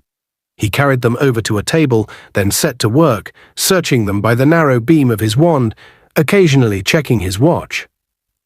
1 in the morning, 2 in the morning, the only way he could keep going was to tell himself over and over again, next book in the next one, the next one. The mermaid in the painting in the prefect's bathroom was laughing. Harry was bobbing like a cork in bubbly water next to her rock while she held his firebolt over his head. "Come and get it," she giggled maliciously. "Come on, jump." "I can't," Harry panted, snatching at the firebolt and struggling not to sink. "Give it to me." But she just poked him painfully in the side with the end of the broomstick, laughing at him. "That hurts, get off, ouch. Harry Potter must wake up, sir." "Stop poking me. Dobby must poke Harry Potter, sir. He must wake up." Harry opened his eyes. He was still in the library. The invisibility cloak had slipped off his head as he'd slept, and the side of his face was stuck to the pages of Where There's a Wand, There's a Way. He sat up, straightening his glasses, blinking in the bright daylight. "Harry Potter needs to hurry," squeaked Dobby. "The second task starts in 10 minutes, and Harry Potter—" "10 minutes," Harry croaked. 10 minutes." He looked down at his watch. Dobby was right. It was 9:20. A large, dead weight seemed to fall through Harry's chest into his stomach. "Hurry, Harry Potter," squeaked Dobby, plucking at Harry's sleeve. "You were supposed to be down by the lake with the other champions, sir." "It's too late, Dobby," Harry said hopelessly. "I'm not doing the task. I don't know how." "Harry Potter will do the task," squeaked the elf. Dobby knew Harry had not found the right book, so Dobby did it for him. "What?" said Harry. "But you don't know what the second task is." "Dobby knows, sir. Harry Potter has to go into the lake and find his Wheezy." "Find my what?" "And take his Wheezy back from the merpeople." "What's a Wheezy?" "Your Wheezy, sir. Your Wheezy who is giving Dobby his sweater." Dobby plucked at the shrunken maroon sweater he was now wearing over his shorts. "What?" Harry gasped. They've got Ron." "The thing Harry Potter will miss most, sir," squeaked Dobby. "But past an hour, the prospect's black," Harry recited, staring horror-struck at the elf. "Too late. It's gone. It won't come back." "Dobby, what have I got to do?" "You has to eat this, sir," squeaked the elf, and he put his hand in the pocket of his shorts and drew out a ball of what looked like slimy, greyish-green rat tails. "Right before you go into the lake, Sir Gillyweed." "What's it do?" said Harry, staring at the gillyweed. "It will make Harry Potter breathe underwater, sir." "Dobby," said Harry frantically, "listen, are you sure about this?" He couldn't quite forget that the last time Dobby had tried to help him, he had ended up with no bones in his right arm. "Dobby is quite sure, sir," said the elf earnestly. "Dobby hears things, sir. He is a house elf. He goes all over the castle as he lights the fires and mops the floors. Dobby heard Professor McGonagall and Professor Moody in the staff room talking about the next task. Dobby cannot let Harry Potter lose his Wheezy." Harry's doubts vanished. Jumping to his feet, he pulled off the invisibility cloak, stuffed it into his bag, grabbed the gillyweed and put it into his pocket, then tore out of the library with Dobby at his heels.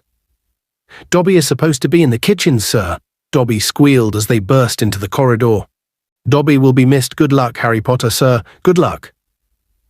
"See you later, Dobby," Harry shouted, and he sprinted along the corridor and down the stairs 3 at a time. The entrance hall contained a few last-minute stragglers, all leaving the Great Hall after breakfast and heading through the double oak doors to watch the second task. They stared as Harry flashed past, sending Colin and Dennis Creevey flying as he leapt down the stone steps and out onto the bright, chilly grounds. As he pounded down the lawn, he saw that the seats that had encircled the dragon's enclosure in November were now ranged along the opposite bank, rising in stands that were packed to the bursting point and reflected in the lake below. The excited babble of the crowd echoed strangely across the water as Harry ran flat out around the other side of the lake toward the judges, who were sitting at another gold-draped table at the water's edge. Cedric, Fleur and Crumb were beside the judges' table, watching Harry sprint toward them. I'm here, Harry panted, skidding to a halt in the mud and accidentally splattering Fleur's robes. Where have you been? Said a bossy, disapproving voice. The task's about to start. Harry looked around. Percy Weasley was sitting at the judge's table. Mr. Crouch had failed to turn up again. Now, Percy, said Ludo Bagman, who was looking intensely relieved to see Harry. Let him catch his breath. Dumbledore smiled at Harry, but Karkaroff and Madame Maxime didn't look at all pleased to see him. It was obvious from the looks on their faces that they had thought he wasn't going to turn up. Harry bent over, hands on his knees, gasping for breath. He had a stitch in his side that felt as though he had a knife between his ribs, but there was no time to get rid of it. Ludo Bagman was now moving among the champions, spacing them along the bank at intervals of 10 feet. Harry was on the very end of the line, next to Crumb, who was wearing swimming trunks and was holding his wand ready. All right, Harry? Bagman whispered as he moved Harry a few feet farther away from Crumb. Know what you're going to do? Yeah, Harry panted, massaging his ribs. Bagman gave Harry's shoulder a quick squeeze and returned to the judge's table. He pointed his wand at his throat, as he had done at the World Cup, said, Sonorous, and his voice boomed out across the dark water toward the stands. Well, all our champions are ready for the second task, which will start on my whistle. They have precisely an hour to recover what has been taken from them. On the count of 3, then. 1, 2, 3. The whistle echoed shrilly in the cold, still air. The stands erupted with cheers and applause. Without looking to see what the other champions were doing, Harry pulled off his shoes and socks, pulled the handful of gillyweed out of his pocket, stuffed it into his mouth, and waded out into the lake. It was so cold, he felt the skin on his legs searing, as though this were fire, not icy water. His sodden robes weighed him down as he walked in deeper. Now the water was over his knees, and his rapidly numbing feet were slipping over silt and flat, slimy stones. He was chewing the gillyweed as hard and fast as he could. It felt unpleasantly slimy and rubbery, like octopus tentacles. Waist deep in the freezing water, he stopped, swallowed, and waited for something to happen. He could hear laughter in the crowd and knew he must look stupid, walking into the lake without showing any sign of magical power. The part of him that was still dry was covered in goose pimples. Half immersed in the icy water, a cruel breeze lifting his hair, Harry started to shiver violently. He avoided looking at the stands. The laughter was becoming louder, and there were catcalls and jeering from the Slytherins. Then, quite suddenly, Harry felt as though an invisible pillow had been pressed over his mouth and nose. He tried to draw breath, but it made his head spin. His lungs were empty, and he suddenly felt a piercing pain on either side of his neck. Harry clapped his hands around his throat and felt 2 large slits just below his ears, flapping in the cold air. He had gills. Without pausing to think, he did the only thing that made sense. He flung himself forward into the water. The first gulp of icy lake water felt like the breath of life. His head had stopped spinning. He took another great gulp of water and felt it pass smoothly through his gills, sending oxygen back to his brain. He stretched out his hands in front of him and stared at them. They looked green and ghostly under the water, and they had become webbed. He twisted around and looked at his bare feet. They had become elongated, and the toes were webbed too. It looked as though he had sprouted flippers. The water didn't feel icy anymore either, on the contrary. He felt pleasantly cool and very light. Harry struck out once more, marveling at how far and fast his flipper-like feet propelled him through the water and noticing how clearly he could see and how he no longer seemed to need to blink. He had soon swum so far into the lake that he could no longer see the bottom. He flipped over and dived into its depths. Silence pressed upon his ears as he soared over a strange, dark, foggy landscape. He could only see 10 feet around him, so that as he sped through the water, new scenes seemed to loom suddenly out of the oncoming darkness. Forests of rippling, tangled black weed, wide plains of mud littered with dull, glimmering stones.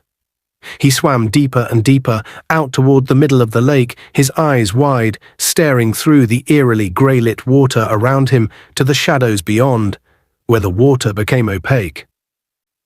Small fish flickered past him like silver darts. Once or twice he thought he saw something larger moving ahead of him, but when he got nearer, he discovered it to be nothing but a large blackened log or a dense clump of weed. There was no sign of any of the other champions, merpeople, Ron, nor, thankfully, the giant squid. Light green weeds stretched ahead of him as far as he could see, 2 feet deep, like a meadow of very overgrown grass. Harry was staring unblinkingly ahead of him, trying to discern shapes through the gloom, and then, without warning, something grabbed hold of his ankle. Harry twisted his body around and saw a Grindylow, a small horned water demon, poking out of the weed. Its long fingers clutched tightly around Harry's leg, its pointed fangs bared. Harry stuck his webbed hand quickly inside his robes and fumbled for his wand. By the time he had grasped it, 2 more Grindylows had risen out of the weed, had seized handfuls of Harry's robes, and were attempting to drag him down.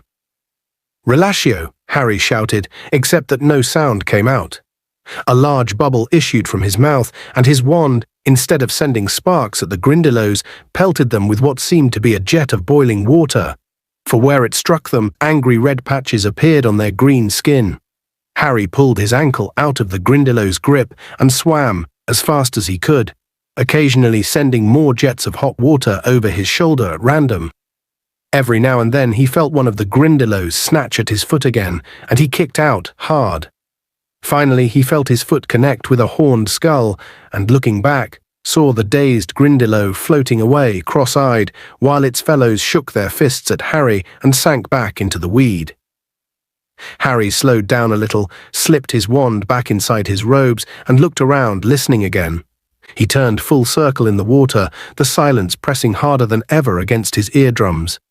He knew he must be even deeper in the lake now, but nothing was moving but the rippling weed. "How are you getting on?" Harry thought he was having a heart attack. He whipped around and saw moaning Myrtle floating hazily in front of him, gazing at him through her thick, pearly glasses. "Myrtle!" Harry tried to shout, but once again nothing came out of his mouth but a very large bubble. Moaning Myrtle actually giggled. "You want to try over there?" she said, pointing. "I won't come with you. I don't like them much. They always chase me when I get too close." Harry gave her the thumbs up to show his thanks and set off once more, careful to swim a bit higher over the weed to avoid any more Grindylows that might be lurking there. He swam on for what felt like at least 20 minutes. He was passing over vast expanses of black mud now, which swirled murkily as he disturbed the water. Then, at long last, he heard a snatch of haunting mersong. "An hour long you'll have to look, and to recover what we took." Harry swam faster and soon saw a large rock emerge out of the muddy water ahead. It had paintings of merpeople on it. They were carrying spears and chasing what looked like the giant squid. Harry swam on past the rock, following the mersong. "Your time's half gone, so tarry not, lest what you seek stays here to rot." A cluster of crude stone dwellings stained with algae loomed suddenly out of the gloom on all sides. Here and there at the dark windows, Harry saw faces that bore no resemblance at all to the painting of the mermaid in the prefect's bathroom. The merpeople had greyish skin and long, wild, dark green hair. Their eyes were yellow, as were their broken teeth, and they wore thick ropes of pebbles around their necks. They leered at Harry as he swam past. 1 or 2 of them emerged from their caves to watch him better, their powerful silver fishtails beating the water, spears clutched in their hands. Harry sped on, staring around, and soon the dwellings became more numerous. There were gardens of weed around some of them, and he even saw a pet Grindylow tied to a stake outside one door. Merpeople were emerging on all sides now, watching him eagerly, pointing at his webbed hands and gills, talking behind their hands to one another. Harry sped around a corner, and a very strange sight met his eyes. A whole crowd of merpeople was floating in front of the houses that lined what looked like a mer version of a village square. A choir of merpeople was singing in the middle, calling the champions toward them, and behind them rose a crude sort of statue, a gigantic mer-person hewn from a boulder. 4 people were bound tightly to the tail of the stone mer-person. Ron was tied between Hermione and Cho Chang. There was also a girl who looked no older than 8, whose clouds of silvery hair made Harry feel sure that she was Fleur Delacour's sister. All 4 of them appeared to be in a very deep sleep. Their heads were lolling onto their shoulders, and fine streams of bubbles kept issuing from their mouths. Harry sped toward the hostages, half expecting the merpeople to lower their spears and charge at him, but they did nothing. The ropes of weed tying the hostages to the statue were thick, slimy, and very strong. For a fleeting second he thought of the knife Sirius had bought him for Christmas, locked in his trunk in the castle a quarter of a mile away. No use to him whatsoever. He looked around.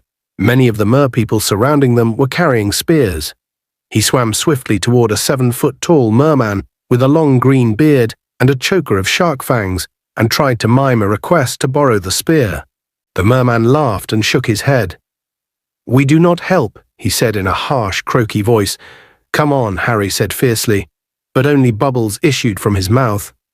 And he tried to pull the spear away from the merman, but the merman yanked it back, still shaking his head and laughing. Harry swirled around, staring about. Something sharp, anything. There were rocks littering the lake bottom.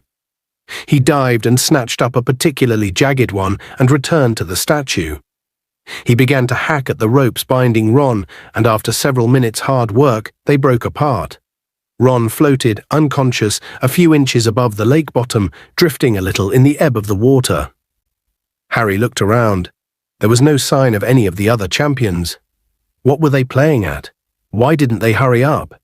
He turned back to Hermione, raised the jagged rock, and began to hack at her bindings too. At once several pairs of strong grey hands seized him. Half a dozen mermen were pulling him away from Hermione, shaking their green-haired heads and laughing. "You take your own hostage," one of them said to him. "Leave the others." "No way," said Harry furiously, but only 2 large bubbles came out. "Your task is to retrieve your own friend. Leave the others." "She's my friend too," Harry yelled, gesturing toward Hermione, an enormous silver bubble emerging soundlessly from his lips. "And I don't want them to die either." Cho's head was on Hermione's shoulder.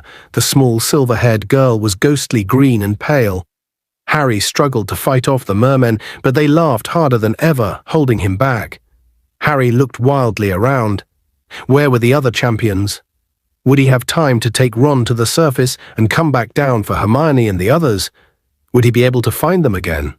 He looked down at his watch to see how much time was left. It had stopped working. But then the merpeople around him started pointing excitedly over his head. Harry looked up and saw Cedric swimming toward them. There was an enormous bubble around his head, which made his features look oddly wide and stretched.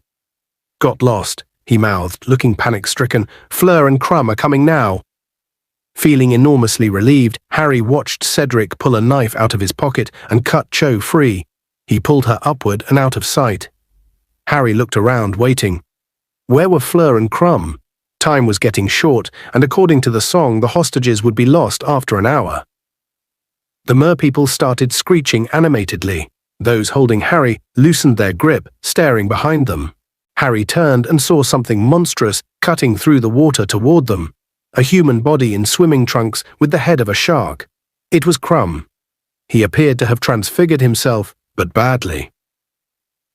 The shark man swam straight to Hermione and began snapping and biting at her ropes.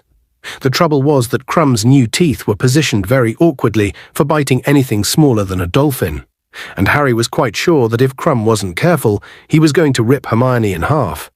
Darting forward, Harry hit Crumb hard on the shoulder and held up the jagged stone. Crumb seized it and began to cut Hermione free. Within seconds, he had done it. He grabbed Hermione around the waist and without a backward glance began to rise rapidly with her toward the surface. Now what? Harry thought desperately, if he could be sure that Fleur was coming. But still no sign. There was nothing to be done except... He snatched up the stone, which Crumb had dropped, but the mermen now closed in around Ron and the little girl, shaking their heads at him. Harry pulled out his wand. "Get out of the way." Only bubbles flew out of his mouth, but he had the distinct impression that the mermen had understood him, because they suddenly stopped laughing. Their yellowish eyes were fixed upon Harry's wand, and they looked scared. There might be a lot more of them than there were of him, but Harry could tell by the looks on their faces that they knew no more magic than the giant squid did. "You've got until 3, Harry shouted. A great stream of bubbles burst from him, but he held up 3 fingers to make sure they got the message. 1, he put down a finger. 2, he put down a second one. They scattered. Harry darted forward and began to hack at the ropes binding the small girl to the statue, and at last she was free. He seized the little girl around the waist, grabbed the neck of Ron's robes, and kicked off from the bottom. It was very slow work. He could no longer use his webbed hands to propel himself forward. He worked his flippers furiously, but Ron and Fleur's sister were like potato-filled sacks, dragging him back down. He fixed his eyes skyward, though he knew he must still be very deep. The water above him was so dark. Merpeople were rising with him. He could see them swirling around him with ease, watching him struggle through the water. Would they pull him back down to the depths when the time was up? Did they perhaps eat humans? Harry's legs were seizing up with the effort to keep swimming. His shoulders were aching horribly with the effort of dragging Ron and the girl. He was drawing breath with extreme difficulty. He could feel pain on the sides of his neck again. He was becoming very aware of how wet the water was in his mouth, yet the darkness was definitely thinning. Now he could see daylight above him. He kicked hard with his flippers and discovered that they were nothing more than feet. Water was flooding through his mouth into his lungs. He was starting to feel dizzy, but he knew light and air were only 10 feet above him. He had to get there. He had to. Harry kicked his legs so hard and fast, it felt as though his muscles were screaming in protest. His very brain felt waterlogged. He couldn't breathe. He needed oxygen. He had to keep going. He could not stop.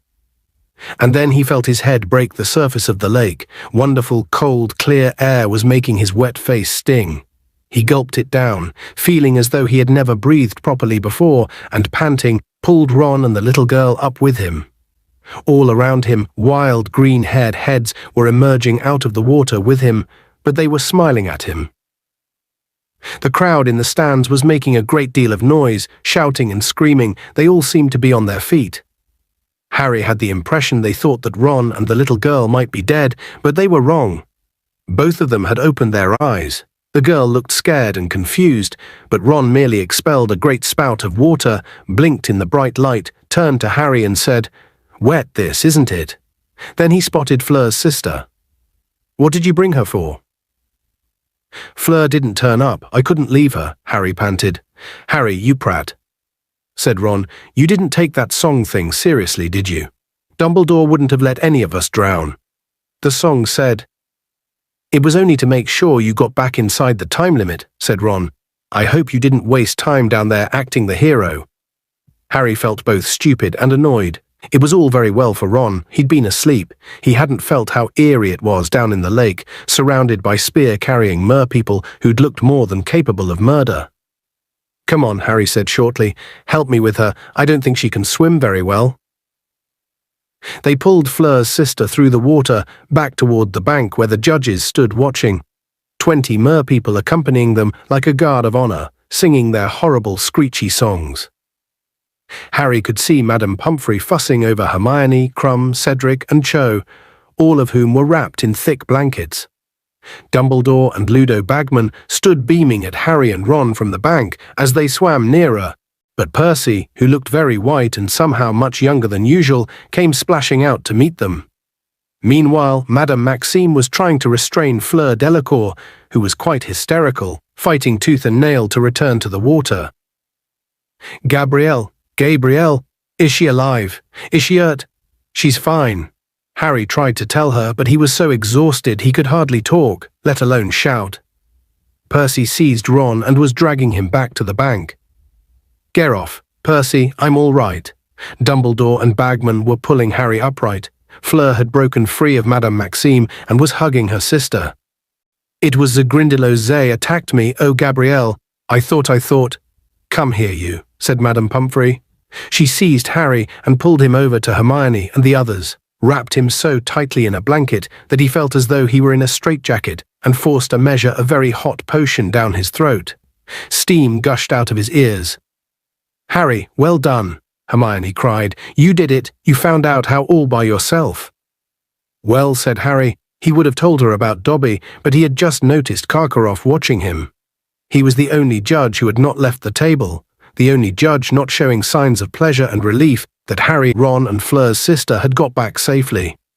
"Yeah, that's right. said Harry, raising his voice slightly so that Karkaroff could hear him. You have a water beetle in your hair, Hermione ninny, said Crumb.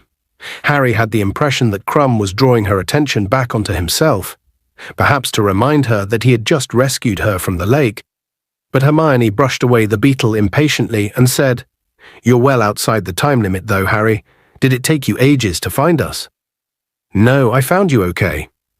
Harry's feeling of stupidity was growing. Now he was out of the water, it seemed perfectly clear that Dumbledore's safety precautions wouldn't have permitted the death of a hostage just because their champion hadn't turned up. Why hadn't he just grabbed Ron and gone?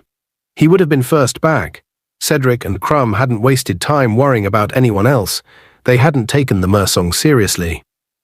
Dumbledore was crouching at the water's edge, deep in conversation with what seemed to be the chief merperson, a particularly wild and ferocious-looking female. He was making the same sort of screechy noises that the merpeople made when they were above water. Clearly, Dumbledore could speak Mermish. Finally, he straightened up, turned to his fellow judges and said, A conference before we give the marks, I think. The judges went into a huddle. Madame Pomfrey had gone to rescue Ron from Percy's clutches. She led him over to Harry and the others, gave him a blanket and some pepper-up potion, then went to fetch Fleur and her sister. Fleur had many cuts on her face and arms, and her robes were torn, but she didn't seem to care, nor would she allow Madame Pomfrey to clean them. Look after Gabrielle, she told her, and then she turned to Harry. You saved her, she said breathlessly, even though she was not your Ostage. Yeah, said Harry, who was now heartily wishing he'd left all three girls tied to the statue. Fleur bent down, kissed Harry twice on each cheek. He felt his face burn and wouldn't have been surprised if steam was coming out of his ears again. Then said to Ron, And you too, you helped. Yeah, said Ron, looking extremely hopeful. Yeah, a bit. Fleur swooped down on him too and kissed him.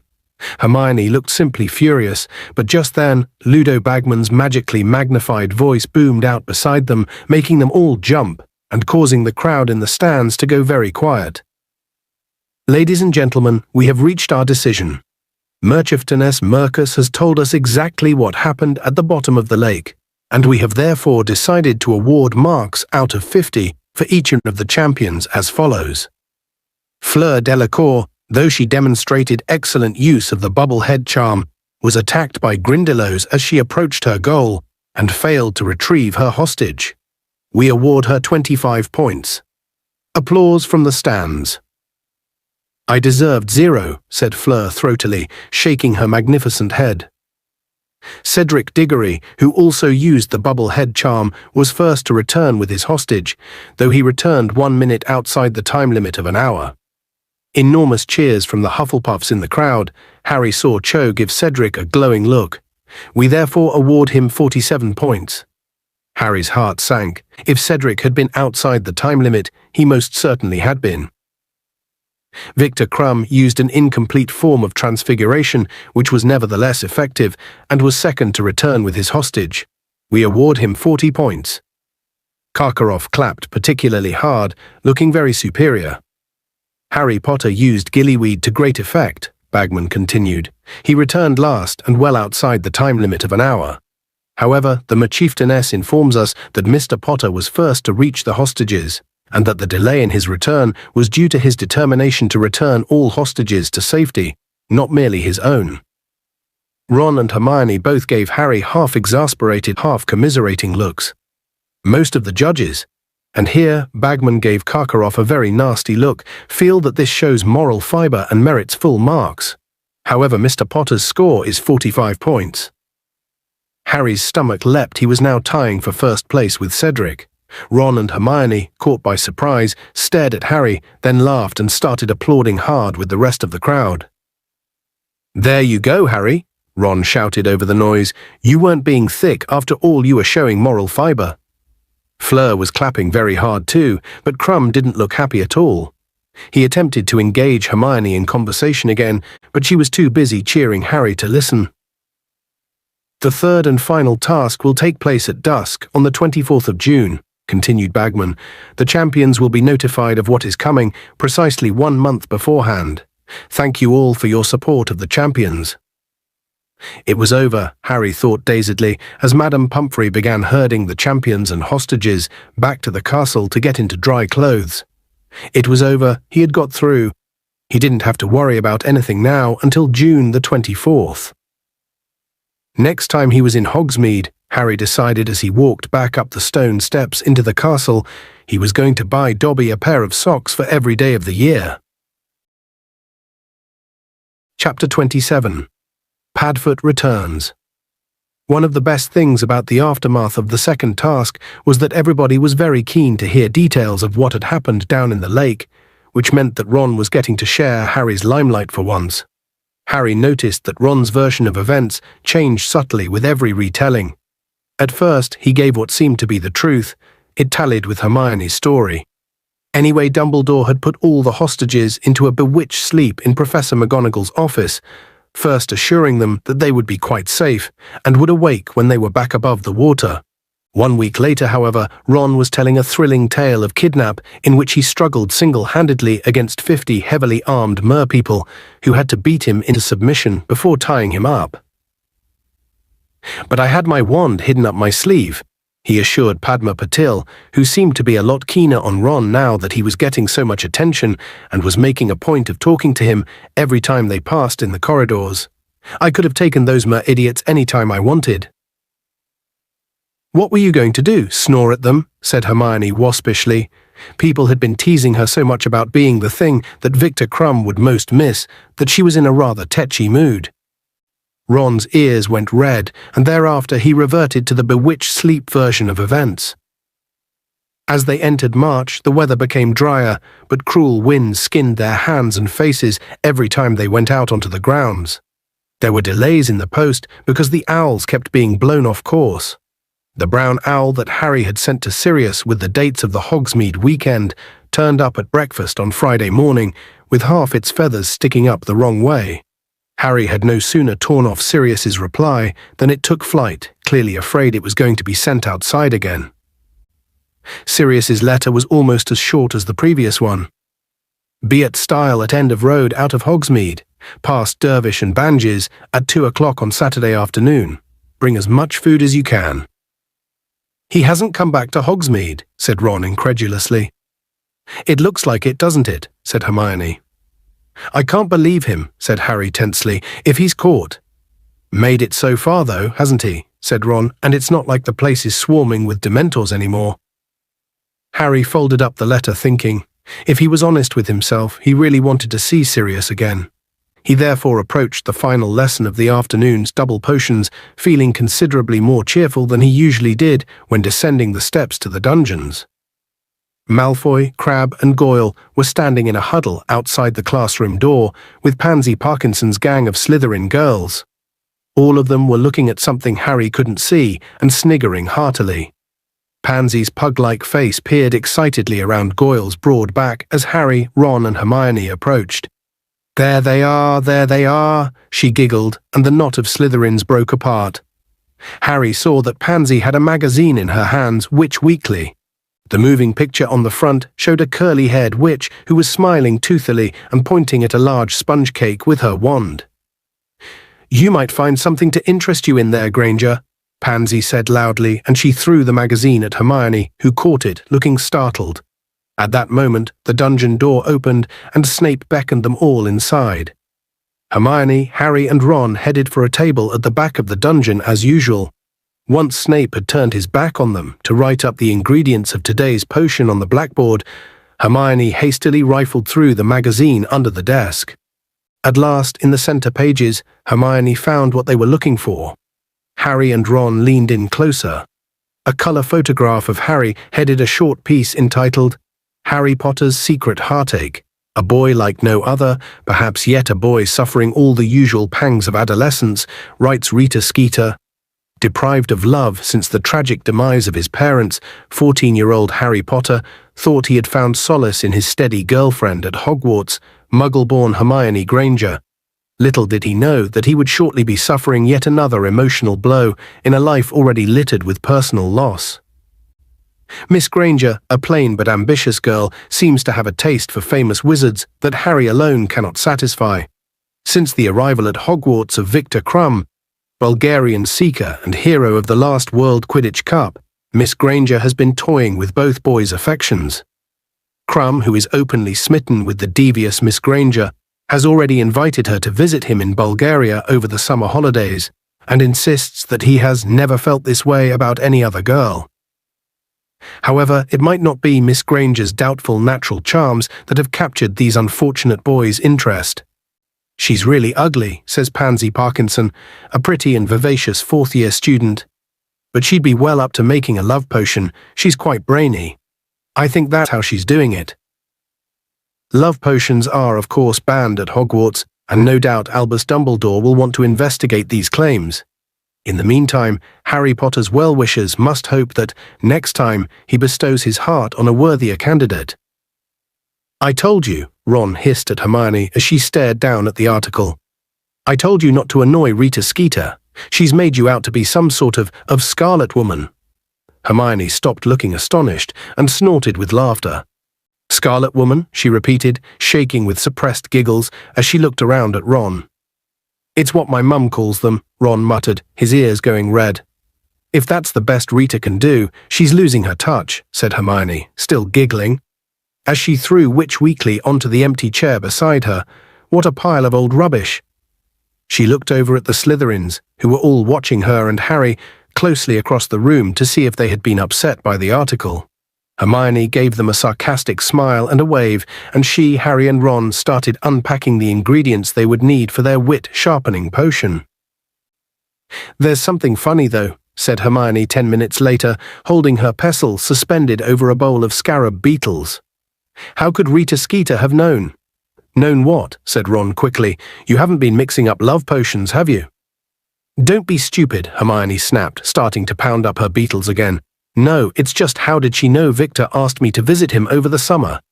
Hermione blushed scarlet as she said this and determinedly avoided Ron's eyes.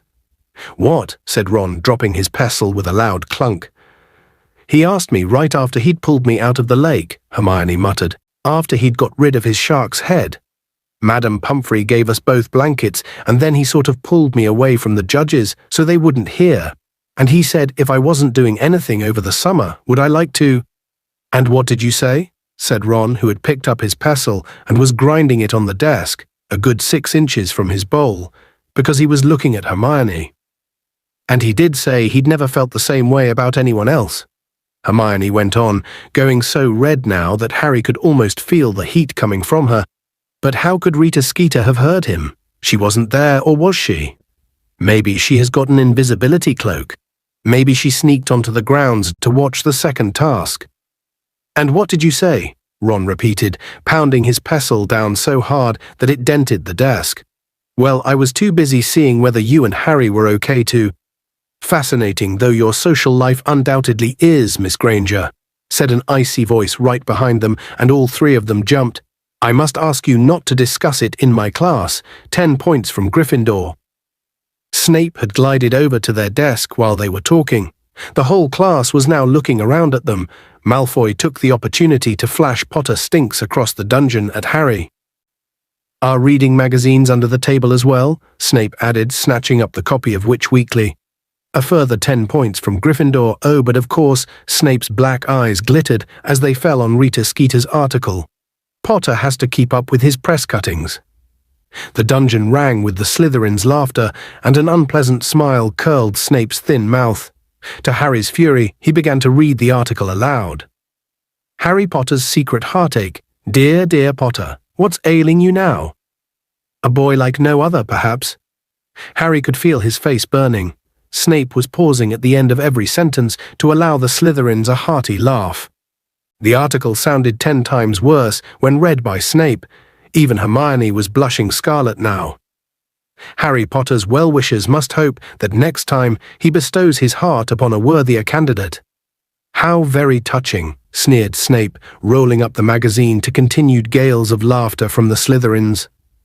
"Well, I think I had better separate the three of you so you can keep your minds on your potions rather than on your tangled love lives.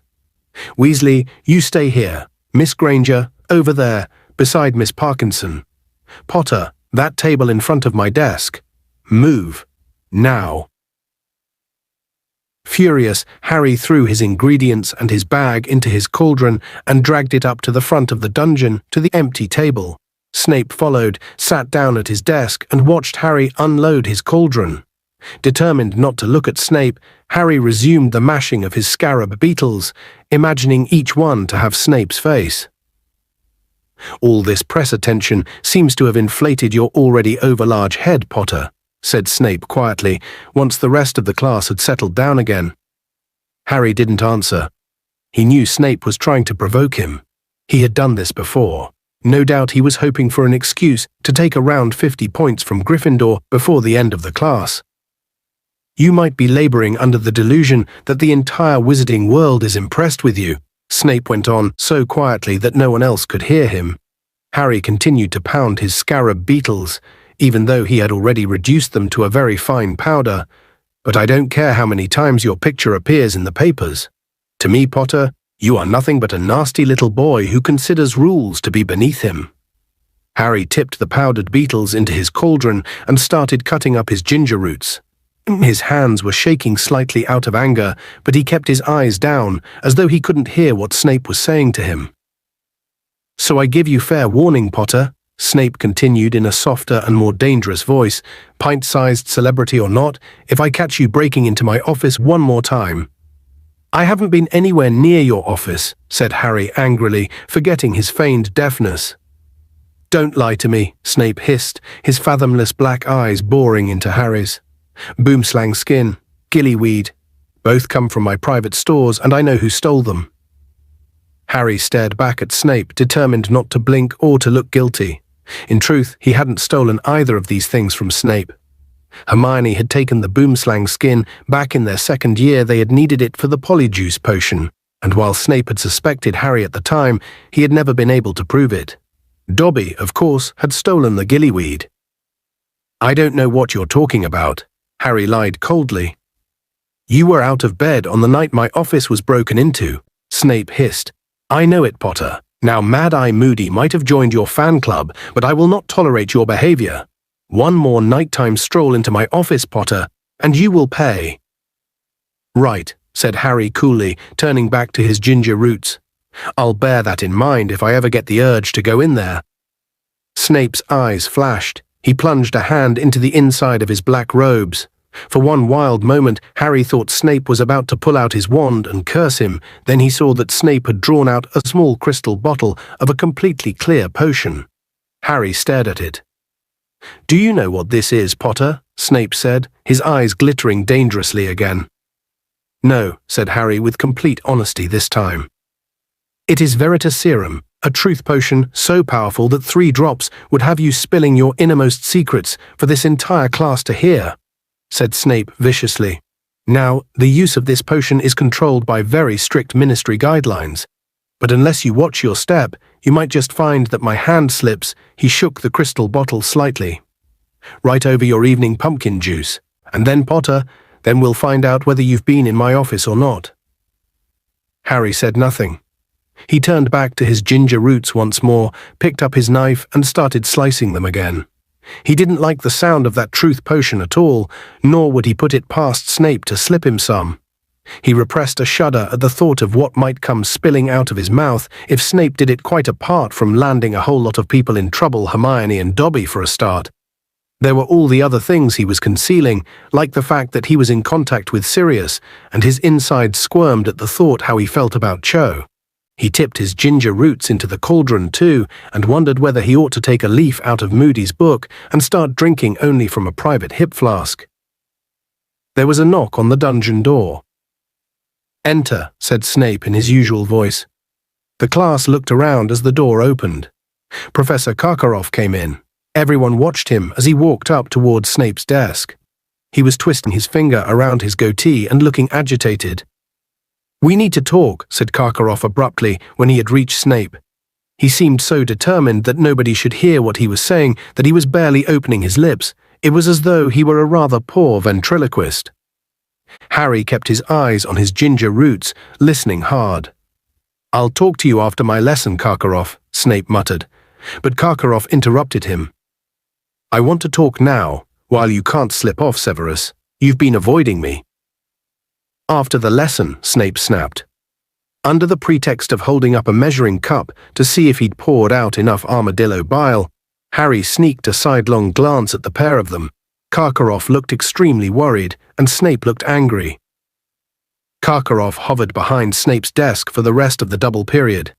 He seemed intent on preventing Snape from slipping away at the end of class. Keen to hear what Karkaroff wanted to say, Harry deliberately knocked over his bottle of armadillo bile with 2 minutes to go to the bell, which gave him an excuse to duck down behind his cauldron and mop up while the rest of the class moved noisily toward the door. "What's so urgent?" he heard Snape hiss at Karkaroff. "This," said Karkaroff, and Harry, peering around the edge of his cauldron, saw Karkaroff pull up the left-hand sleeve of his robe and show Snape something on his inner forearm. "Well," said Karkaroff, still making every effort not to move his lips. "Do you see? It's never been this clear, never since—" "Put it away," snarled Snape, his black eyes sweeping the classroom. "But you must have noticed," Karkaroff began in an agitated voice. "We can talk later, Karkaroff," spat Snape. "Potter, what are you doing?" "Clearing up my armadillo bile, Professor," said Harry innocently, straightening up and showing Snape the sodden rag he was holding. Karkaroff turned on his heel and strode out of the dungeon. He looked both worried and angry. Not wanting to remain alone with an exceptionally angry Snape, Harry threw his books and ingredients back into his bag and left at top speed to tell Ron and Hermione what he had just witnessed. They left the castle at noon the next day to find a weak silver sun shining down upon the grounds. The weather was milder than it had been all year, and by the time they arrived in Hogsmeade, all three of them had taken off their cloaks and thrown them over their shoulders. The food Sirius had told them to bring was in Harry's bag. They had sneaked a dozen chicken legs, a loaf of bread, and a flask of pumpkin juice from the lunch table. They went into Gladrag's Wizardwear to buy a present for Dobby, where they had fun selecting the most lurid socks they could find, including a pair patterned with flashing gold and silver stars, and another that screamed loudly when they became too smelly. Then, at 1:30, they made their way up the high street, past Dervish and Banges, and out toward the edge of the village. Harry had never been in this direction before. The winding lane was leading them out into the wild countryside around Hogsmeade.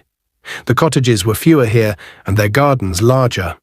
They were walking towards the foot of the mountain in whose shadow Hogsmeade lay. Then they turned a corner and saw a stile at the end of the lane. Waiting for them, its front paws on the topmost bar, was a very large, shaggy black dog, which was carrying some newspapers in its mouth and looking very familiar. "Hello, Sirius," said Harry when they had reached him. The black dog sniffed Harry's bag eagerly, wagged its tail once, then turned and began to trot away from them across the scrubby patch of ground that rose to meet the rocky foot of the mountain. Harry, Ron, and Hermione climbed over the stile and followed. Sirius led them to the very foot of the mountain, where the ground was covered with boulders and rocks. It was easy for him with his 4 paws, but Harry, Ron, and Hermione were soon out of breath. They followed Sirius higher, up onto the mountain itself. For nearly half an hour they climbed a steep, winding and stony path, following Sirius's wagging tail, sweating in the sun, the shoulder straps of Harry's bag cutting into his shoulders. Then, at last, Sirius slipped out of sight, and when they reached the place where he had vanished, they saw a narrow fissure in the rock. They squeezed into it and found themselves in a cool, dimly lit cave. Tethered at the end of it, one end of his rope around a large rock, was Buckbeak the hippogriff. Half grey horse, half giant eagle, Buckbeak's fierce orange eye flashed at the sight of them. All three of them bowed low to him, and after regarding them imperiously for a moment, Buckbeak bent his scaly front knees and allowed Hermione to rush forward and stroke his feathery neck. Harry, however, was looking at the black dog, which had just turned into his godfather.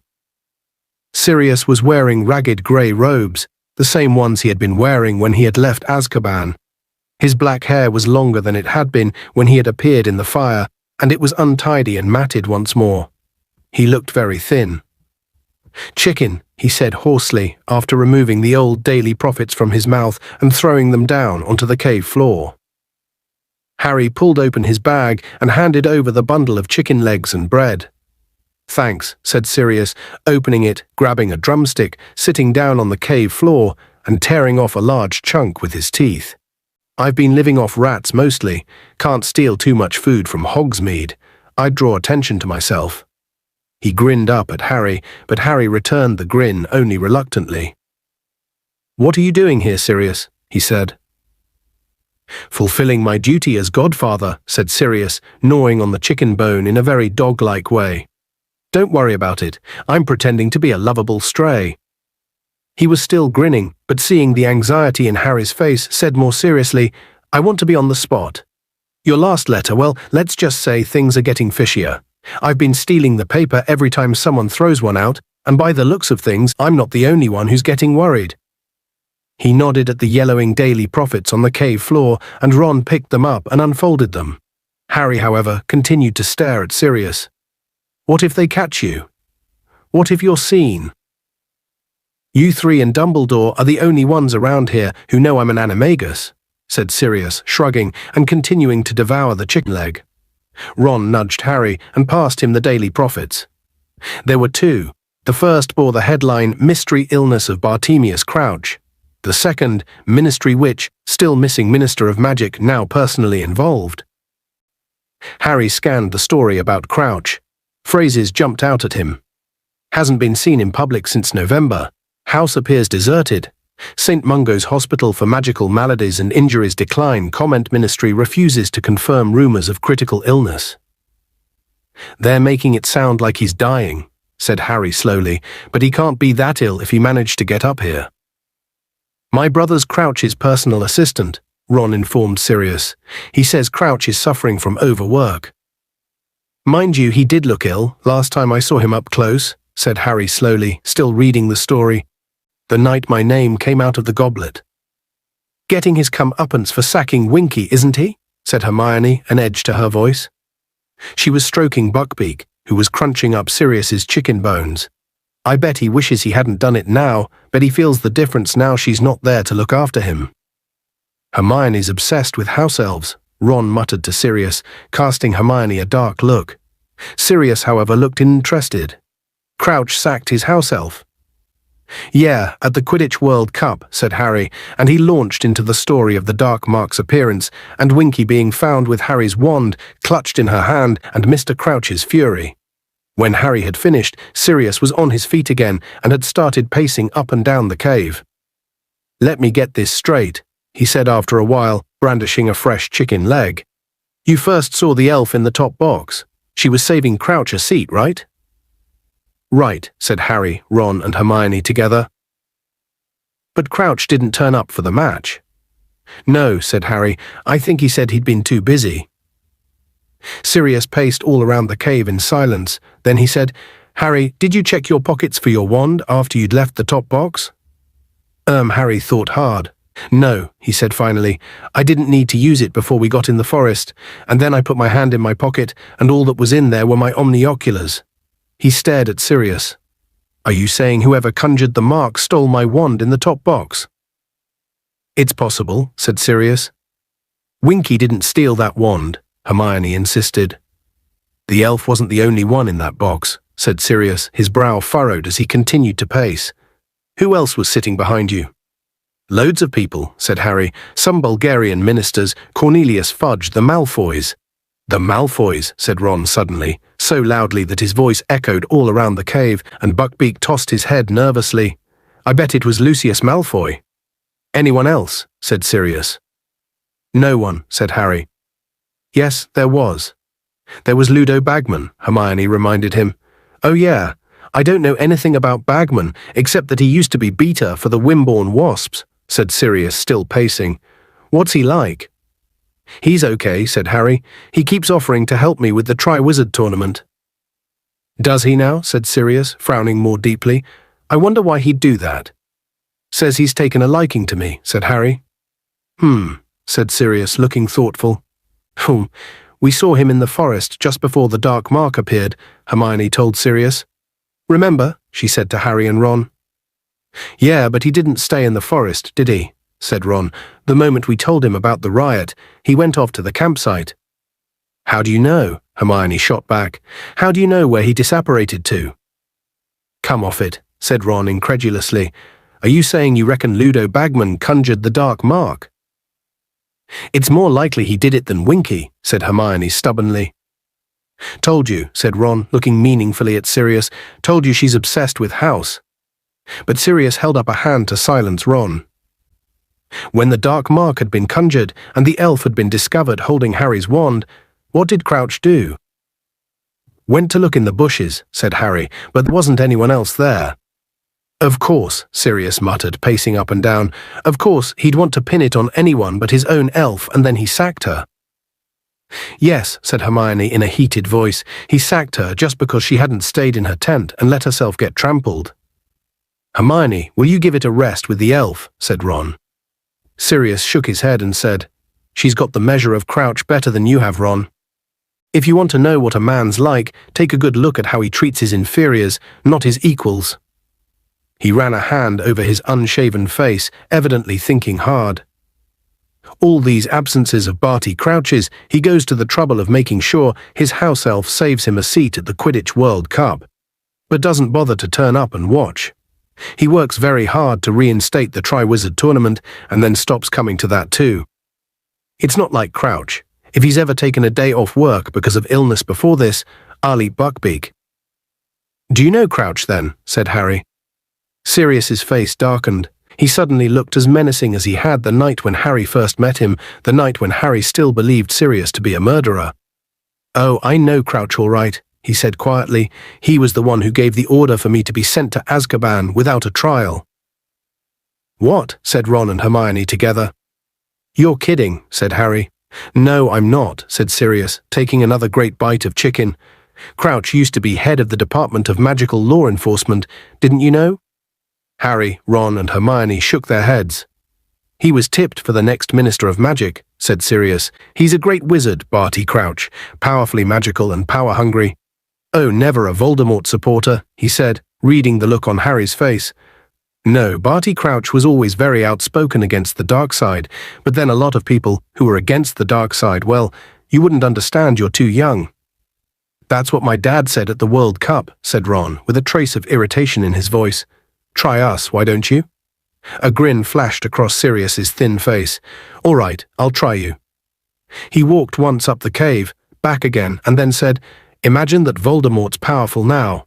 You don't know who his supporters are, you don't know who's working for him and who isn't. You know he can control people so that they do terrible things without being able to stop themselves. You're scared for yourself and your family and your friends. Every week, news comes of more deaths, more disappearances, more torturing the Ministry of Magic's in disarray. They don't know what to do. They're trying to keep everything hidden from the Muggles. But meanwhile, Muggles are dying too. Terror everywhere. Panic, confusion, that's how it used to be. Well, times like that bring out the best in some people and the worst in others. Crouch's principles might have been good in the beginning, I wouldn't know. He rose quickly through the ministry, and he started ordering very harsh measures against Voldemort's supporters. The Aurors were given new powers, powers to kill rather than capture, for instance. And I wasn't the only one who was handed straight to the Dementors without trial. Crouch fought violence with violence, and authorized the use of the unforgivable curses against suspects. I would say he became as ruthless and cruel as many on the dark side.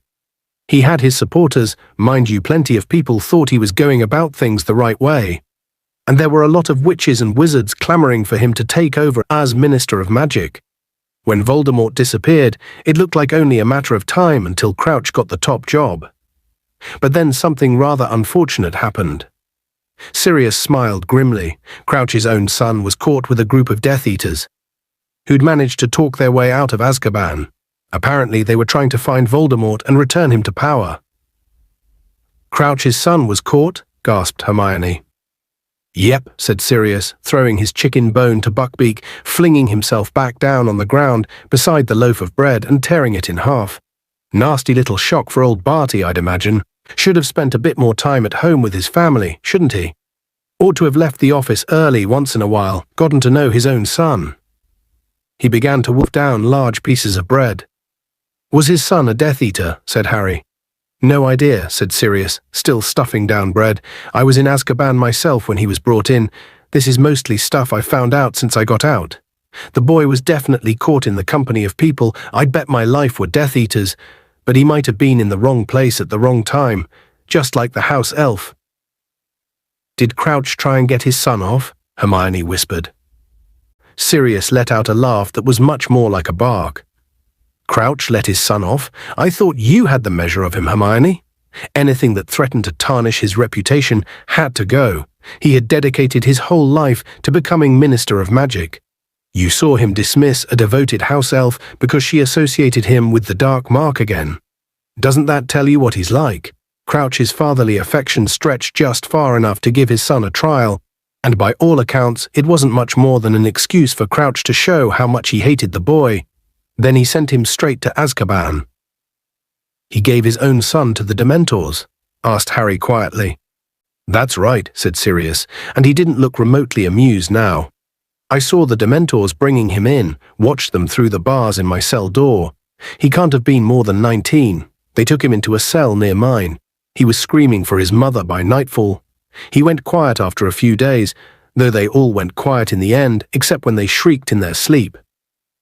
For a moment the deadened look in Sirius's eyes became more pronounced than ever, as though shutters had closed behind them. So he's still in Azkaban, Harry said. No, said Sirius dully. No, he's not in there anymore. He died about a year after they brought him in. He died. He wasn't the only one, said Sirius bitterly. Most go mad in there, and plenty stop eating in the end. They lose the will to live. You could always tell when a death was coming. Because the Dementors could sense it, they got excited. That boy looked pretty sickly when he arrived. Crouch being an important ministry member, he and his wife were allowed a deathbed visit. That was the last time I saw Barty Crouch, half carrying his wife past my cell.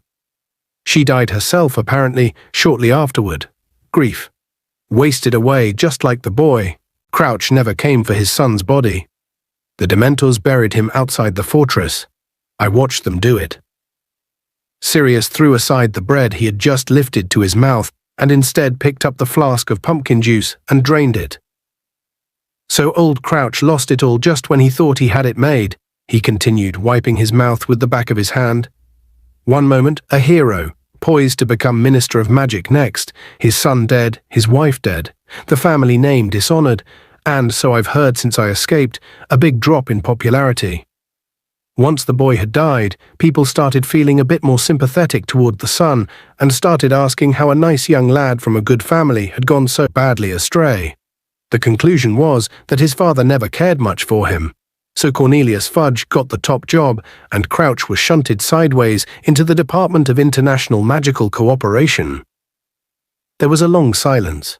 Harry was thinking of the way Crouch's eyes had bulged as he'd looked down at his disobedient house elf, back in the wood at the Quidditch World Cup. This, then, must have been why Crouch had overreacted to Winky being found beneath the dark mark. It had brought back memories of his son, and the old scandal, and his fall from grace at the ministry. Moody says Crouch is obsessed with catching dark wizards, Harry told Sirius.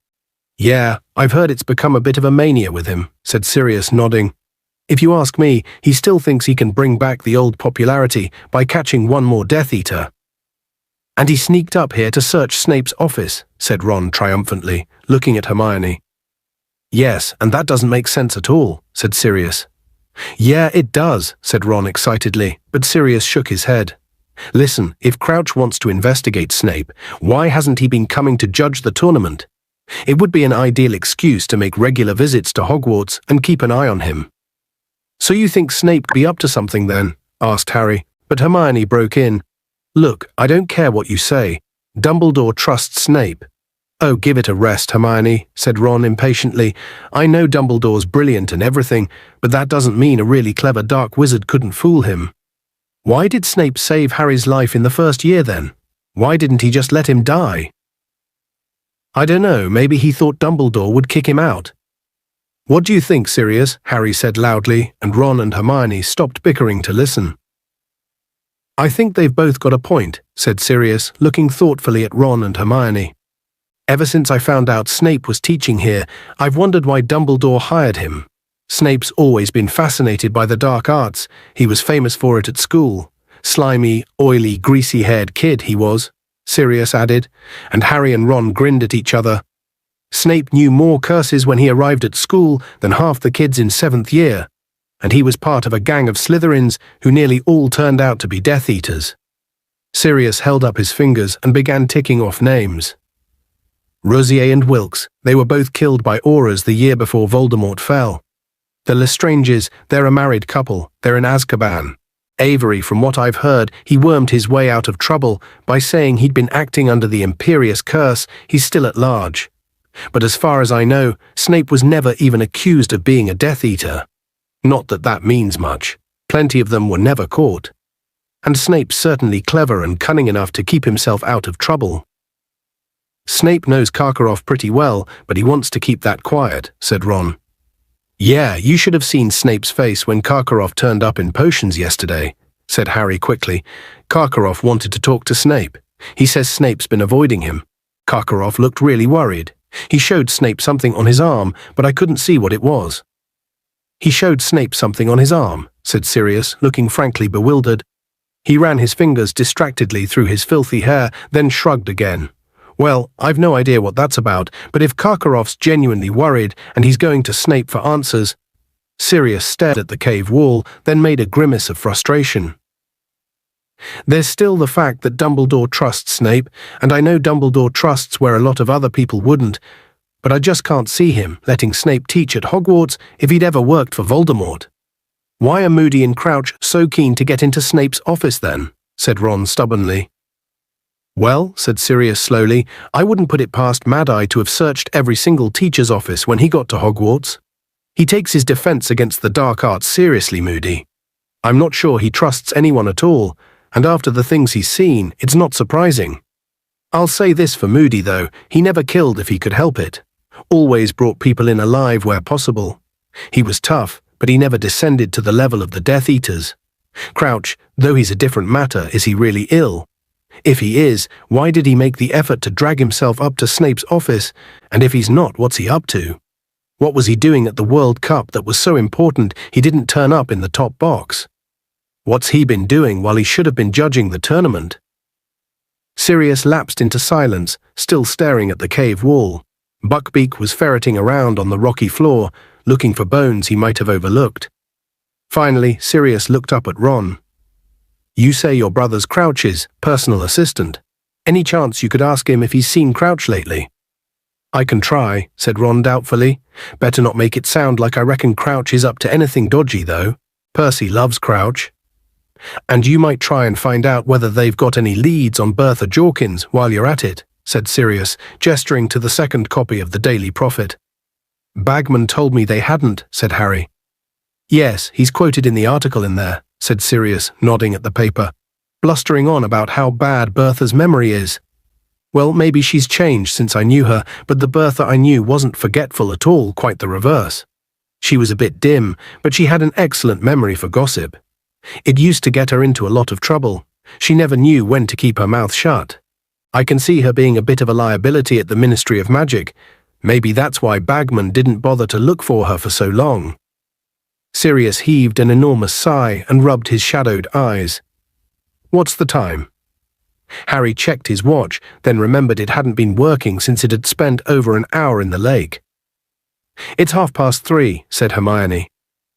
You'd better get back to school, Sirius said, getting to his feet. Now listen. He looked particularly hard at Harry. I don't want you lot sneaking out of school to see me, all right? Just send notes to me here. I still want to hear about anything odd. But you're not to go leaving Hogwarts without permission. It would be an ideal opportunity for someone to attack you. No one's tried to attack me so far, except a dragon and a couple of Grindylows, Harry said, but Sirius scowled at him. I don't care, I'll breathe freely again when this tournament's over, and that's not until June. And don't forget, if you're talking about me among yourselves, call me Snuffles, okay? He handed Harry the empty napkin and flask and went to pat Buckbeak goodbye. I'll walk to the edge of the village with you, said Sirius, see if I can scrounge another paper. He transformed into the great black dog before they left the cave, and they walked back down the mountainside with him, across the boulder-strewn ground, and back to the stile. Here he allowed each of them to pat him on the head before turning and setting off at a run around the outskirts of the village. Harry, Ron, and Hermione made their way back into Hogsmeade and up toward Hogwarts. "Wonder if Percy knows all that stuff about Crouch," Ron said as they walked up the drive to the castle. "But maybe he doesn't care. It'd probably just make him admire Crouch even more. Yeah, Percy loves rules. He'd just say Crouch was refusing to break them for his own son." "Percy would never throw any of his family to the Dementors," said Hermione severely. "I don't know," said Ron. "If he thought we were standing in the way of his career, Percy's really ambitious, you know." They walked up the stone steps into the entrance hall, where the delicious smells of dinner wafted toward them from the great hall. "Poor old Snuffles," said Ron, breathing deeply. "He must really like you, Harry. Imagine having to live off rats." Chapter 28. The Madness of Mr. Crouch. Harry, Ron, and Hermione went up to the owlery after breakfast on Sunday to send a letter to Percy, asking, as Sirius had suggested, whether he had seen Mr. Crouch lately. They used Hedwig because it had been so long since she'd had a job. When they had watched her fly out of sight through the owlery window, they proceeded down to the kitchen to give Dobby his new socks. The house elves gave them a very cheery welcome, bowing and curtsying and bustling around making tea again. Dobby was ecstatic about his present. "Harry Potter is too good to Dobby," he squeaked, wiping large tears out of his enormous eyes. "You saved my life with that gillyweed, Dobby. You really did," said Harry. "No chance of more of those eclairs, is there?" said Ron, who was looking around at the beaming and bowing house elves. "You've just had breakfast," said Hermione irritably, but a great silver platter of eclairs was already zooming toward them, supported by 4 elves. "We should get some stuff to send up to Snuffles," Harry muttered. "Good idea," said Ron. "Give Pig something to do. You couldn't give us a bit of extra food, could you?" he said to the surrounding elves, and they bowed delightedly and hurried off to get some more. "Dobby, where's Winky?" said Hermione, who was looking around. "Winky is over there by the fire, miss," said Dobby quietly, his ears drooping slightly. "Oh dear," said Hermione as she spotted Winky. Harry looked over at the fireplace too. Winky was sitting on the same stool as last time, but she had allowed herself to become so filthy that she was not immediately distinguishable from the smoke-blackened brick behind her. Her clothes were ragged and unwashed. She was clutching a bottle of butterbeer and swaying slightly on her stool, staring into the fire. As they watched her, she gave an enormous hiccup. "Winky is getting through 6 bottles a day now," Dobby whispered to Harry. "Well, it's not strong, that stuff," Harry said. But Dobby shook his head. "'Tis strong for a house elf, sir," he said. Winky hiccuped again. The elves who had brought the eclairs gave her disapproving looks as they returned to work. "Winky is pining, Harry Potter," Dobby whispered sadly. "Winky wants to go home. Winky still thinks Mr. Crouch is her master, sir, and nothing Dobby says will persuade her that Professor Dumbledore is her master now." "Hey, Winky," said Harry, struck by a sudden inspiration, walking over to her and bending down. "You don't know what Mr. Crouch might be up to, do you? Because he's stopped turning up to judge the Triwizard Tournament." Winky's eyes flickered. Her enormous pupils focused on Harry. She swayed slightly again and then said, Master is stopped it coming?" "Yeah," said Harry. "We haven't seen him since the first task. The Daily Prophet's saying he's ill." Winky swayed some more, staring blurrily at Harry. "Master Hick ill?" Her bottom lip began to tremble. "But we're not sure if that's true," said Hermione quickly. "Master is needing his Hick, Winky," whimpered the elf. "Master cannot Hick manage Hick all by himself." "Other people manage to do their own housework, you know, Winky," Hermione said severely. "Winky Hick is not only Hick doing housework for Mr. Crouch," Winky squeaked indignantly, swaying worse than ever and slopping butterbeer down her already heavily stained blouse. "Master is Hick trusting Winky with Hick the most important, Hick the most secret." "What?" said Harry. But Winky shook her head very hard, spilling more butterbeer down herself. "Winky keeps Hick her master's secrets," she said mutinously, swaying very heavily now, frowning up at Harry with her eyes crossed. "You is Hick nosing, you is." "Winky must not talk like that to Harry Potter," said Dobby angrily. "Harry Potter is brave and noble, and Harry Potter is not nosy." He is nosing hic into my master's hic private and secret hic. Winky is a good house elf. Hic Winky keeps her silence. Hic people trying to hic pry and poke hic. Winky's eyelids drooped, and suddenly, without warning, she slid off her stool into the hearth, snoring loudly. The empty bottle of butterbeer rolled away across the stone-flagged floor. Half a dozen house elves came hurrying forward, looking disgusted. One of them picked up the bottle, the others covered Winky with a large checked tablecloth and tucked the ends in neatly, hiding her from view. "We is sorry you had to see that, sirs and miss," squeaked a nearby elf, shaking his head and looking very ashamed. "We is hoping you will not judge us all by Winky, sirs and miss." "She's unhappy," said Hermione, exasperated. "Why don't you try and cheer her up instead of covering her up?" "Begging your pardon, miss," said the house elf, bowing deeply again, "but house elves has no right to be unhappy when there is work to be done and masters to be served." "Oh, for heaven's sake," Hermione cried, "listen to me, all of you. You've got just as much right as wizards to be unhappy.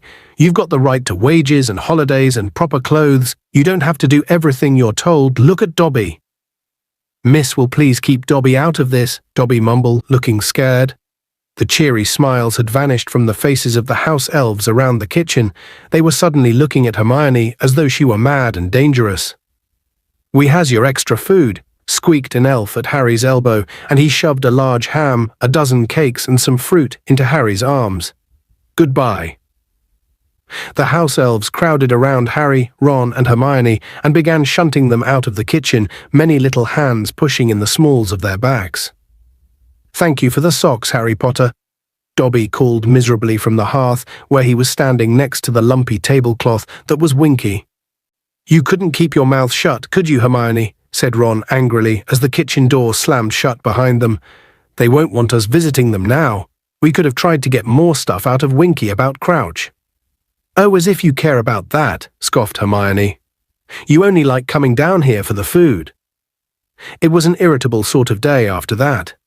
Harry got so tired of Ron and Hermione sniping at each other over their homework in the common room that he took Sirius's food up to the owlery that evening on his own. Pigwidgeon was much too small to carry an entire ham up to the mountain by himself, so Harry enlisted the help of 2 school screech owls as well. When they had set off into the dusk, looking extremely odd carrying the large package between them, Harry leaned on the windowsill, looking out at the grounds, at the dark, rustling treetops of the Forbidden Forest and the rippling sails of the Durmstrang ship. An eagle owl flew through the coil of smoke rising from Hagrid's chimney. It soared toward the castle, around the owlery, and out of sight. Looking down, Harry saw Hagrid digging energetically in front of his cabin. Harry wondered what he was doing. It looked as though he were making a new vegetable patch. As he watched, Madame Maxime emerged from the Beauxbatons carriage and walked over to Hagrid. She appeared to be trying to engage him in conversation. Hagrid leaned upon his spade, but did not seem keen to prolong their talk because Madame Maxime returned to the carriage shortly afterward. Unwilling to go back to Gryffindor Tower and listen to Ron and Hermione snarling at each other, Harry watched Hagrid, digging until the darkness swallowed him and the owls around Harry began to awake, swooshing past him into the night. By breakfast the next day, Ron's and Hermione's bad moods had burnt out, and to Harry's relief, Ron's dark predictions that the house elves would send substandard food up to the Gryffindor table because Hermione had insulted them proved false. The bacon, eggs and kippers were quite as good as usual. When the post owls arrived, Hermione looked up eagerly. She seemed to be expecting something.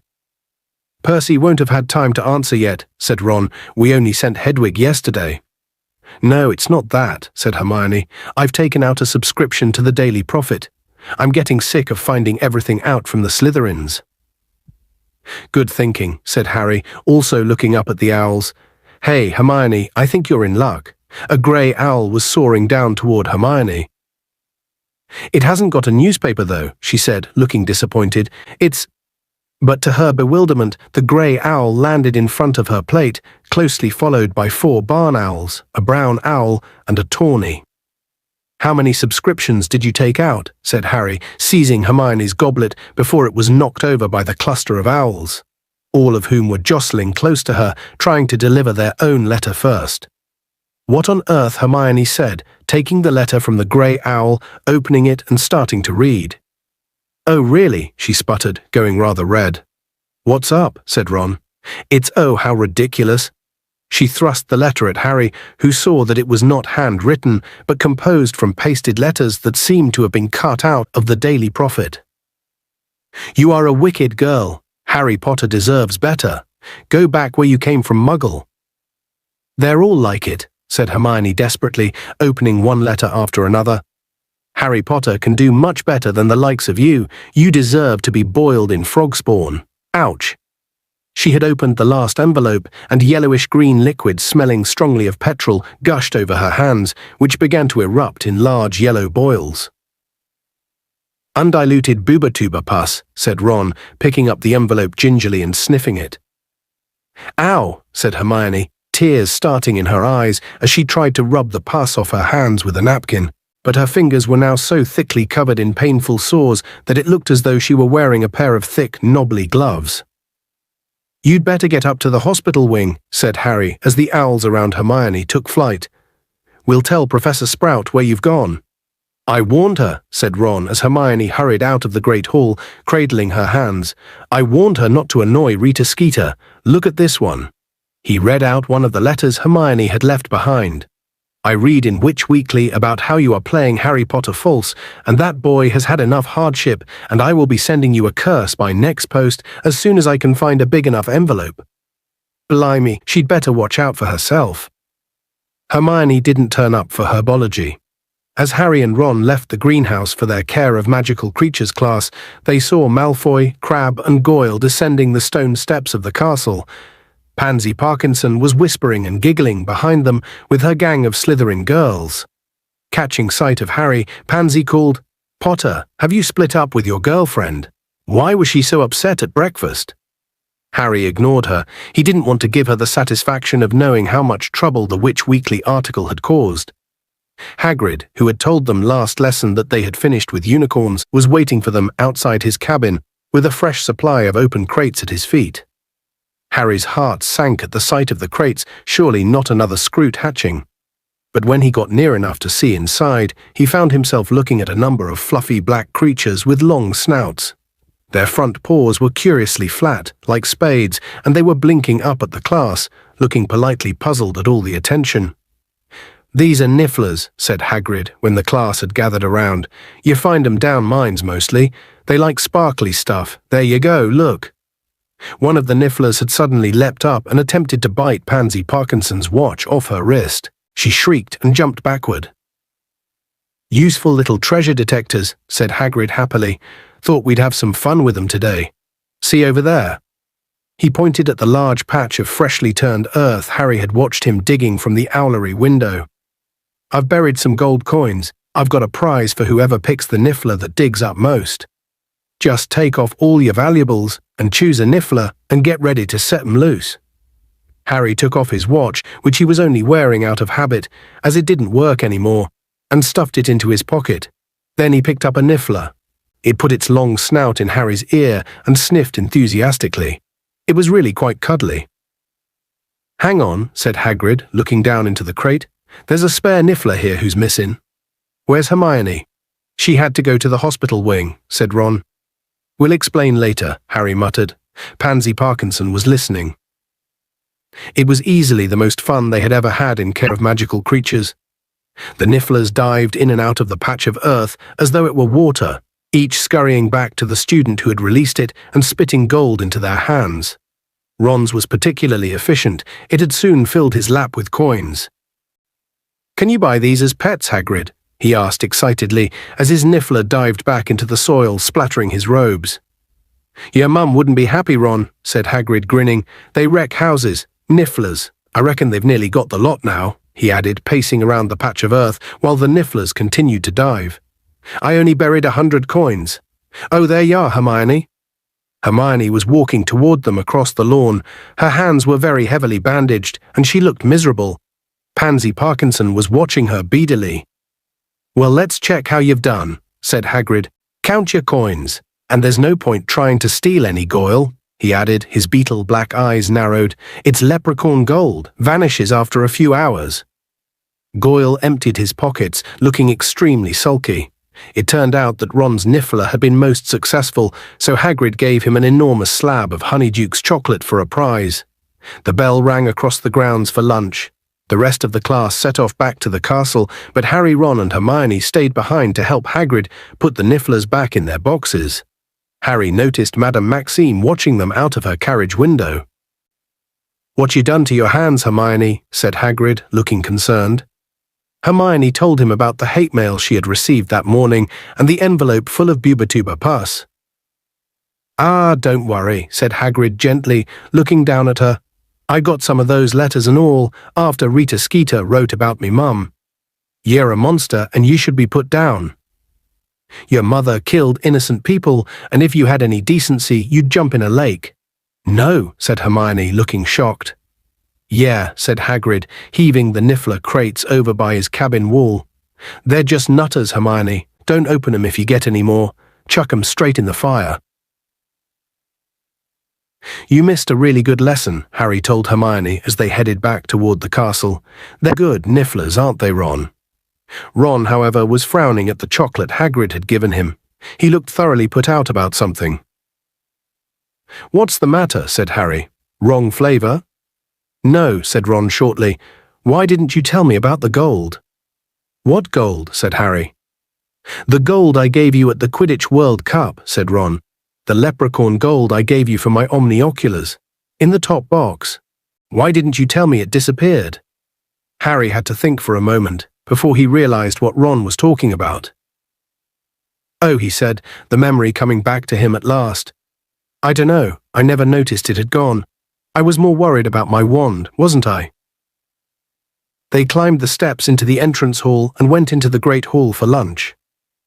"Must be nice," Ron said abruptly when they had sat down and started serving themselves roast beef and Yorkshire puddings. "To have so much money, you don't notice if a pocketful of galleons goes missing." "Listen, I had other stuff on my mind that night," said Harry impatiently. "We all did, remember?" "I didn't know leprechaun gold vanishes," Ron muttered. "I thought I was paying you back. You shouldn't have given me that Chudley cannon hat for Christmas." "Forget it, all right?" said Harry. Ron speared a roast potato on the end of his fork, glaring at it. Then he said, "I hate being poor." Harry and Hermione looked at each other. Neither of them really knew what to say. "It's rubbish," said Ron, still glaring down at his potato. "I don't blame Fred and George for trying to make some extra money. Wish I could. Wish I had a niffler." "Well, we know what to get you next Christmas," said Hermione brightly. Then when Ron continued to look gloomy, she said, "Come on, Ron, it could be worse. At least your fingers aren't full of pus." Hermione was having a lot of difficulty managing her knife and fork.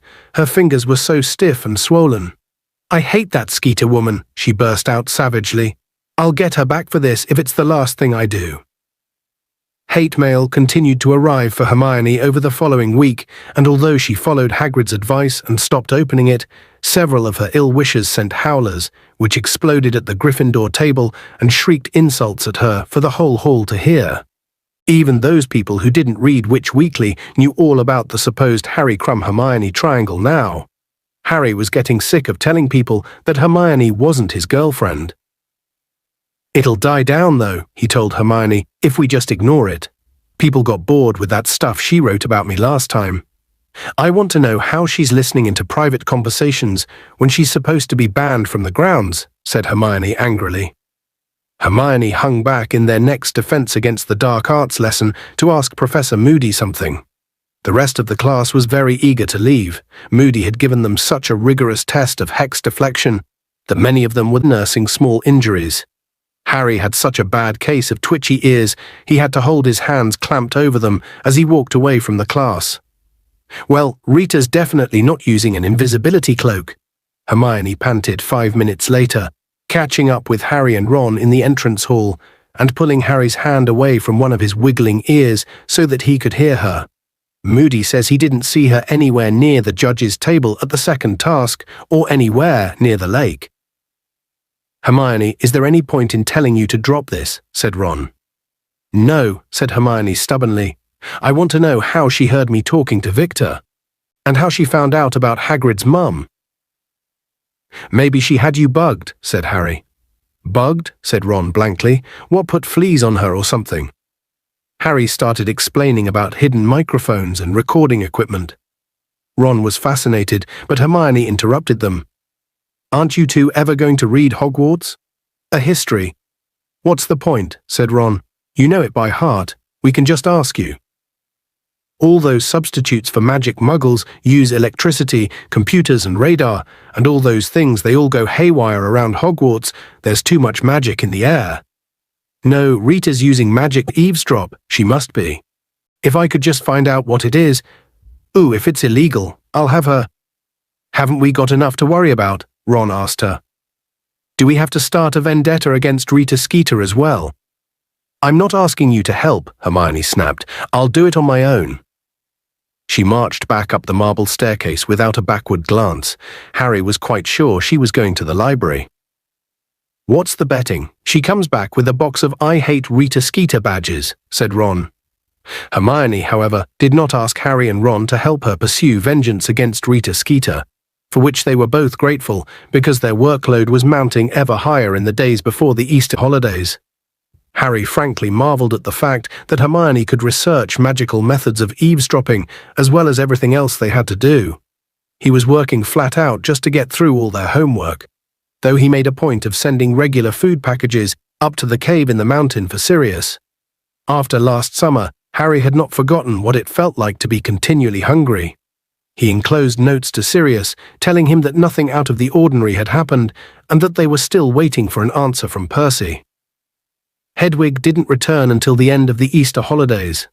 Percy's letter was enclosed in a package of Easter eggs that Mrs. Weasley had sent. Both Harry's and Ron's were the size of dragon eggs and full of homemade toffee. Hermione's, however, was smaller than a chicken egg. Her face fell when she saw it. Your mum doesn't read Witch Weekly by any chance, does she, Ron? She asked quietly. Yeah, said Ron, whose mouth was full of toffee. Gets it for the recipes. Hermione looked sadly at her tiny egg. Don't you want to see what Percy's written? Harry asked her hastily. Percy's letter was short and irritated. As I am constantly telling the Daily Prophet, Mr. Crouch is taking a well-deserved break. He is sending in regular owls with instructions. No, I haven't actually seen him, but I think I can be trusted to know my own superior's handwriting. I have quite enough to do at the moment without trying to quash these ridiculous rumors. Please don't bother me again, unless it's something important. Happy Easter. The start of the summer term would normally have meant that Harry was training hard for the last Quidditch match of the season. This year, however, it was the third and final task in the Triwizard Tournament for which he needed to prepare, but he still didn't know what he would have to do. Finally, in the last week of May, Professor McGonagall held him back in Transfiguration. You are to go down to the Quidditch field tonight at 9 o'clock, Potter, she told him. Mr. Bagman will be there to tell the champions about the third task. So at 8:30 that night, Harry left Ron and Hermione in Gryffindor Tower and went downstairs. As he crossed the entrance hall, Cedric came up from the Hufflepuff common room. What do you reckon it's going to be? Key, he asked Harry as they went together down the stone steps, out into the cloudy night. Fleur keeps going on about underground tunnels. She reckons we've got to find treasure. That wouldn't be too bad, said Harry, thinking that he would simply ask Hagrid for a Niffler to do the job for him. They walked down the dark lawn to the Quidditch stadium, turned through a gap in the stands and walked out onto the field. What have they done to it? Cedric said indignantly, stopping dead. The Quidditch field was no longer smooth and flat. It looked as though somebody had been building long, low walls all over it that twisted and crisscrossed in every direction. They're hedges, said Harry, bending to examine the nearest one. Hello there, called a cheery voice. Ludo Bagman was standing in the middle of the field with Crumb and Fleur. Harry and Cedric made their way toward them, climbing over the hedges. Fleur beamed at Harry as he came nearer. Her attitude toward him had changed completely since he had saved her sister from the lake. Well, what do you think? Said Bagman happily, as Harry and Cedric climbed over the last hedge. Growing nicely, aren't they? Give them a month, and Hagrid'll have them 20 feet high. Don't worry, he added, grinning, spotting the less than happy expressions on Harry's and Cedric's faces.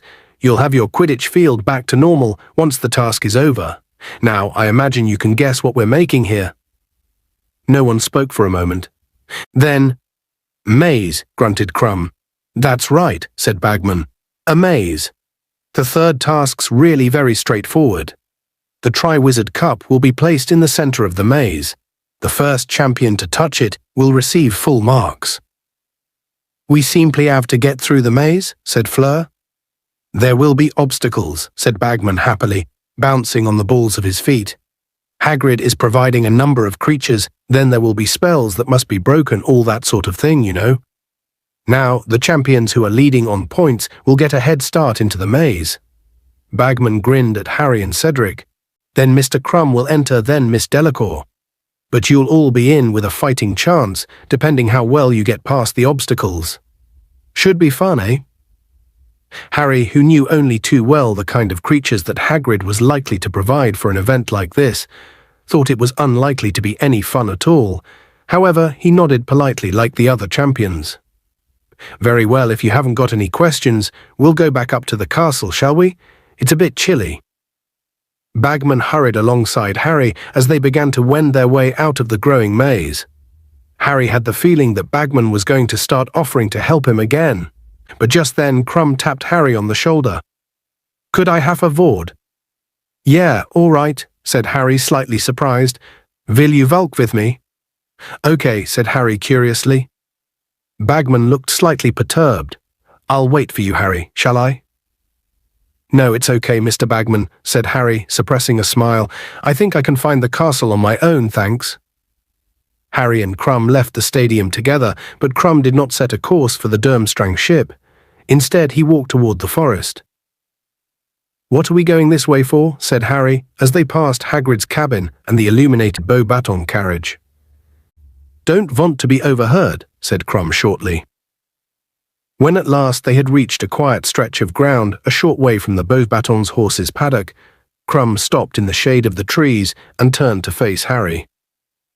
I want to know, he said, glowering, what there is between you and Hermione. Harry, who from Crumb's secretive manner had expected something much more serious than this, stared up at Crumb in amazement. Nothing, he said, but Crumb glowered at him, and Harry, somehow struck anew by how tall Crumb was, elaborated. We're friends. She's not my girlfriend, and she never has been. It's just that Skeeter woman making things up. Hermione talks about you very often, said Crumb, looking suspiciously at Harry.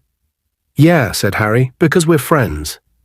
He couldn't quite believe he was having this conversation with Victor Crumb, the famous international Quidditch player. It was as though the 18-year-old Crumb thought he, Harry, was an equal, a real rival.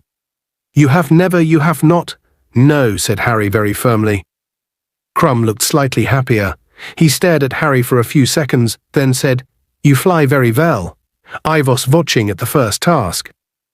Thanks, said Harry, grinning broadly and suddenly feeling much taller himself. I saw you at the Quidditch World Cup. The Wronski feint, you really... But something moved behind Crumb in the trees, and Harry, who had some experience of the sort of thing that lurked in the forest, instinctively grabbed Crumb's arm and pulled him around.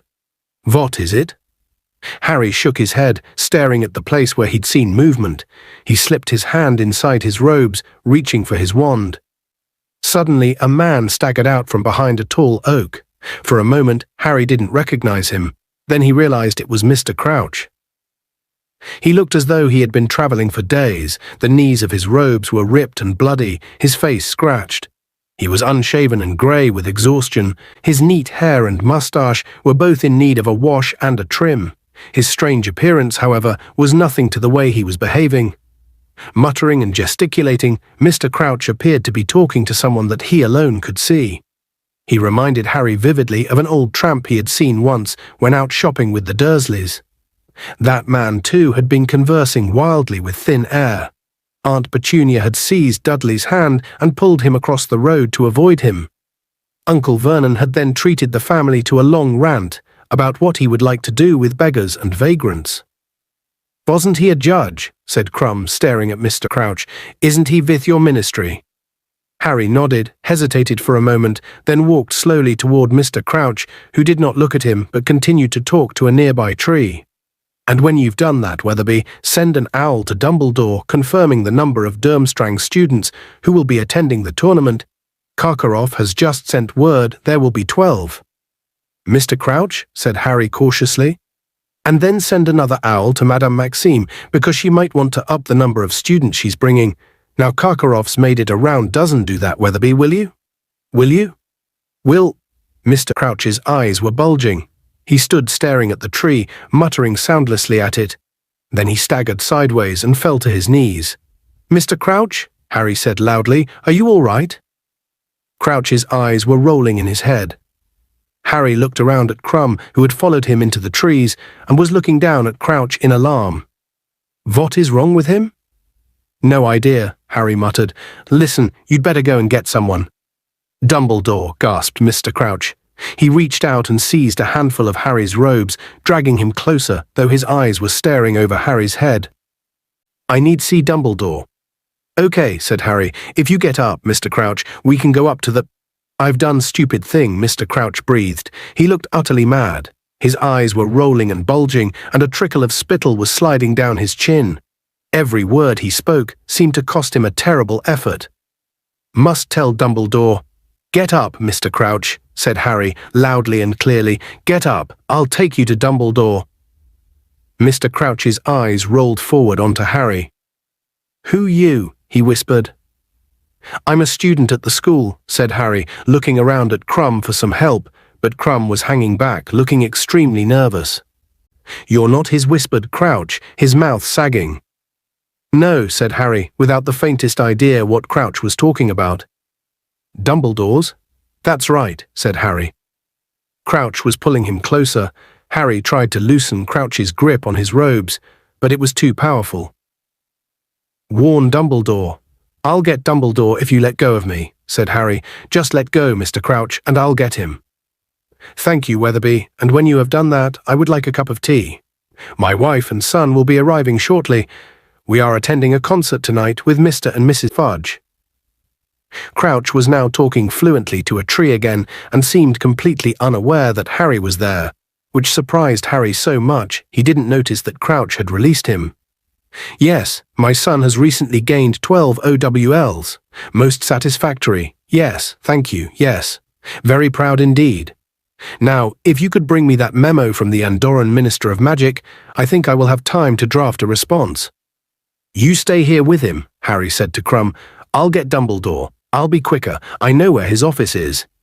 "He is mad," said Crumb doubtfully, staring down at Crouch, who was still gabbling to the tree, apparently convinced it was Percy. "Just stay with him," said Harry, starting to get up, but his movement seemed to trigger another abrupt change in Mr. Crouch, who seized him hard around the knees and pulled Harry back to the ground. "Don't leave me," he whispered, his eyes bulging again. "I escaped, must warn. Must tell, see Dumbledore, my fault, all my fault. Bertha dead, all my fault, my son, my fault, tell Dumbledore, Harry Potter, the Dark Lord, stronger Harry Potter." "I'll get Dumbledore if you let me go, Mr. Crouch," said Harry. He looked furiously around at Crumb. "Help me, will you?" Looking extremely apprehensive, Crumb moved forward and squatted down next to Mr. Crouch. "Just keep him here," said Harry, pulling himself free of Mr. Crouch. "I'll be back with Dumbledore." "Hurry, won't you?" Crumb called after him as Harry sprinted away from the forest and up through the dark grounds. They were deserted. Bagman, Cedric, and Fleur had disappeared. Harry tore up the stone steps, through the oak front doors, and off up the marble staircase toward the second floor. 5 minutes later, he was hurtling toward a stone gargoyle standing halfway along an empty corridor. Lemon drop," he panted at it. This was the password to the hidden staircase to Dumbledore's office, or at least it had been 2 years ago. The password had evidently changed, however, for the stone gargoyle did not spring to life and jump aside, but stood frozen, glaring at Harry malevolently. "Move!" Harry shouted at it. "Come on!" But nothing at Hogwarts had ever moved just because he shouted at it. He knew it was no good. He looked up and down the dark corridor. Perhaps Dumbledore was in the staff room. He started running as fast as he could toward the staircase. Potter! Harry skidded to a halt and looked around. Snape had just emerged from the hidden staircase behind the stone gargoyle. The wall was sliding shut behind him, even as he beckoned Harry back toward him. "What are you doing here, Potter?" "I need to see Professor Dumbledore," said Harry, running back up the corridor and skidding to a standstill in front of Snape instead. "It's Mr. Crouch. He's just turned up. He's in the forest. He's asking—" "What is this rubbish?" said Snape, his black eyes glittering. "What are you talking about?" "Mr. Crouch," Harry shouted, "from the Ministry. He's ill or something. He's in the forest. He wants to see Dumbledore. Just give me the password up to—" "The headmaster is busy, Potter," said Snape, his thin mouth curling into an unpleasant smile. "I've got to tell Dumbledore," Harry yelled. "Didn't you hear me, Potter?" Harry could tell Snape was thoroughly enjoying himself, denying Harry the thing he wanted when he was so panicky. "Look," said Harry angrily, "Crouch isn't right. He's out of his mind. He says he wants to warn—" The stone wall behind Snape slid open. Dumbledore was standing there, wearing long green robes and a mildly curious expression. "Is there a problem?" he said, looking between Harry and Snape.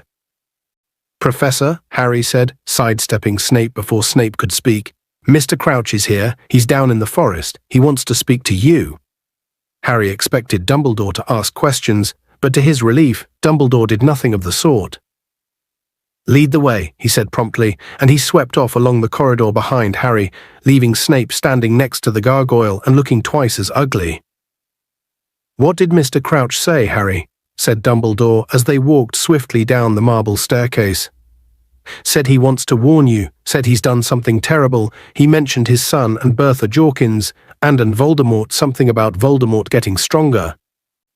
"Indeed," said Dumbledore, and he quickened his pace as they hurried out into the pitch darkness.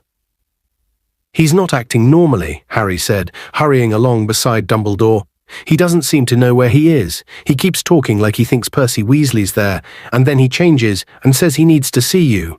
I left him with Victor Crumb." "You did," said Dumbledore sharply, and he began to take longer strides still, so that Harry was running to keep up. "Do you know if anybody else saw Mr. Crouch?"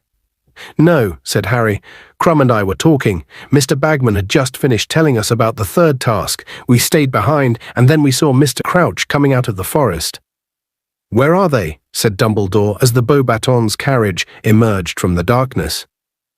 "Over here," said Harry, moving in front of Dumbledore, leading the way through the trees. He couldn't hear Crouch's voice anymore, but he knew where he was going. It hadn't been much past the Beauxbaton carriage somewhere around here. "Victor!" Harry shouted. No one answered. "They were here," Harry said to Dumbledore. "They were definitely somewhere around here." "Lumos," Dumbledore said, lighting his wand and holding it up. Its narrow beam travelled from black trunk to black trunk, illuminating the ground.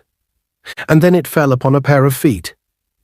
Harry and Dumbledore hurried forward. Crumb was sprawled on the forest floor. He seemed to be unconscious. There was no sign at all of Mr. Crouch. Dumbledore bent over Crumb and gently lifted one of his eyelids. "Stunned," he said softly. His half-moon glasses glittered in the wand light as he peered around at the surrounding trees. "Should I go and get someone?" said Harry. "Madame Pomfrey." "No," said Dumbledore swiftly. "Stay here." He raised his wand into the air and pointed it in the direction of Hagrid's cabin. Harry saw something silvery dart out of it and streak away through the trees like a ghostly bird. Then Dumbledore bent over Crumb again, pointed his wand at him and muttered, "Renovate." Crumb opened his eyes. He looked dazed. When he saw Dumbledore, he tried to sit up, but Dumbledore put a hand on his shoulder and made him lie still. "He attacked me," Crumb muttered, putting a hand up to his head. "The old madman attacked me. I was looking around to see Vera Potter had gone, and he attacked from behind." "Lie still for a moment," Dumbledore said. The sound of thunderous footfalls reached them, and Hagrid came panting into sight with Fang at his heels. He was carrying his crossbow. "Professor Dumbledore," he said, his eyes widening. "Harry, what the—" "Hagrid, I need you to fetch Professor Karkaroff," said Dumbledore. "His student has been attacked. When you've done that, kindly alert Professor Moody." "No need, Dumbledore," said a wheezy growl. "I'm here." Moody was limping toward them, leaning on his staff, his wand lit. "Damn leg," he said furiously. "Would have been here quicker. What's happened? Snape said something about Crouch." "Crouch?" said Hagrid blankly. "Karkaroff, please, Hagrid," said Dumbledore sharply. "Oh yeah, right ya," Professor said Hagrid, and he turned and disappeared into the dark trees, Fang trotting after him. "I don't know where Barty Crouch is," Dumbledore told Moody, "but it is essential that we find him." "I'm onto it," growled Moody, and he raised his wand and limped off into the forest. Neither Dumbledore nor Harry spoke again until they heard the unmistakable sounds of Hagrid and Fang returning. Karkaroff was hurrying along behind them. He was wearing his sleek silver furs, and he looked pale and agitated. "What is this?" he cried when he saw Crumb on the ground and Dumbledore and Harry beside him. "What's going on?" "I was attacked," said Crumb, sitting up now and rubbing his head. "Mr. Crouch, or whatever his name." "Crouch attacked you? Crouch attacked you, the Triwizard Judge." "Igor," Dumbledore began, but Karkaroff had drawn himself up, clutching his furs around him, looking livid. "Treachery! He bellowed, pointing at Dumbledore. "It is a plot. You and your Ministry of Magic have lured me here under false pretenses, Dumbledore. This is not an equal competition. First you sneak Potter into the tournament, though he is underage. Now one of your Ministry friends attempts to put my champion out of action. I smell double-dealing and corruption in this whole affair. And you, Dumbledore, you, with your talk of closer international wizarding links, of rebuilding old ties, of forgetting old differences. Here's what I think of you." Karkaroff spat onto the ground at Dumbledore's feet. In one swift movement, Hagrid seized the front of Karkaroff's furs, lifted him into the air, and slammed him against a nearby tree. "Apologize," Hagrid snarled as Karkaroff gasped for breath. Hagrid's massive fist at his throat, his feet dangling in mid-air. "Hagrid, no," Dumbledore shouted, his eyes flashing. Hagrid removed the hand, pinning Karkaroff to the tree, and Karkaroff slid all the way down the trunk and slumped in a huddle at its roots. A few twigs and leaves showered down upon his head. "Kindly escort Harry back up to the castle, Hagrid," said Dumbledore sharply. Breathing heavily, Hagrid gave Karkaroff a glowering look. "Maybe I'd better stay here, Headmaster." "You will take Harry back to school, Hagrid," Dumbledore repeated firmly. "Take him right up to Gryffindor Tower, and Harry, I want you to stay there. Anything you might want to do, any owls you might want to send, they can wait until morning. Do you understand me?" Yes," said Harry, staring at him. How had Dumbledore known that, at that very moment, he had been thinking about sending Pigwidgeon straight to Sirius to tell him what had happened? "I'll leave Fang with you, Headmaster," Hagrid said, staring menacingly at Karkaroff, who was still sprawled at the foot of the tree, tangled in furs and tree roots. "Stay, Fang. Come on, Harry." They marched in silence past the Beauxbatons carriage and up toward the castle. "How dare he?" Hagrid growled as they strode past the lake. "How dare he accuse Dumbledore? Like Dumbledore do anything like that? Like Dumbledore wanted you in the tournament in the first place. Worried. I don't know when I seen Dumbledore more worried than he's been lately." "And you," Hagrid suddenly said angrily to Harry, who looked up at him, taken aback. "What were you doing, wandering off with Ruddy Crumb? He's from Durmstrang, Harry. Could have jinxed you right there, couldn't he? Hasn't Moody taught you nothing? Imagine letting him lure you off on your own." "Crumb's all right," said Harry as they climbed the steps into the entrance hall. "He wasn't trying to jinx me. He just wanted to talk about Hermione." "I'll be having a few words with her and all," said Hagrid grimly, stomping up the stairs. "The less you lot have to do with these foreigners, the happier you'll be. You can't trust any of them." "You were getting on all right with Madame Maxime," Harry said, annoyed. "Don't you talk to me about her," said Hagrid, and he looked quite frightening for a moment. "I've got her number now. Trying to get back in me good books, trying to get me to tell her what's coming in the third task. Ha! You can't trust any of them." Hagrid was in such a bad mood, Harry was quite glad to say goodbye to him in front of the fat lady. He clambered through the portrait hole into the common room and hurried straight for the corner where Ron and Hermione were sitting to tell them what had happened. Chapter 29. The Dream. It comes down to this, said Hermione, rubbing her forehead. Either Mr. Crouch attacked Victor, or somebody else attacked both of them when Victor wasn't looking. It must have been Crouch, said Ron at once. That's why he was gone when Harry and Dumbledore got there. He'd done a runner. I don't think so, said Harry, shaking his head. He seemed really weak. I don't reckon he was up to disapparating or anything. You can't disapparate on the Hogwarts grounds, haven't I told you enough times, said Hermione. Okay, how's this for a theory, said Ron excitedly. Crumb attacked Crouch. No, wait for it, and then stunned himself. And Mr. Crouch evaporated, did he? Said Hermione coldly. Oh yeah, it was daybreak. Harry, Ron, and Hermione had crept out of their dormitories very early and hurried up to the owlery together to send a note to Sirius. Now they were standing looking out at the misty grounds. All three of them were puffy-eyed and pale because they had been talking late into the night about Mr. Crouch. Just go through it again, Harry, said Hermione. What did Mr. Crouch actually say? I've told you, he wasn't making much sense, said Harry. He said he wanted to warn Dumbledore about something.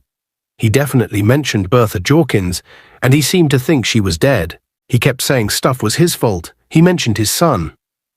Well, that was his fault, said Hermione testily.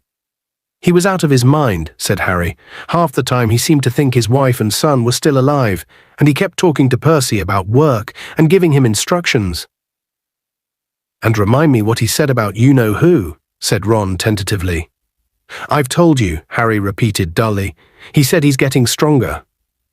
There was a pause, then Ron said in a falsely confident voice, but he was out of his mind, like you said, so half of it was probably just raving. He was sanest when he was trying to talk about Voldemort, said Harry, and Ron winced at the sound of the name. He was having real trouble stringing two words together, but that was when he seemed to know where he was, and know what he wanted to do. He just kept saying he had to see Dumbledore. Harry turned away from the window and stared up into the rafters. The many perches were half empty. Every now and then another owl would swoop in through one of the windows, returning from its night's hunting with a mouse in its beak. If Snape hadn't held me up, Harry said bitterly, we might have got there in time. The headmaster is busy, Potter. What's this rubbish, Potter? Why couldn't he have just got out of the way? Maybe he didn't want you to get there, said Ron quickly. Maybe hang on? How fast do you reckon he could have gotten down to the forest? Do you reckon he could have beaten you and Dumbledore there? Not unless he can turn himself into a bat or something, said Harry. Wouldn't put it past him, Ron muttered. We need to see Professor Moody, said Hermione. We need to find out whether he found Mr. Crouch. If he had the Marauders map on him, it would have been easy, said Harry. Unless Crouch was already outside the grounds, said Ron, because it only shows up to the boundaries, doesn't... Shh, said Hermione suddenly. Somebody was climbing the steps up to the owlery. Harry could hear two voices arguing, coming closer and closer. That's blackmail. That is, we could get into a lot of trouble for that. We've tried being polite. It's time to play dirty like him. He wouldn't like the Ministry of Magic knowing what he did. I'm telling you, if you put that in writing, it's blackmail. Yeah, and you won't be complaining if we get a nice fat payoff, will you? The owlery door banged open. Fred and George came over the threshold, then froze at the sight of Harry, Ron, and Hermione. What are you doing here? Ron and Fred said at the same time. Sending a letter, said Harry and George in unison. What, at this time? Said Hermione and Fred. Fred grinned. Fine, we won't ask you what you're doing if you don't ask us, he said. He was holding a sealed envelope in his hands. Harry glanced at it, but Fred, whether accidentally or on purpose, shifted his hand so that the name on it was covered. Well, don't let us hold you up, Fred said, making a mock bow and pointing at the door. Ron didn't move. Who are you blackmailing? He said. The grin vanished from Fred's face. Harry saw George half glance at Fred before smiling at Ron. Don't be stupid, I was only joking, he said easily. Didn't sound like that, said Ron. Fred and George looked at each other. Then Fred said abruptly, I've told you before, Ron, keep your nose out if you like it, the shape it is. Can't see why you would, but... It's my business if you're blackmailing someone, said Ron. George is right. You could end up in serious trouble for that. Told you, I was joking, said George. He walked over to Fred, pulled the letter out of his hands and began attaching it to the leg of the nearest barn owl. "You're starting to sound a bit like our dear older brother, you are, Ron. Carry on like this, and you'll be made a prefect." "No, I won't," said Ron hotly. George carried the barn owl over to the window and it took off. George turned around and grinned at Ron. "Well, stop telling people what to do then. See you later." He and Fred left the owlery. Harry, Ron, and Hermione stared at one another. "You don't think they know something about all this, do you?" Hermione whispered. "About Crouch and everything?" "No," said Harry. "If it was something that serious, they'd tell someone. They'd tell Dumbledore." Ron, however, was looking uncomfortable. "What's the matter?" Hermione asked him. "Well," said Ron slowly, "I don't know if they would. They're obsessed with making money lately. I noticed it when I was hanging around with them, when, we weren't talking." Harry finished the sentence for him. "Yeah, but blackmail. It's this joke shop idea they've got," said Ron. "I thought they were only saying it to annoy Mum, but they really mean it. They want to start one. They've only got a year left at Hogwarts. They keep going on about how it's time to think about their future, and Dad can't help them, and they need gold to get started." Hermione was looking uncomfortable now. "Yes, but they wouldn't do anything against the law to get gold." "Wouldn't they?" said Ron, looking skeptical. "I don't know, they don't exactly mind breaking rules, do they?" "Yes, but this is the law," said Hermione, looking scared. "This isn't some silly school rule. They'll get a lot more than detention for blackmail. Ron, maybe you'd better tell Percy." "Are you mad?" said Ron. "Tell Percy? He'd probably do a Crouch and turn them in." He stared at the window through which Fred and George's owl had departed, then said, "Come on, let's get some breakfast." "Do you think it's too early to go and see Professor Moody?" Hermione said as they went down the spiral staircase. "Yes," said Harry. "He'd probably blast us through the door if we wake him at the crack of dawn. He'll think we're trying to attack him while he's asleep. Let's give it till break." History of Magic had rarely gone so slowly. Harry kept checking Ron's watch, having finally discarded his own, but Ron's was moving so slowly he could have sworn it had stopped working too. All three of them were so tired they could happily have put their heads down on the desks and slept.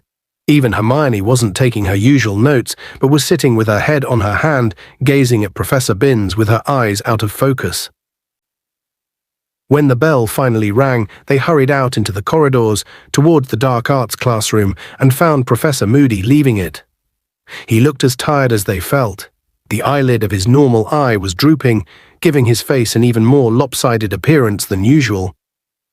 "Professor Moody," Harry called as they made their way toward him through the crowd. "Hello, Potter," growled Moody. His magical eye followed a couple of passing first years who sped up, looking nervous. It rolled into the back of Moody's head and watched them around the corner before he spoke again. "Come in here."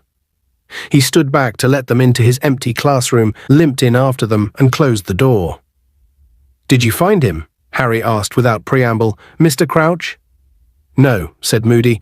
He moved over to his desk, sat down, stretched out his wooden leg with a slight groan, and pulled out his hip flask. "Did you use the map?" Harry said. "Of course," said Moody, taking a swig from his flask. "Took a leaf out of your book, Potter, summoned it from my office into the forest. He wasn't anywhere on there." "So he did disapparate?" said Ron. "You can't disapparate on the grounds, Ron," said Hermione. "There are other ways he could have disappeared, aren't there, Professor?" Moody's magical eye quivered as it rested on Hermione. "You're another one who might think about a career as an aura," he told her. "Mind works the right way, Granger." Hermione flushed pink with pleasure. "Well, he wasn't invisible," said Harry. "The map shows invisible people. He must have left the grounds then." "But under his own steam," said Hermione eagerly, "or because someone made him?" "Yeah, someone could have pulled him onto a broom and flown off with him, couldn't they?" said Ron quickly, looking hopefully at Moody as if he too wanted to be told he had the makings of an aura. "We can't rule out kidnap," growled Moody.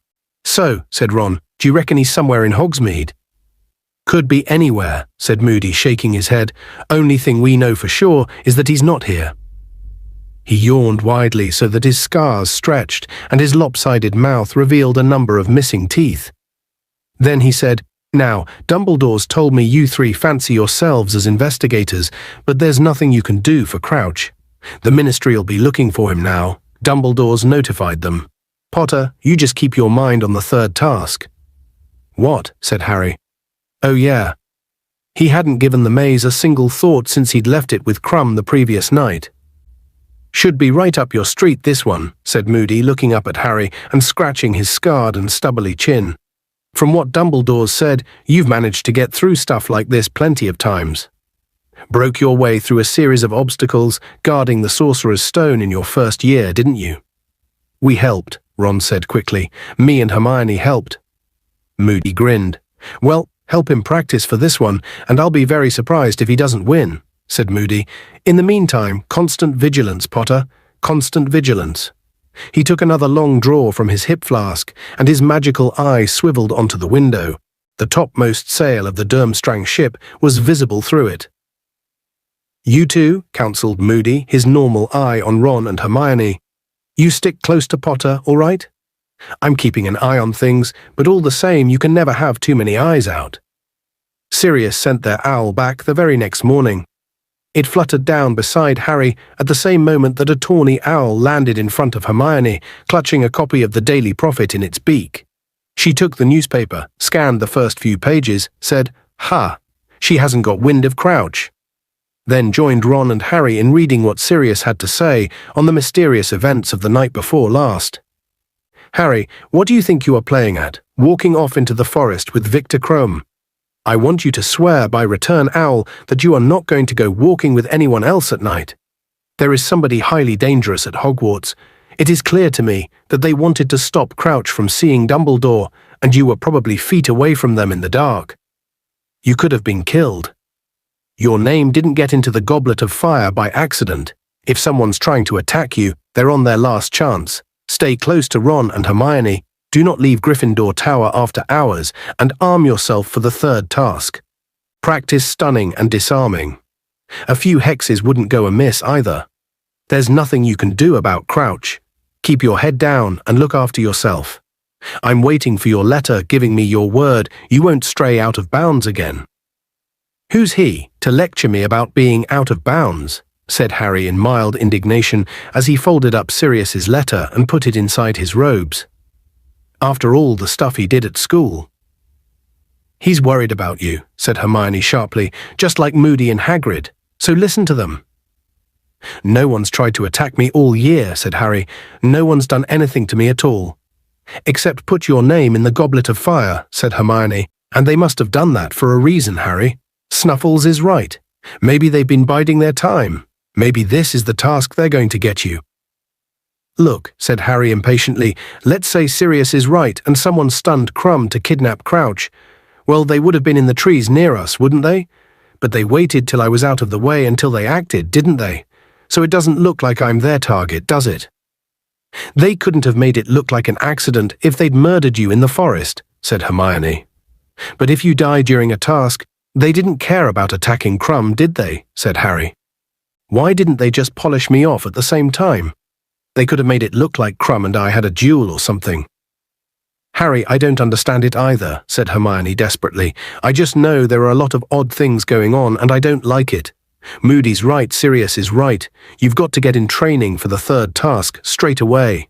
And you make sure you write back to Sirius and promise him you're not going to go sneaking off alone again." The Hogwarts grounds never looked more inviting than when Harry had to stay indoors. For the next few days, he spent all of his free time either in the library with Hermione and Ron, looking up hexes, or else in empty classrooms, which they sneaked into to practice. Harry was concentrating on the stunning spell, which he had never used before. But the trouble was that practicing it involved certain sacrifices on Ron's and Hermione's part. "Can't we kidnap Mrs. Norris?" Ron suggested on Monday lunchtime as he lay flat on his back in the middle of their charms classroom, having just been stunned and reawoken by Harry for the 5th time in a row. "Let's stun her for a bit. Or you could use Dobby, Harry. I bet he'd do anything to help you. I'm not complaining or anything." He got gingerly to his feet, rubbing his backside, "But I'm aching all over." "Well, you keep missing the cushions, don't you?" said Hermione impatiently, rearranging the pile of cushions they had used for the banishing spell, which Flitwick had left in a cabinet. "Just try and fall backward." "Once you're stunned, you can't aim too well, Hermione," said Ron angrily. "Why don't you take a turn?" "Well, I think Harry's got it now anyway," said Hermione hastily, "and we don't have to worry about disarming, because he's been able to do that for ages. I think we ought to start on some of these hexes this evening." She looked down the list they had made in the library. "I like the look of this one," she said. "This impediment curse. Should slow down anything that's trying to attack you, Harry. We'll start with that one." The bell rang. They hastily shoved the cushions back into Flitwick's cupboard and slipped out of the classroom. "See you at dinner," said Hermione, and she set off for arithmancy while Harry and Ron headed toward North Tower and divination. Broad strips of dazzling gold sunlight fell across the corridor from the high windows. The sky outside was so brightly blue it looked as though it had been enameled. "It's going to be boiling in Trelawney's room. She never puts out that fire," said Ron as they started up the staircase toward the silver ladder and the trapdoor. He was quite right. The dimly lit room was swelteringly hot. The fumes from the perfumed fire were heavier than ever. Harry's head swam as he made his way over to one of the curtained windows. While Professor Trelawney was looking the other way, disentangling her shawl from a lamp, he opened it an inch or so and settled back in his chintz armchair, so that a soft breeze played across his face. It was extremely comfortable. "My dears," said Professor Trelawney, sitting down in her winged armchair in front of the class and peering around at them all with her strangely enlarged eyes, "we have almost finished our work on planetary divination. Today, however, will be an excellent opportunity to examine the effects of Mars, for he is placed most interestingly at the present time. If you will all look this way, I will dim the lights." She waved her wand and the lamps went out. The fire was the only source of light now. Professor Trelawney bent down and lifted from under her chair a miniature model of the solar system contained within a glass dome. It was a beautiful thing. Each of the moons glimmered in place around the 9 planets and the fiery sun, all of them hanging in thin air beneath the glass. Harry watched lazily as Professor Trelawney began to point out the fascinating angle Mars was making to Neptune. The heavily perfumed fumes washed over him, and the breeze from the window played across his face. He could hear an insect humming gently somewhere behind the curtain. His eyelids began to droop. He was riding on the back of an eagle owl, soaring through the clear blue sky toward an old ivy-covered house set high on a hillside. Lower and lower they flew, the wind blowing pleasantly in Harry's face, until they reached a dark and broken window in the upper story of the house and entered. Now they were flying along a gloomy passageway to a room at the very end. Through the door they went, into a dark room whose windows were boarded up. Harry had left the owl's back he was watching now, as it fluttered across the room into a chair with its back to him. There were 2 dark shapes on the floor beside the chair. Both of them were stirring. One was a huge snake, the other was a man. A short, balding man, a man with watery eyes and a pointed nose. He was wheezing and sobbing on the hearth rug. "You are in luck, Wormtail," said a cold, high-pitched voice from the depths of the chair in which the owl had landed. "You are very fortunate indeed. Your blunder has not ruined everything. He is dead." "My lord," gasped the man on the floor, "my lord, I am so pleased and so sorry." "Nagini," said the cold voice, "you are out of luck. I will not be feeding Wormtail to you, after all, but never mind, there is still Harry Potter." The snake hissed. Harry could see its tongue fluttering. "Now, Wormtail," said the cold voice, "perhaps one more little reminder why I will not tolerate another blunder from you." "My lord, no, I beg you." The tip of a wand emerged from around the back of the chair. It was pointing at Wormtail. "Crucio," said the cold voice. Wormtail screamed as though every nerve in his body were on fire. The screaming filled Harry's ears as the scar on his forehead seared with pain. He was yelling too. Voldemort would hear him, would know he was there. Harry. Harry opened his eyes. He was lying on the floor of Professor Trelawney's room with his hands over his face. His scar was still burning so badly that his eyes were watering. The pain had been real. The whole class was standing around him, and Ron was kneeling next to him, looking terrified. "You all right?" he said. "Of course he isn't," said Professor Trelawney, looking thoroughly excited. Her great eyes loomed over Harry, gazing at him. "What was it, Potter? A premonition? An apparition? What did you see?" "Nothing," Harry lied. He sat up. He could feel himself shaking. He couldn't stop himself from looking around, into the shadows behind him. Voldemort's voice had sounded so close. "You were clutching your scar," said Professor Trelawney. "You were rolling on the floor, clutching your scar. Come now, Potter. I have experience in these matters." Harry looked up at her. "I need to go to the hospital wing, I think," he said. "Bad headache." "My dear, you were undoubtedly stimulated by the extraordinary clairvoyant vibrations of my room," said Professor Trelawney. "If you leave now, you may lose the opportunity to see further than you have ever—" "I don't want to see anything except a headache cure," said Harry. He stood up. The class backed away. They all looked unnerved. "See you later," Harry muttered to Ron, and he picked up his bag and headed for the trapdoor. Ignoring Professor Trelawney, who was wearing an expression of great frustration, as though she had just been denied a real treat. When Harry reached the bottom of her stepladder, however, he did not set off for the hospital wing. He had no intention whatsoever of going there. Sirius had told him what to do if his scar hurt him again, and Harry was going to follow his advice. He was going straight to Dumbledore's office. He marched down the corridors, thinking about what he had seen in the dream it had been, as vivid as the one that had awoken him on Privet Drive. He ran over the details in his mind, trying to make sure he could remember them. He had heard Voldemort accusing Wormtail of making a blunder, but the owl had brought good news. The blunder had been repaired. Somebody was dead, so Wormtail was not going to be fed to the snake. He, Harry, was going to be fed to it instead.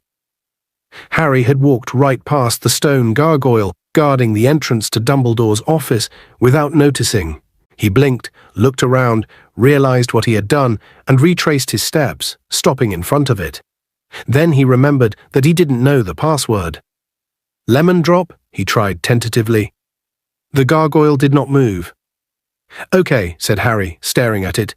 "Pear drop, a licorice wand, fizzing Whizbee, Drooble's best blowing gum, Bertie Bott's every flavour beans." "Oh no, he doesn't like them, does he?" "Oh, just open, can't you?" he said angrily. "I really need to see him. It's urgent." The gargoyle remained immovable. Harry kicked it, achieving nothing but an excruciating pain in his big toe. "Chocolate frog," he yelled angrily, standing on one leg. "Sugar quill, cockroach cluster." The gargoyle sprang to life and jumped aside. Harry blinked. "Cockroach cluster," he said, amazed. "I was only joking." He hurried through the gap in the walls and stepped onto the foot of a spiral stone staircase, which moved slowly upward as the doors closed behind him, taking him up to a polished oak door with a brass door knocker. He could hear voices from inside the office. He stepped off the moving staircase and hesitated, listening. "Dumbledore, I'm afraid I don't see the connection. Don't see it at all." It was the voice of the Minister of Magic, Cornelius Fudge. "Ludo says Bertha's perfectly capable of getting herself lost. I agree we would have expected to have found her by now, but all the same, we've no evidence of foul play, Dumbledore, none at all. As for her disappearance being linked with Barty Crouch's—" "And what do you think's happened to Barty Crouch, Minister?" said Moody's growling voice. "I see two possibilities, Alistair," said Fudge. "Either Crouch has finally cracked, more than likely, I'm sure you'll agree, given his personal history, lost his mind, and gone wandering off somewhere. He wandered extremely quickly, if that is the case, Cornelius," said Dumbledore calmly. "Or else, well—" Fudge sounded embarrassed. "Well, I'll reserve judgment until after I've seen the place where he was found. But you say it was just past the Beauxbatons carriage. Dumbledore, you know what that woman is.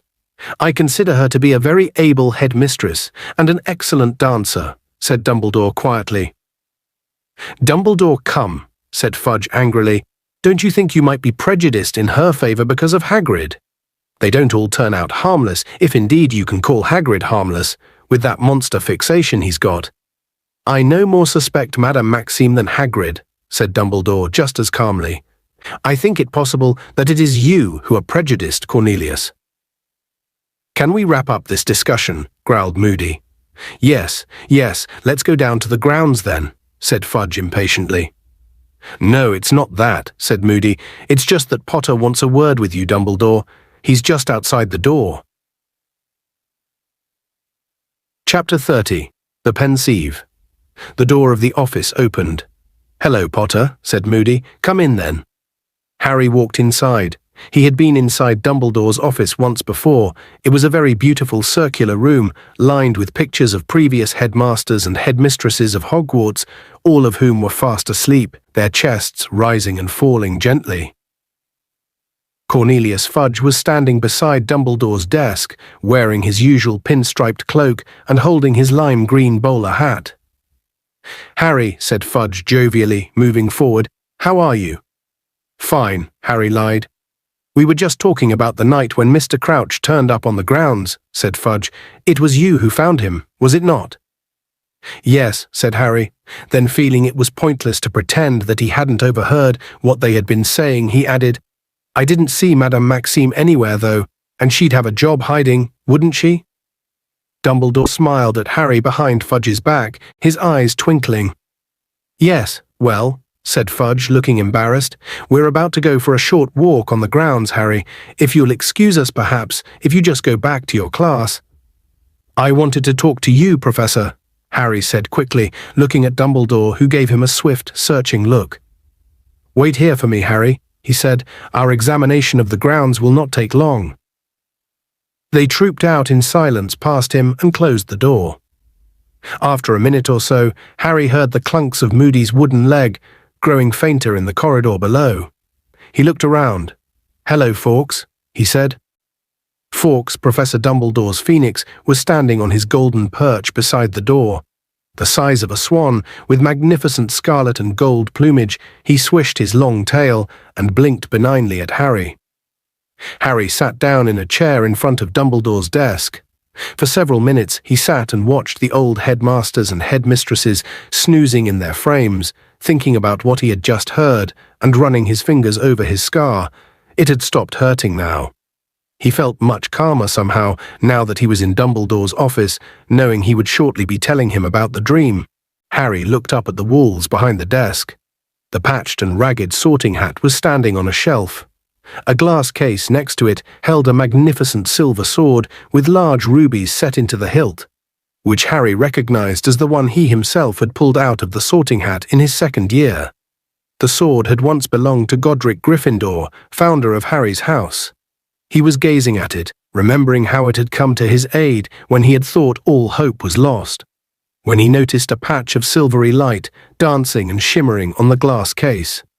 He looked around for the source of the light and saw a sliver of silver white shining brightly from within a black cabinet behind him, whose door had not been closed properly. Harry hesitated, glanced at Fawkes, then got up, walked across the office and pulled open the cabinet door. A shallow stone basin lay there, with odd carvings around the edge, runes and symbols that Harry did not recognize. The silvery light was coming from the basin's contents, which were like nothing Harry had ever seen before. He could not tell whether the substance was liquid or gas. It was a bright whitish silver, and it was moving ceaselessly. The surface of it became ruffled like water beneath wind, and then, like clouds, separated and swirled smoothly. It looked like light made liquid, or like wind made solid. Harry couldn't make up his mind. He wanted to touch it, to find out what it felt like, but nearly 4 years' experience of the magical world told him that sticking his hand into a bowl full of some unknown substance was a very stupid thing to do. He therefore pulled his wand out of the inside of his robes, cast a nervous look around the office, looked back at the contents of the basin, and prodded them. The surface of the silvery stuff inside the basin began to swirl very fast. Harry bent closer, his head right inside the cabinet. The silvery substance had become transparent. It looked like glass. He looked down into it, expecting to see the stone bottom of the basin, and saw instead an enormous room below the surface of the mysterious substance, a room into which he seemed to be looking through a circular window in the ceiling. The room was dimly lit. He thought it might even be underground, for there were no windows, merely torches in brackets, such as the ones that illuminated the walls of Hogwarts. Lowering his face so that his nose was a mere inch away from the glassy substance, Harry saw that rows and rows of witches and wizards were seated around every wall on what seemed to be benches rising in levels. An empty chair stood in the very center of the room. There was something about the chair that gave Harry an ominous feeling. Chains encircled the arms of it as though its occupants were usually tied to it. Where was this place? It surely wasn't Hogwarts. He had never seen a room like that here in the castle. Moreover, the crowd in the mysterious room at the bottom of the basin was comprised of adults, and Harry knew there were not nearly that many teachers at Hogwarts. They seemed, he thought, to be waiting for something. Even though he could only see the tops of their hats, all of their faces seemed to be pointing in one direction, and none of them were talking to one another. The basin being circular and the room he was observing square, Harry could not make out what was going on in the corners of it. He leaned even closer, tilting his head, trying to see. The tip of his nose touched the strange substance into which he was staring. Dumbledore's office gave an almighty lurch. Harry was thrown forward and pitched headfirst into the substance inside the basin. But his head did not hit the stone bottom. He was falling through something icy cold and black. It was like being sucked into a dark whirlpool. And suddenly, Harry found himself sitting on a bench at the end of the room inside the basin, a bench raised high above the others. He looked up at the high stone ceiling, expecting to see the circular window through which he had just been staring, but there was nothing there but dark, solid stone. Breathing hard and fast, Harry looked around him. Not one of the witches and wizards in the room, and there were at least 200 of them, was looking at him. Not one of them seemed to have noticed that a 14-year-old boy had just dropped from the ceiling into their midst. Harry turned to the wizard next to him on the bench and uttered a loud cry of surprise that reverberated around the silent room. He was sitting right next to Albus Dumbledore. "Professor," Harry said in a kind of strangled whisper, "I'm sorry, I didn't mean to. I was just looking at that basin in your cabinet. Where are we?"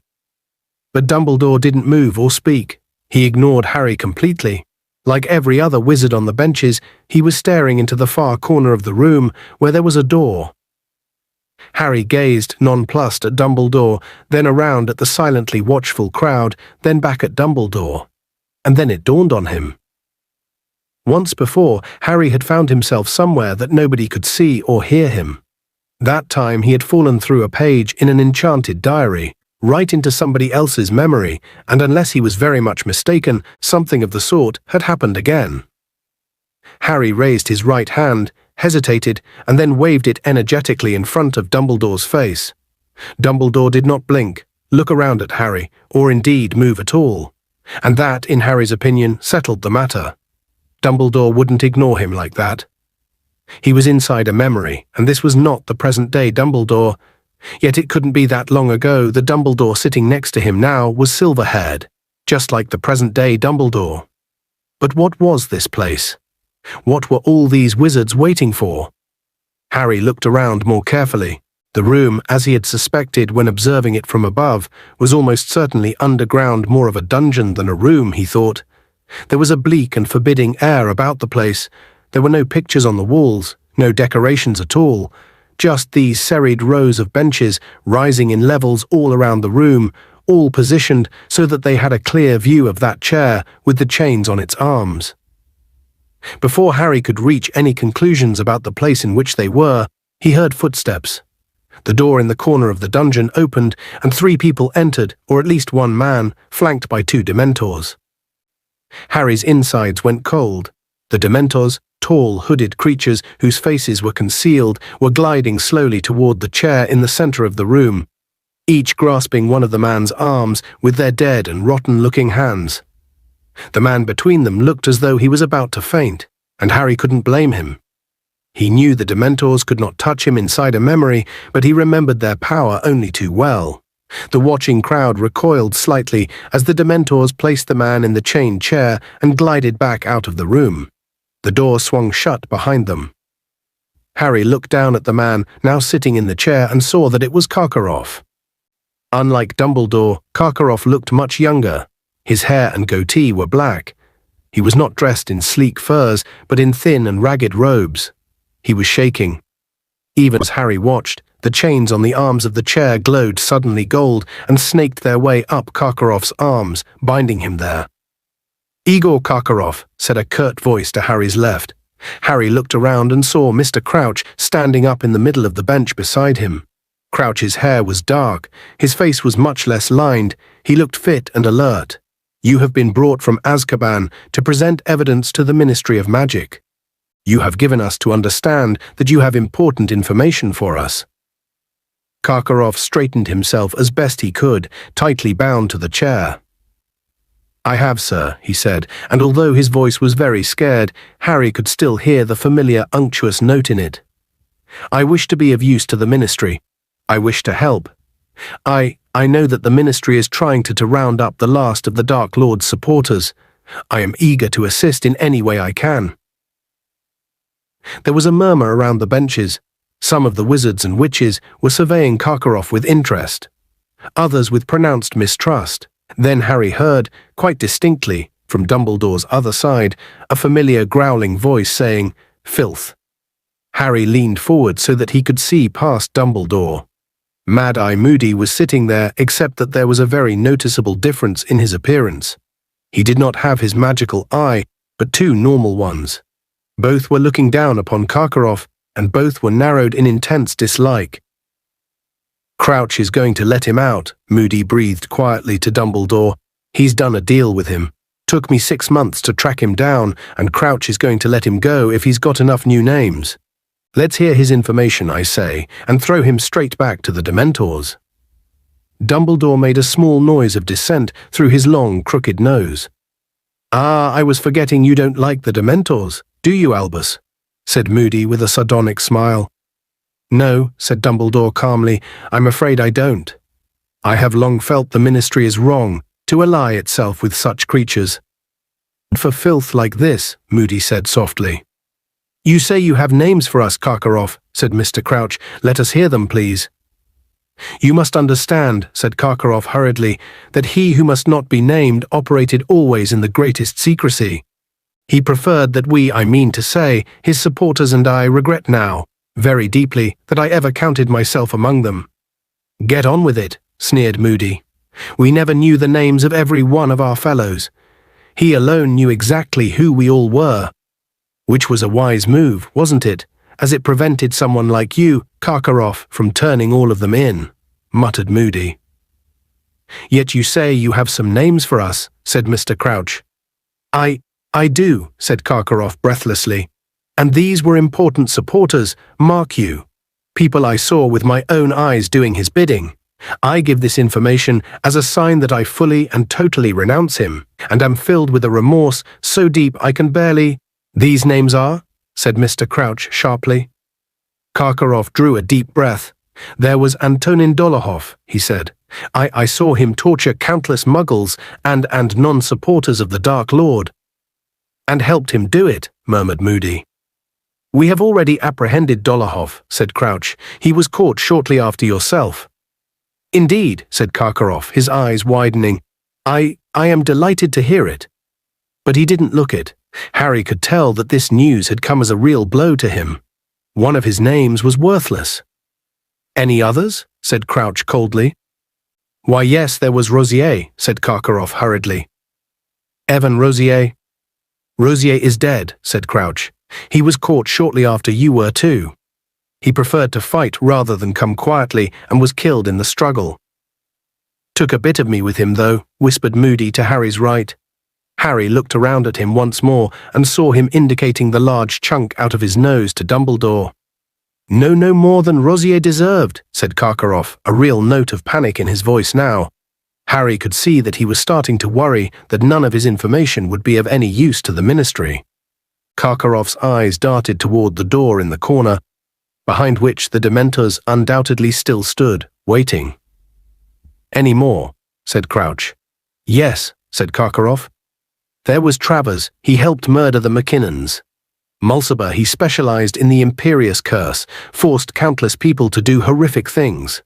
Rookwood, who was a spy, and passed, he who must not be named, useful information from inside the Ministry itself."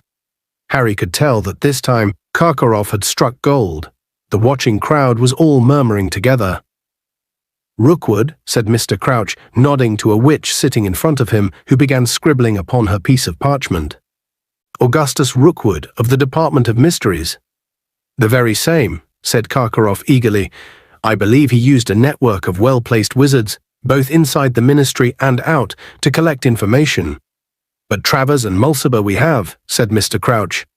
"Very well, Karkaroff. If that is all, you will be returned to Azkaban while we decide." "Not yet," cried Karkaroff, looking quite desperate. "Wait, I have more." Harry could see him sweating in the torchlight, his white skin contrasting strongly with the black of his hair and beard. "Snape," he shouted, "Severus Snape." "Snape has been cleared by this council," said Crouch disdainfully. "He has been vouched for by Albus Dumbledore."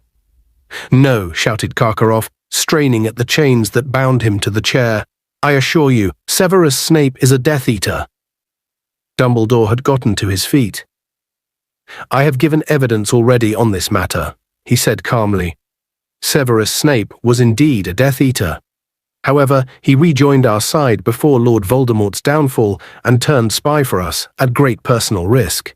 He is now no more a Death Eater than I am. Harry turned to look at Mad-Eye Moody. He was wearing a look of deep skepticism behind Dumbledore's back. "Very well, Karkaroff," Crouch said coldly. "You have been of assistance. I shall review your case. You will return to Azkaban in the meantime." Mr. Crouch's voice faded. Harry looked around. The dungeon was dissolving as though it were made of smoke. Everything was fading. He could see only his own body. All else was swirling darkness. And then the dungeon returned. Harry was sitting in a different seat, still on the highest bench, but now to the left side of Mr. Crouch. The atmosphere seemed quite different, relaxed, even cheerful. The witches and wizards all around the walls were talking to one another, almost as though they were at some sort of sporting event. Harry noticed a witch halfway up the rows of benches opposite. She had short blonde hair, was wearing magenta robes, and was sucking the end of an acid green quill. It was, unmistakably, a younger Rita Skeeter. Harry looked around. Dumbledore was sitting beside him again, wearing different robes. Mr. Crouch looked more tired and somehow fiercer, gaunter. Harry understood. It was a different memory, a different day, a different trial. The door in the corner opened, and Ludo Bagman walked into the room. This was not, however, a Ludo Bagman gone to seed, but a Ludo Bagman who was clearly at the height of his Quidditch-playing fitness. His nose wasn't broken now. He was tall and lean and muscular. Bagman looked nervous as he sat down in the chained chair, but it did not bind him there as it had bound Karkaroff, and Bagman, perhaps taking heart from this, glanced around at the watching crowd, waved at a couple of them, and managed a small smile. "Ludo Bagman, you have been brought here in front of the Council of Magical Law to answer charges relating to the activities of the Death Eaters," said Mr. Crouch. "We have heard the evidence against you and are about to reach our verdict. Do you have anything to add to your testimony before we pronounce judgment?" Harry couldn't believe his ears. Ludo Bagman, a Death Eater. "Only," said Bagman, smiling awkwardly, "well, I know I've been a bit of an idiot." One or two wizards and witches in the surrounding seats smiled indulgently. Mr. Crouch did not appear to share their feelings. He was staring down at Ludo Bagman with an expression of the utmost severity and dislike. "You never spoke a truer word, boy," someone muttered dryly to Dumbledore behind Harry. He looked around and saw Moody sitting there again. If I didn't know he'd always been dim, I'd have said some of those bludgers had permanently affected his brain. "Ludovic Bagman, you were caught passing information to Lord Voldemort's supporters," said Mr. Crouch. "For this, I suggest a term of imprisonment in Azkaban lasting no less than—" But there was an angry outcry from the surrounding benches. Several of the witches and wizards around the walls stood up, shaking their heads and even their fists at Mr. Crouch. "But I've told you I had no idea," Bagman called earnestly over the crowd's babble, his round blue eyes widening. "None at all. Old Rookwood was a friend of my dad's, never crossed my mind. He was in with you-know-who. I thought I was collecting information for our side. And Rookwood kept talking about getting me a job in the ministry later on, once my Quidditch days are over, you know I mean. I can't keep getting hit by bludgers for the rest of my life, can I?" There were titters from the crowd. "It will be put to the vote," said Mr. Crouch coldly. He turned to the right-hand side of the dungeon. "The jury will please raise their hands, those in favor of imprisonment." Harry looked toward the right-hand side of the dungeon. Not one person raised their hand.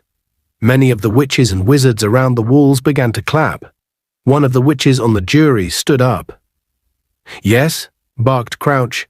"We'd just like to congratulate Mr. Bagman on his splendid performance for England in the Quidditch match against Turkey last Saturday," the witch said breathlessly. Mr. Crouch looked furious. The dungeon was ringing with applause now. Bagman got to his feet and bowed, beaming. "Despicable!" Mr. Crouch spat at Dumbledore, sitting down as Bagman walked out of the dungeon. "Rookwood, get him a job indeed. The day Ludo Bagman joins us will be a sad day indeed for the Ministry." And the dungeon dissolved again. When it had returned, Harry looked around. He and Dumbledore were still sitting beside Mr. Crouch, but the atmosphere could not have been more different. There was total silence, broken only by the dry sobs of a frail, wispy-looking witch in the seat next to Mr. Crouch. She was clutching a handkerchief to her mouth with trembling hands. Harry looked up at Crouch and saw that he looked gaunter and greyer than ever before. A nerve was twitching in his temple. "Bring them in," he said, and his voice echoed through the silent dungeon. The door in the corner opened yet again. 6 Dementors entered this time, flanking a group of 4 people. Harry saw the people in the crowd turn to look up at Mr. Crouch. A few of them whispered to one another. The Dementors placed each of the 4 people in the 4 chairs with chained arms that now stood on the dungeon floor. There was a thick-set man who stared blankly up at Crouch, a thinner and more nervous-looking man whose eyes were darting around the crowd, a woman with thick, shining dark hair and heavily hooded eyes who was sitting in the chained chair as though it were a throne, and a boy in his late teens who looked nothing short of petrified. He was shivering, his straw-colored hair all over his face, his freckled skin milk white. The wispy little witch beside Crouch began to rock backward and forward in her seat, whimpering into her handkerchief. Crouch stood up. He looked down upon the 4 in front of him, and there was pure hatred in his face. "You have been brought here before the Council of Magical Law," he said clearly, "so that we may pass judgment on you for a crime so heinous." "Father," said the boy with the straw-colored hair. "Father, please, that we have rarely heard the like of it within this court," said Crouch, speaking more loudly, drowning out his son's voice. "We have heard the evidence against you. The 4 of you stand accused of capturing an Auror Frank Longbottom and subjecting him to the Cruciatus curse, believing him to have knowledge of the present whereabouts of your exiled master, he who must not be named." "Father, I didn't," shrieked the boy in chains below. "I didn't. I swear it, Father. Don't send me back to the Dementors." "You are further accused," bellowed Mr. Crouch, "of using the Cruciatus curse on Frank Longbottom's wife when he would not give you information. You plan to restore he who must not be named to power and to resume the lives of violence you presumably led while he was strong. I now ask the jury—" "Mother!" screamed the boy below, and the wispy little witch beside Crouch began to sob, rocking backward and forward. "Mother, stop him, Mother. I didn't do it. It wasn't me." "I now ask the jury," shouted Mr. Crouch, "to raise their hands if they believe, as I do, that these crimes deserve a life sentence in Azkaban." In unison, the witches and wizards along the right-hand side of the dungeon raised their hands. The crowd around the walls began to clap, as it had for Bagman, their faces full of savage triumph. The boy began to scream, "No. Mother, no. I didn't do it. I didn't do it. I didn't know. Don't send me there. Don't let him." The Dementors were gliding back into the room. The boy's 3 companions rose quietly from their seats. The woman with the heavy-lidded eyes looked up at Crouch and called, "The Dark Lord will rise again, Crouch. Throw us into Azkaban. We will wait. He will rise again and will come for us. He will reward us beyond any of his other supporters. We alone were faithful. We alone tried to find him." But the boy was trying to fight off the Dementors, even though Harry could see their cold, draining power starting to affect him. The crowd was jeering, some of them on their feet, as the woman swept out of the dungeon and the boy continued to struggle. "I'm your son," he screamed up at Crouch. "I'm your son." "You are no son of mine," bellowed Mr. Crouch, his eyes bulging suddenly. "I have no son." The wispy witch beside him gave a great gasp and slumped in her seat. She had fainted. Crouch appeared not to have noticed. "Take them away," Crouch roared at the Dementors, spit flying from his mouth. "Take them away, and may they rot there." Father, I wasn't involved. No, Father, please." "I think, Harry, it is time to return to my office," said a quiet voice in Harry's ear. Harry started. He looked around. Then he looked on his other side. There was an Albus Dumbledore sitting on his right, watching Crouch's son being dragged away by the Dementors, and there was an Albus Dumbledore on his left, looking right at him. "Come," said the Dumbledore on his left, and he put his hand under Harry's elbow. Harry felt himself rising into the air. The dungeon dissolved around him. For a moment all was blackness, and then he felt as though he had done a slow-motion somersault, suddenly landing flat on his feet in what seemed like the dazzling light of Dumbledore's sunlit office. The stone basin was shimmering in the cabinet in front of him, and Albus Dumbledore was standing beside him. "Professor," Harry gasped, "I know I shouldn't have.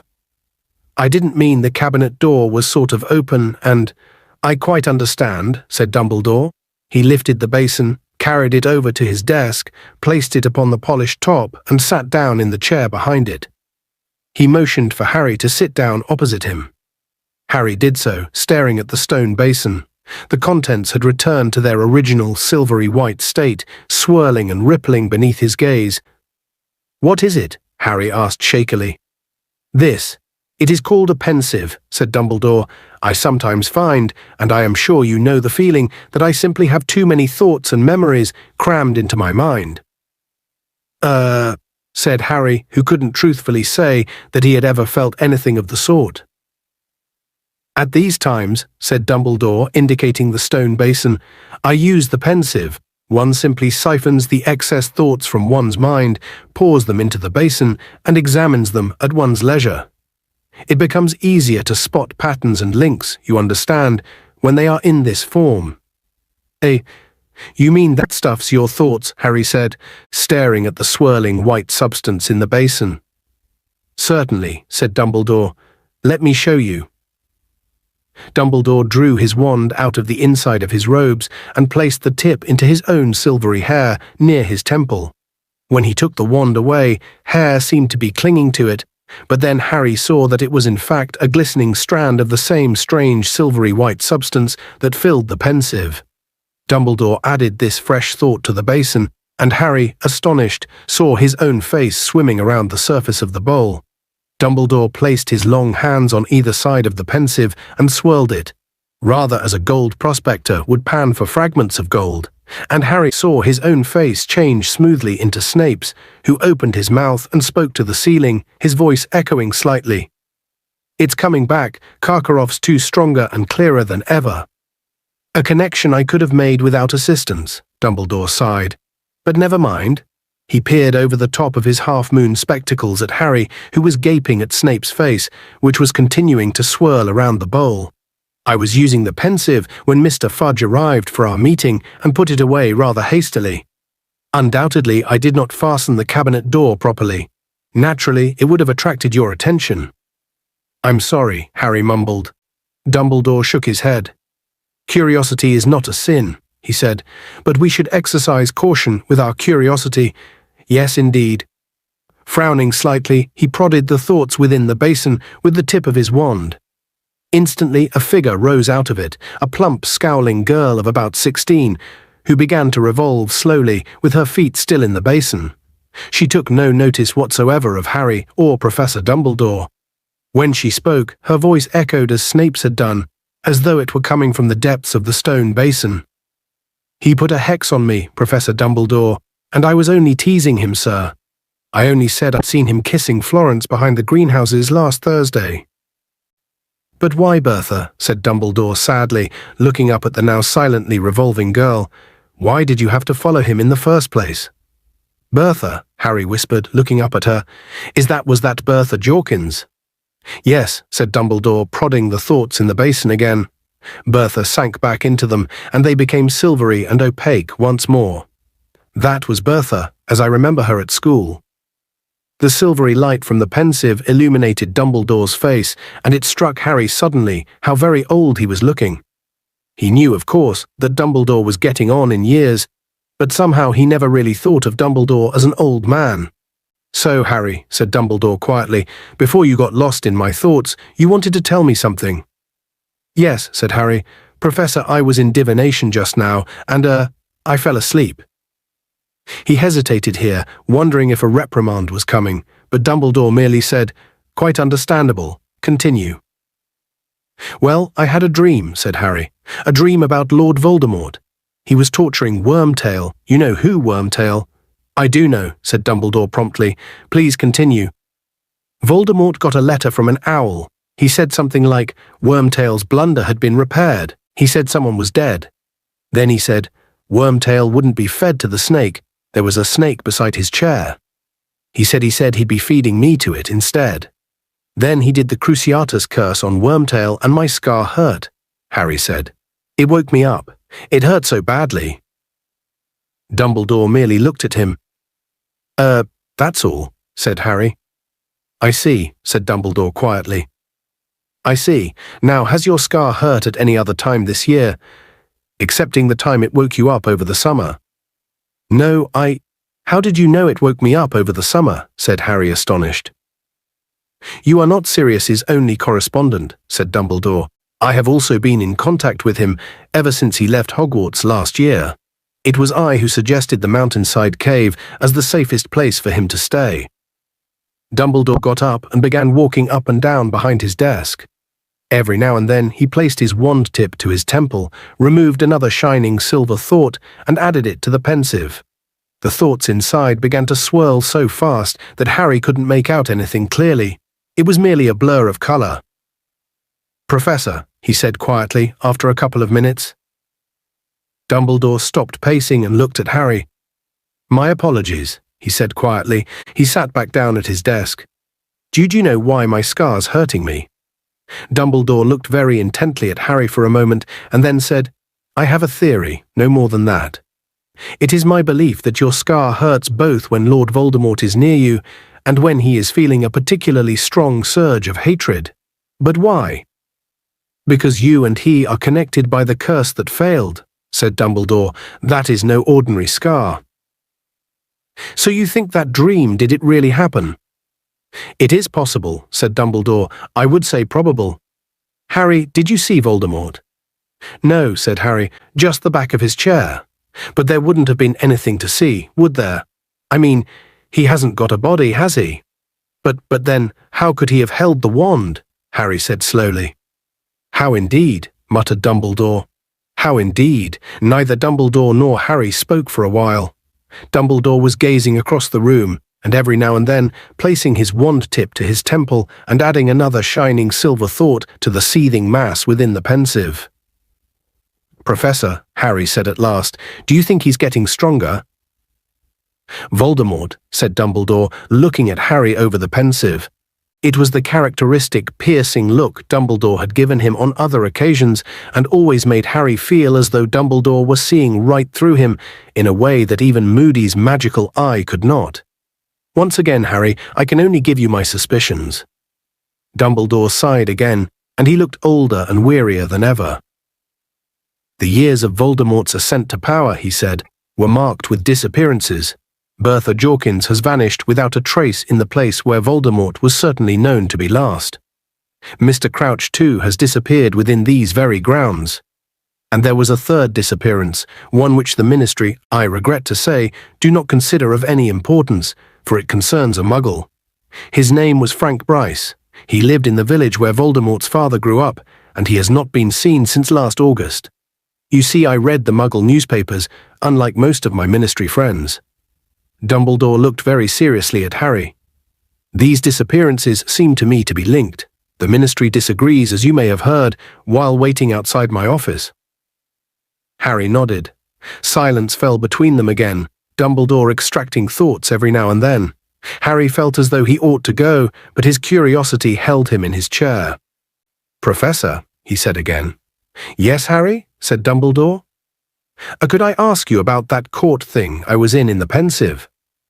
"You could," said Dumbledore heavily. "I attended it many times, but some trials come back to me more clearly than others, particularly now." You know the trial you found me in? The one with Crouch's son? Well, were they talking about Neville's parents?" Dumbledore gave Harry a very sharp look. "Has Neville never told you why he has been brought up by his grandmother?" he said. Harry shook his head, wondering as he did so how he could have failed to ask Neville this in almost 4 years of knowing him. "Yes, they were talking about Neville's parents," said Dumbledore. "His father Frank was an Auror, just like Professor Moody. He and his wife were tortured for information about Voldemort's whereabouts after he lost his powers, as you heard." "So they're dead," said Harry quietly. "No," said Dumbledore, his voice full of a bitterness Harry had never heard there before. "They are insane. They are both in St. Mungo's Hospital for magical maladies and injuries. I believe Neville visits them with his grandmother during the holidays. They do not recognize him." Harry sat there, horror-struck. He had never in 4 years bothered to find out. "The Longbottoms were very popular," said Dumbledore. "The attacks on them came after Voldemort's fall from power, just when everyone thought they were safe. Those attacks caused a wave of fury such as I have never known. The Ministry was under great pressure to catch those who had done it. Unfortunately, the Longbottoms' evidence was given their condition none too reliable." "Then Mr. Crouch's son might not have been involved?" said Harry slowly. Dumbledore shook his head.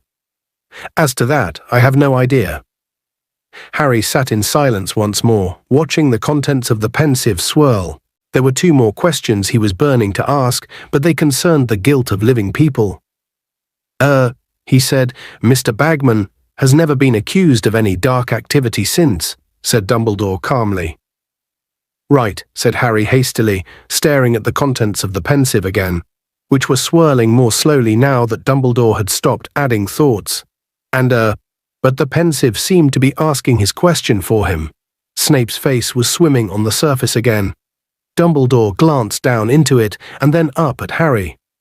"No more has Professor Snape," he said.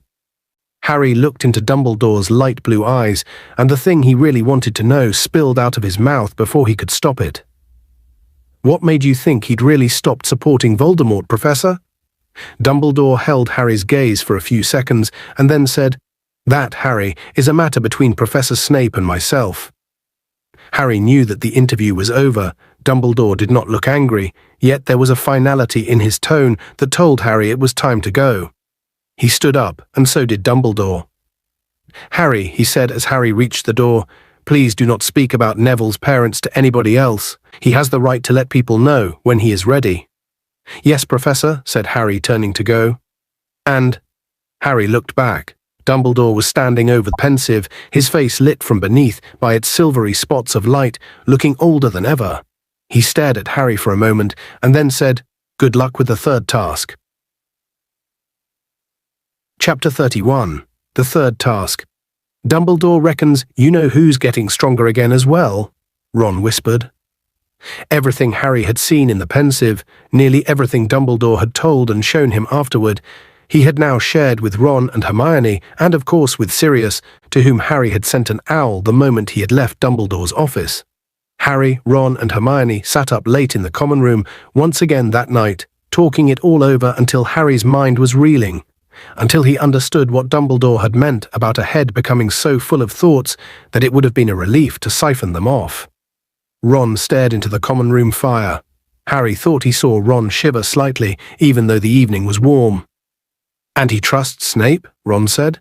"He really trusts Snape, even though he knows he was a Death Eater?"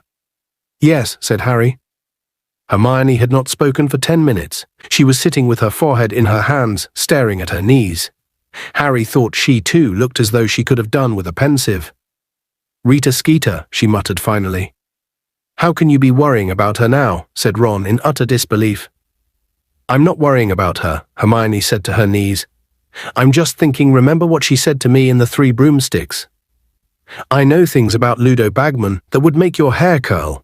This is what she meant, isn't it? She reported his trial. She knew he'd passed information to the Death Eaters. And Winky too. Remember, Ludo Bagman's a bad wizard. Mr. Crouch would have been furious he got off. He would have talked about it at home.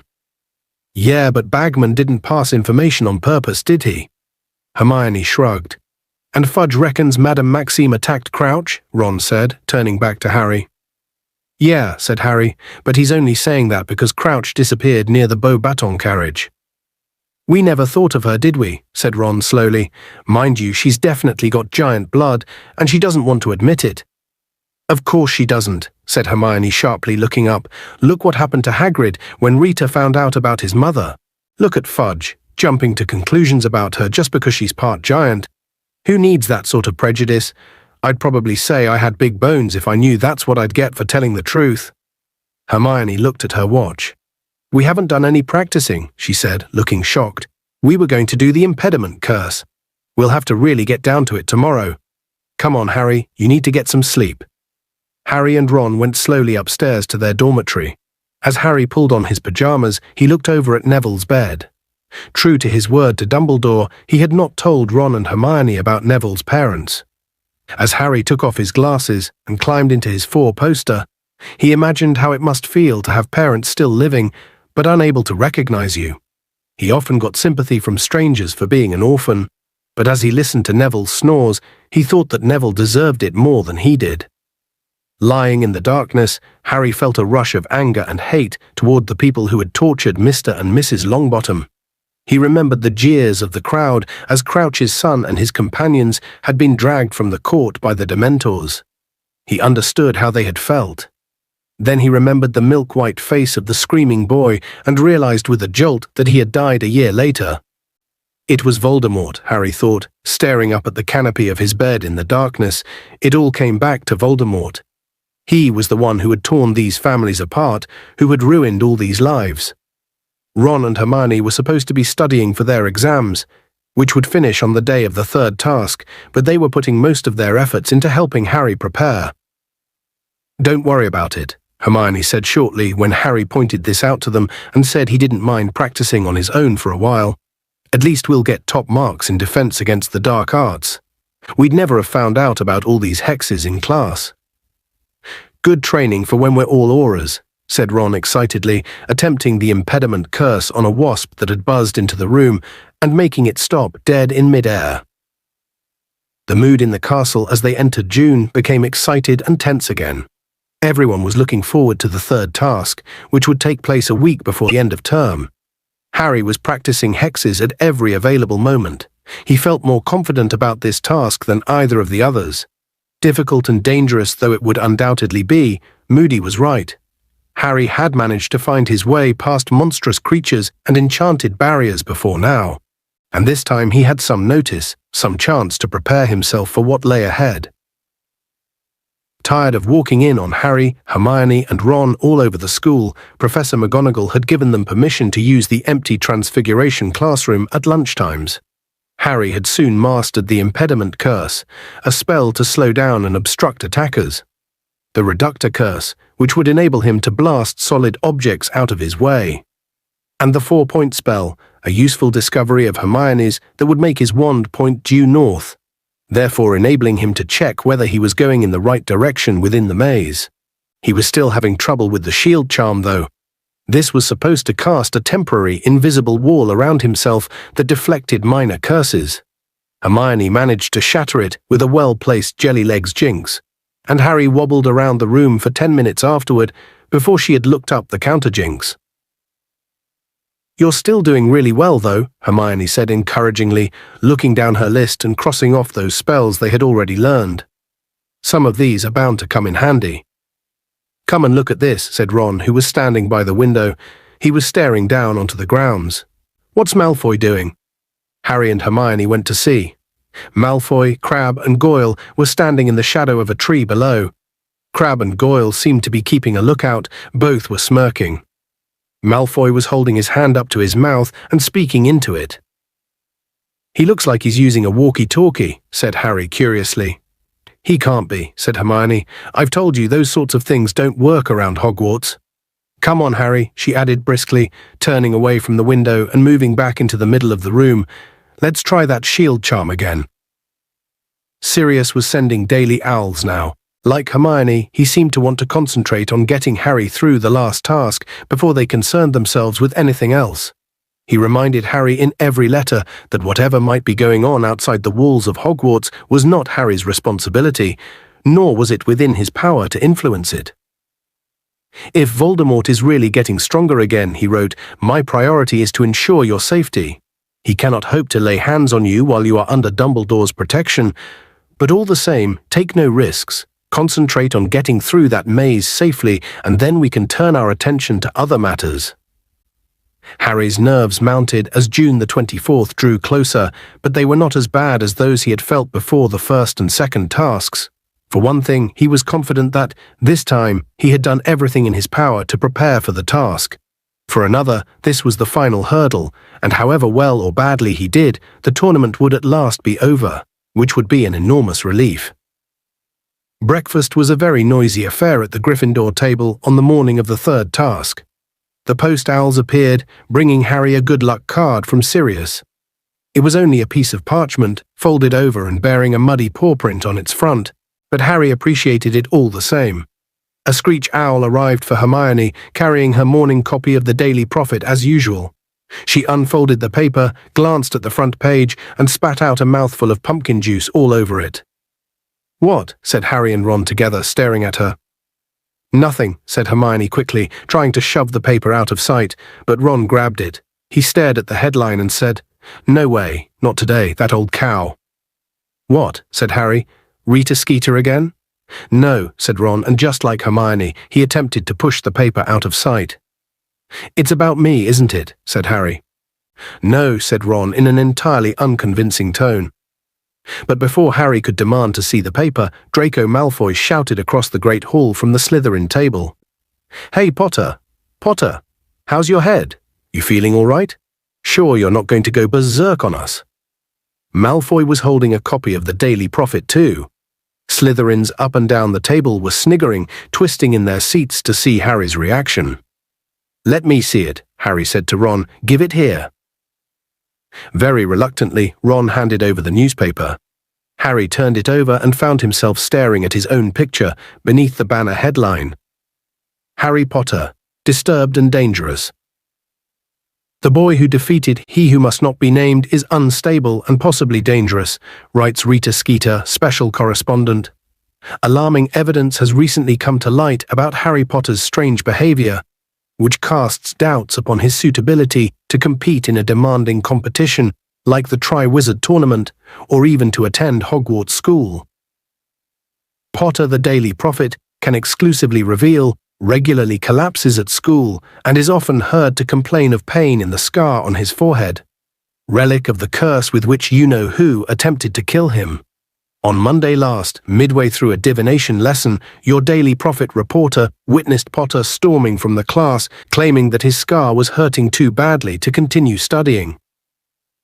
It is possible, say top experts at St. Mungo's Hospital for Magical Maladies and Injuries, that Potter's brain was affected by the attack inflicted upon him by you-know-who, and that his insistence that the scar is still hurting is an expression of his deep-seated confusion. "He might even be pretending," said one specialist. "This could be a plea for attention." The Daily Prophet, however, has unearthed worrying facts about Harry Potter that Albus Dumbledore, headmaster of Hogwarts, has carefully concealed from the wizarding public. Potter can speak Parseltongue, reveals Draco Malfoy, a Hogwarts fourth year. There were a lot of attacks on students a couple of years ago, and most people thought Potter was behind them after they saw him lose his temper at a dueling club and set a snake on another boy. It was all hushed up, though, but he's made friends with werewolves and giants too. We think he'd do anything for a bit of power. Parseltongue, the ability to converse with snakes, has long been considered a dark art. Indeed, the most famous Parselmouth of our times is none other than you-know-who himself. A member of the Dark Force Defense League, who wished to remain unnamed, stated that he would regard any wizard who could speak Parseltongue as worthy of investigation. Personally, I would be highly suspicious of anybody who could converse with snakes, as serpents are often used in the worst kinds of dark magic, and are historically associated with evildoers. Similarly, anyone who seeks out the company of such vicious creatures as werewolves and giants would appear to have a fondness for violence. Albus Dumbledore should surely consider whether a boy such as this should be allowed to compete in the Triwizard Tournament. Some fear that Potter might resort to the dark arts in his desperation to win the tournament, the third task of which takes place this evening. "Gone off me a bit, hasn't she?" said Harry lightly, folding up the paper. Over at the Slytherin table, Malfoy, Crabbe, and Goyle were laughing at him, tapping their heads with their fingers, pulling grotesquely mad faces, and waggling their tongues like snakes. "How did she know your scar hurt in divination?" Ron said. "There's no way she was there. There's no way she could have heard." "The window was open," said Harry. "I opened it to breathe." "You were at the top of North Tower," Hermione said. "Your voice couldn't have carried all the way down to the grounds." "Well, you're the one who's supposed to be researching magical methods of bugging," said Harry. "You tell me how she did it." "I've been trying," said Hermione. But an odd, dreamy expression suddenly came over Hermione's face. She slowly raised a hand and ran her fingers through her hair. "Are you all right?" said Ron, frowning at her. "Yes," said Hermione breathlessly. She ran her fingers through her hair again and then held her hand up to her mouth as though speaking into an invisible walkie-talkie. Harry and Ron stared at each other. "I've had an idea," Hermione said, gazing into space. "I think I know, because then no one would be able to see even Moody, and she'd have been able to get onto the window ledge. But she's not allowed. She's definitely not allowed. I think we've got her. Just give me 2 seconds in the library just to make sure." With that, Hermione seized her school bag and dashed out of the Great Hall. "Oi," Ron called after her. "We've got our History of Magic exam in 10 minutes. "Blimey," he said, turning back to Harry. "She must really hate that Skeeter woman to risk missing the start of an exam. What are you going to do in Binns's class read again?" Exempt from the end-of-term tests as a Triwizard champion, Harry had been sitting in the back of every exam class so far, looking up fresh hexes for the third task. "Suppose so," Harry said to Ron, but just then Professor McGonagall came walking alongside the Gryffindor table toward him. "Potter, the champions are congregating in the chamber off the hall after breakfast," she said. "But the task's not till tonight," said Harry, accidentally spilling scrambled eggs down his front, afraid he had mistaken the time.